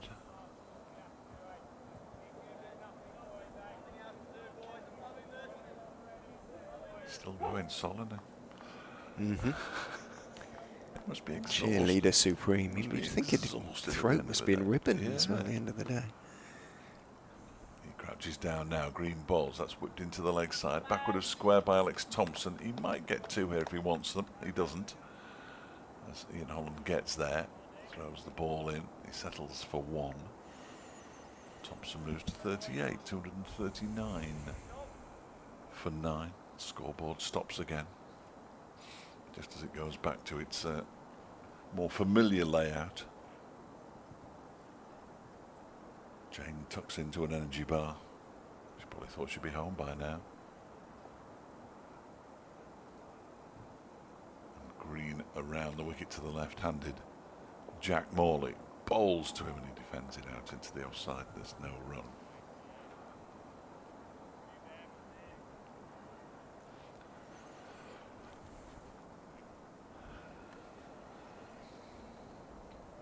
Just at the most important time of the game, the scoreboard lets everybody down. 239 for just when it's getting so close. 239 for 9. It is. Oh, we'll swap back to the other one as Green is in down the leg side, not taken clearly by Hanscom, who looks accusingly at the pitch. It's not the first, and the over comes to an end. 239 for 9, with Thompson on 38, Morley on 12. Of course, we have no partnership on there anymore, which is slightly disappointing. 207 when they came together. I think more of the So balls. 32, but yes. Morley's faced 70 deliveries now, and Alex Thompson 112, which is now the longest innings by deliveries of this second innings. Previous holder is currently wielding an Aussie rules football in one of the dugouts away to our left hand side, sitting with Blair Tickner. Peter Hanscom wants a chat down by his sanctuary. He's saying, do we just carry on, or is it going to be tea? What's the crack with tea? It is tea. You can't quite believe it by the look of the slump in the shoulders. Amazing how many cricketers don't actually know the rules. Tea is at 4:10. Why? Because they're taking the extra half So hour. it So they can. So it isn't set in stone. It's immovable apart from. Rehan Ahmed is in and it's cut away for 4. It's outside off stump and Thompson picks up 4 and moves on to 42. So it is movable. The immovable T is movable. So why can't we move it for anything else? Cricket, eh? Answers on a postcard to the commentators. The Central Co-op County Ground, Derby. I'll read it next week. Rehan Ahmed is in, stays a little bit low. Sol Buttinger would have you believe that almost snuck through onto the pads of Alex Thompson. Thompson actually, as he has been throughout, was pretty much in control. He remains on 42 of 114 deliveries. Rehan is in and bowled a little bit too full, clipped to mid-wicket where Green fields. 243 for 9. They'd probably be happy to go off Leicestershire and just have a 20-minute rest. I think they would. That actually. might have been the question he was asking. I think they would have a think. Look, what are we going to do here? In goes Rehan and bowls too short. Cut away, might be 4 again. Travaskis is giving his all in pursuit. He can't get there though. Rehan is finally starting to look understandably weary. A couple of drag downs in this over, which is his 40th of this innings. 7 for 93 his figures now in this innings, 13 in the game still. Thompson on to 46. Can he get his 50? You certainly would not bet against it, given the way he's played so far. Rahan is in, tosses it up, and he just waits for it and turns it out to mid-wicket and holds up a hand at Jack Morley. He wasn't even looking anyway. Jack Morley turned his back on him and was almost engaged in discussions with umpire Pratt, I think. Rahan is in, ball's flat and fast, and it doesn't really turn, and it's played back into the stumps at the non-striker's end by Thompson. And that is, well, hang on, is that tea? Or is it drinks? I think that's tea. I think it's drinks. They haven't removed the bails. Oh, okay. And the bat has been left out there by Jack Morley. So Harry Moore is going to come on with a towel and a drink because, oh, no, the whole thing's gone. They're going to reset the scoreboard, which is ideal at this time, of course. So it will allow me to tell you.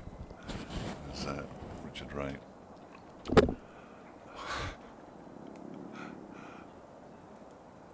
Takes his headphones off for a moment. Quite right too. Here we go. Let's get this all sorted out. He's just sobbing in the corner, Richard, now. England 432 for 4, leading India by 74. In the second division, Gloucestershire are now 8 down. They lead by 90 at Cheltenham, 266 for 8. Northamptonshire 7 down. Presumably these games will go to tea at the normal time. 191 for 7. Northamptonshire still trailing by 173. They're going to have to bat until the close of play, Northamptonshire, to save that game. That would be a terrific effort from them. Glamorgan have already beaten Kent, of course. Yorkshire 55 for 2, leading Surrey by 35. That game's going nowhere. Warwickshire, well, they need 129 runs to win. Their target's 393. They're 264 for 3. Worcestershire in danger of not winning that game. Nottinghamshire, well, they're 39 for 1 in their second innings, leading Hampshire by 163. Essex have already beaten Sussex by an innings and 39 runs. So you are indeed up to date. And the timings of those games that I didn't have the timings for earlier in the Women's Blast Tier 2 Finals Day competition at Wantage Road tomorrow.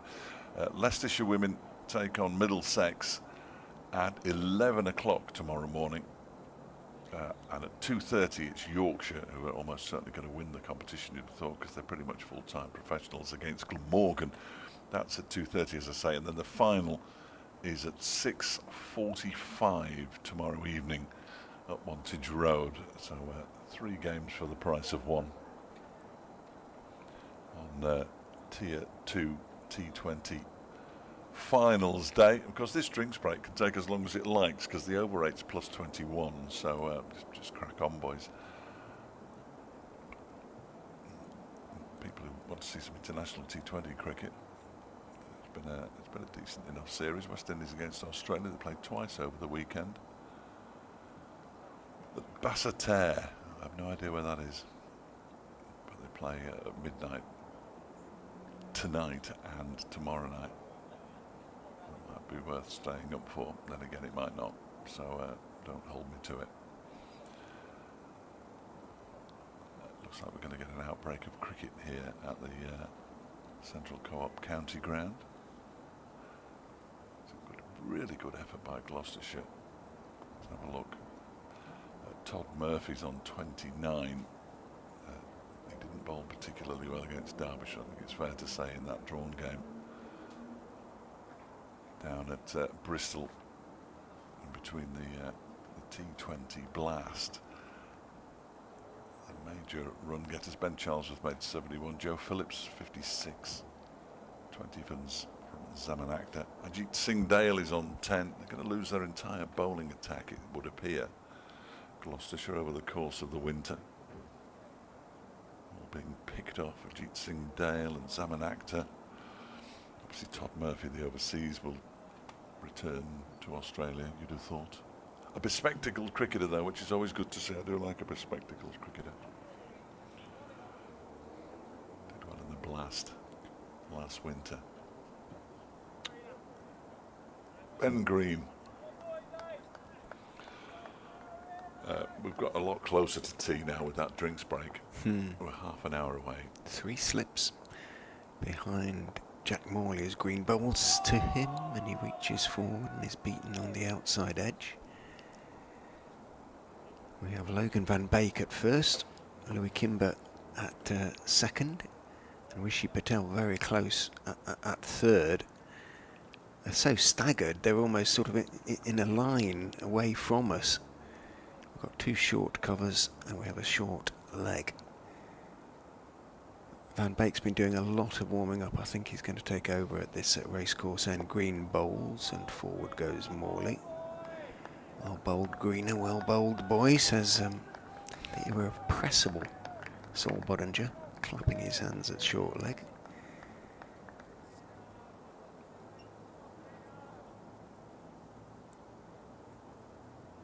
Green, how many overs has he bowled? This is his 10th, so not too many. 1 for 9, 6 maidens. In he comes and bowls. Oh, my goodness me, I thought that had snuck through, and Green did as well. Morley went back, it stayed low, he came down on it so late, got a thick inside edge and squeezed it out behind square on the leg side.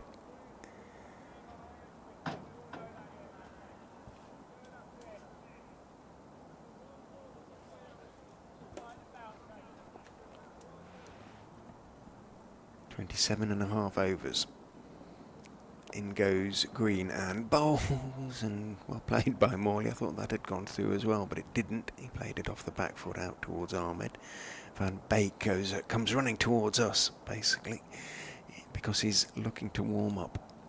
I think it's pretty warm out there, but to warm up his muscles. Budinger's gone in at crazy mid-off. So 3 slips, silly mid-off, 2 short covers. Green bowls, Morley forward, thick inside edge. Hanscom emerges from behind the stumps, picks it up at short leg, tosses it to Hull. Holland finally beginning to swing his arms. Through sheer boredom. Could be. Hopefully it means he's going to get a little, if he's required, is available to bowl. In goes Green and bowls, and Morley defends. Not much foot movement, but competently enough out to Travaskis. End of the over, 27. What was it? So what did we work out? Well, that's 135 balls faced. So 135 divided by 6. I'm going to have to use. I'm going to have to use a calculator, I'm afraid, because. Well, it must be 22 overs, 23 overs they've faced. 22 overs, 22 and a half overs, in fact. There you go, 22, 23 isn't far off. So no, very good. They're getting close to having seen off half the overs that they need to. And if they can do a half, they can do another half. It would be remarkable, wouldn't it? It would be very... Can it be very remarkable? I'm not sure that things can be very remarkable. They're either remarkable or they're not. You can have gradations of remarkableness. It's not like unique, is it? No. Which really annoys me when people say that's very unique. Yes. It either is or it isn't. It's completely unique, that, is it? That's what unique means. It's a bit like the Ever, though, isn't it? Which is a sort of emphasis, I suppose, in a way, if we're going to get all linguistic. Logan van Beek is going to bowl. He's only bowled 7 overs in this entire innings, and they were a long time ago, it feels. Sometime yesterday, weren't they? As an ex-Derbyshire player, you can... Yeah, no, absolutely. I think it qualifies him. He comes around the wicket to bowl to Thompson. It's a short delivery. It's almost a waste of effort, really, as he just ducks underneath it. Alex Thompson on 46 from the 119 deliveries he has faced. He's faced 20 overs all by himself, which in itself is a good effort. I played games that were shorter than his innings back in the day. Over the wicket this time. In goes Van Beek, bowls edged and all the way down to a very fine third man for four. It was very, very low and just to the right of Peter Hanscom. It's a half century for Alex Thompson, his second of the season. I well batted him, but my word, that was a little bit too close for comfort. As Thompson takes the score on to 251 for 9. They're not going to lose by 200 runs in this game. That was the least acknowledged half century by a batsman, by the batsman himself, I have ever seen. Yeah. Next one is a short delivery that bounces way over the top of Alex Thompson. He wandered down to have a chat to Morley, but then he just sort of, because his bat was in his left, he just sort of raised his right hand. He wasn't looking at the pavilion, which was applauding. Which is interesting. Flicked his right hand. Three of his teammates are in the dugout. I think Zach Chappell looks like he's joined the overseas duo. As Van Beek is in full toss, driven down the ground. 4 runs to Thompson, who moves to 54. Becomes the highest scorer in this second innings for Derbyshire. That was his 8th 4 because he hit 7 on his way to 50. And Logan Van Beek, other than that one that went off the edge and flew down to a very fine third man, hasn't really put the ball in the right area so far, but he has time. He's got 2 balls to go. This is first over of a new spell. He's on his way in and bowls to Thompson, who goes back and pushes this one out to Holland in the covers. 3 of the Leicestershire backroom staff and non-playing players go for a wander. 4 now. Joined by the coach. Hands thrust deep into pockets. As Van Beek is in to complete the over, and that one is off a pad into the leg side. And Logan Van Beek's first over of his second spell comes to an end. 255 for 9. 190 away now. That's the potential margin of defeat would be 190. 26 overs minimum remain. 20 minutes. Just over until the tea interval. If they got there, that would be remarkable in itself. They got to the scheduled tea interval and then they had it whipped away from them. I haven't even written any copy this time because I'll be here at 4 o'clock for the update. Just 12 minutes away. Round the wicket comes Ben Green. Jack Morley's leaning forward, playing the ball up the pitch towards mid-on, picked up by Josh Hull. Do you remember that test match at Headingley? Jimmy Anderson was in the middle, wasn't it? Sri Lanka, I think I was there. BBC local radio in the Yorkshire region, and he was out in the last over. I don't. I remember the Leach, well, the Panasar one.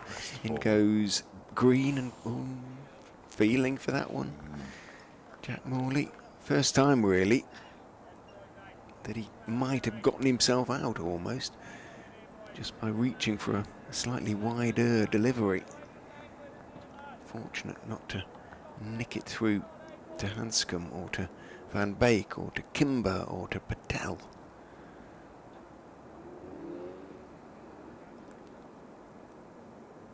Green thinks about it and says, I'm going to go back to over the wicket. Thompson wanders across. So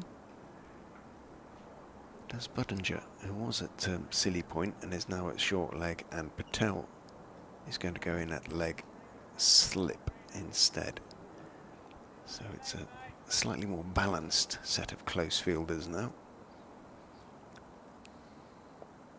Green bowls, and it does sort of move away from Morley, who off the back foot manages to adjust and steer it out to backward point.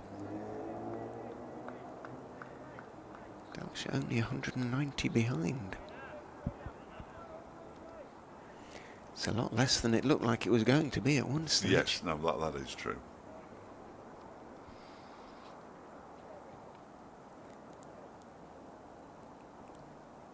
But it's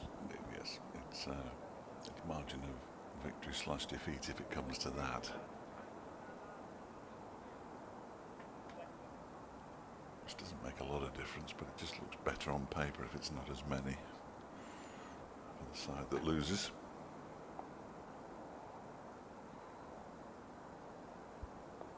Green in bowls. Morley forward. Defends. Solid. 2.5 hour sessions don't do much for those of us of a certain age either, by the way.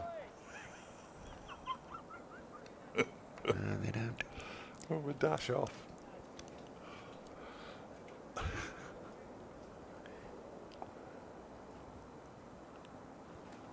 Green bowls.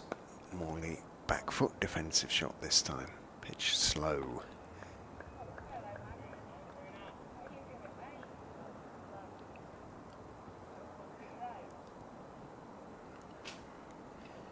It's not so much the time as the mileage, as they sometimes say, changes to the field.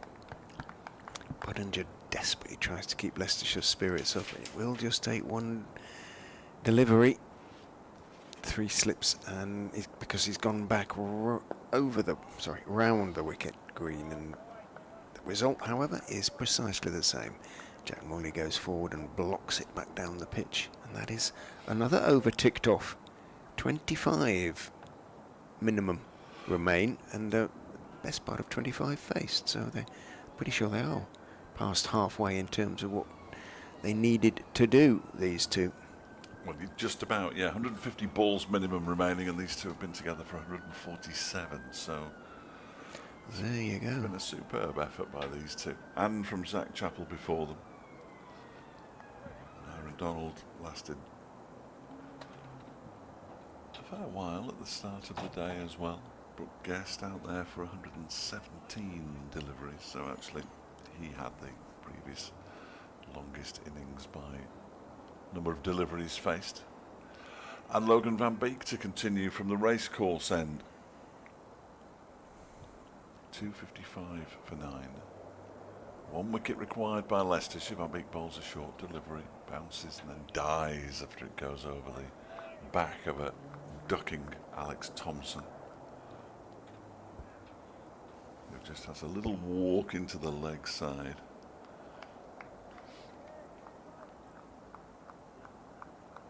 100 deliveries faced earlier in the season by Jack Morley, 82 in this innings for his 12. He did make 41 up at Old Trafford. Van Beek bowls, driven very pleasantly by Alex Thompson, who says no straight away because the ball is driven to Ian Holland out at extra cover-ish. He's warming up now and going through his bowling action. Ian Holland, and he nods his head. I think he's just had the word. Now he windmills his arms as well as in comes Van Beek and bowls. Thompson defends, and they're going to take a single as Logan Van Beek, sort of T20 style really, has to go and field off his own bowling as Thompson moves on to 55. 256 for 4. 60 is high score of the season. Alex Thompson.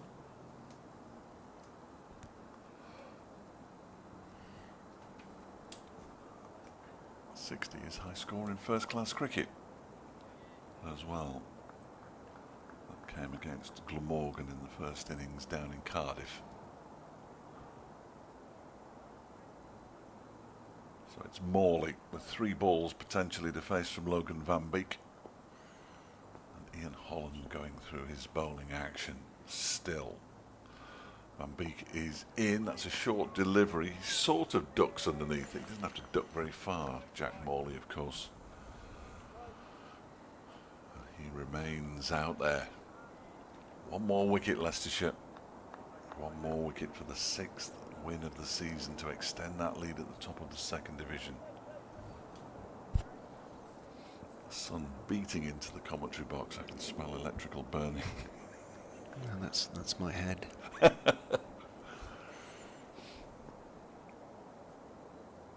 Van Beek is on his way in again and bowls, and Morley up on his toes just plays it dead batted straight into the ground.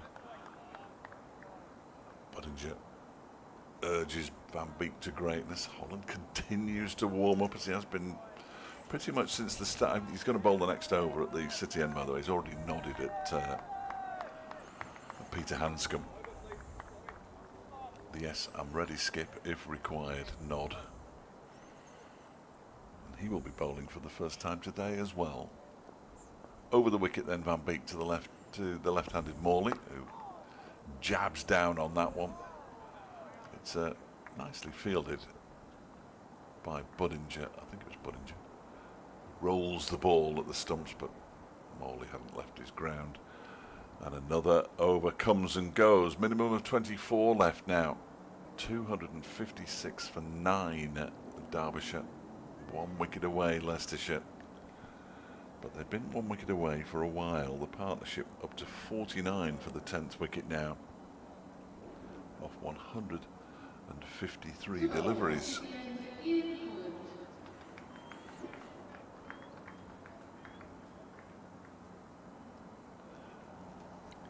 25.5 overs these two have been out there together. Well, magnificent Defiance being shown. The Derbyshire Spartans defending Thermopylae. Was it the Spartans who defended the pass at Thermopylae? No, I missed that one. I think I was in Crete.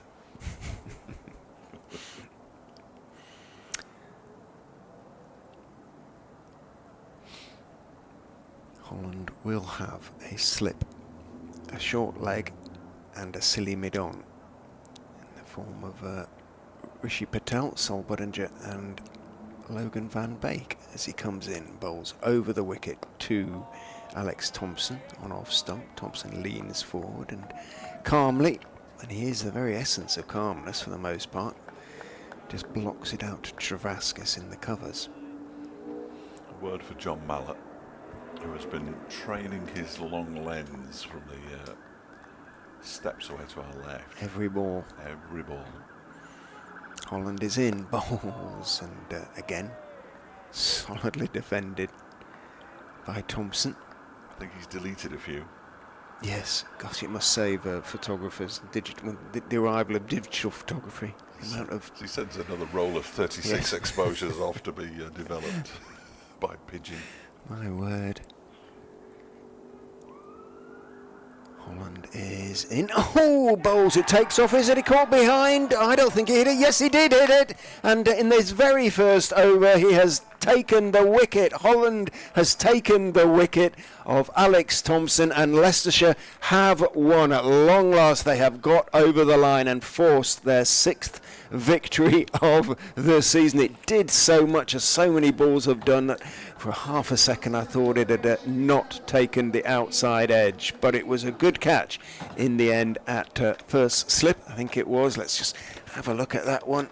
Yeah, good drive, good take by Rishi Patel, two-handed high to his left, and Leicestershire finally have broken this most stubborn of last wicket partnerships by Derbyshire, and they have got across the line. They have won by 189 runs, and they take 22 points from the game. They extend the lead at the top of the 2nd division of the Rothesay County Championship. Well, there was never any doubt, really, was there? There was any doubt. If you get halfway, you can get the rest of the way, and there was a weariness. They are a weary bunch, I think, the Leicestershire players, but Rishi Patel, and applause for Alex Thompson, because that was a great effort by Thompson. 55 he made, and registering Defiance every inch. So too Jack Morley, and I think they both deserve all sorts of praise, as do the sort of most of the Derbyshire sort of middle and lower order. They made life difficult. That's what the skipper said yesterday. Wayne Madsen, he wanted to see Defiance. It was an opportunity for the lower, middle and lower order of the side to show what they were made of, and I think they did. But it's an 189 run thrashing, largely down to what happened on day one, quite frankly. You'll be able to hear reaction from Mickey Arthur, I'm sure, in Sports Scene at 6 a little bit later on BBC Radio. Derby at Rich, it's been entertaining as ever and enjoyable. I hope we do it next season, but I'm not sure we will at the moment. No, absolutely no chance. Absolutely no chance. Glamorgan have moved up to second place. Derbyshire have slipped down to third. Leicestershire have strengthened their grip on top spot as Rehan Ahmed leads the side off and holds up the ball. He finishes with 7 for 93. The last wicket taken by Ian Holland. I've got to do an update. Thank you for listening on the BBC Sport website and app, and on Sports Extra 3, the most prestigious of all the Sports Extra channels. You will see Derbyshire's next home game, incidentally, August the 10th. Yeah, you heard that right. August the 10th is the next time you can see cricket down here. That's a scandal, but that's a chat for another day. Thanks for listening.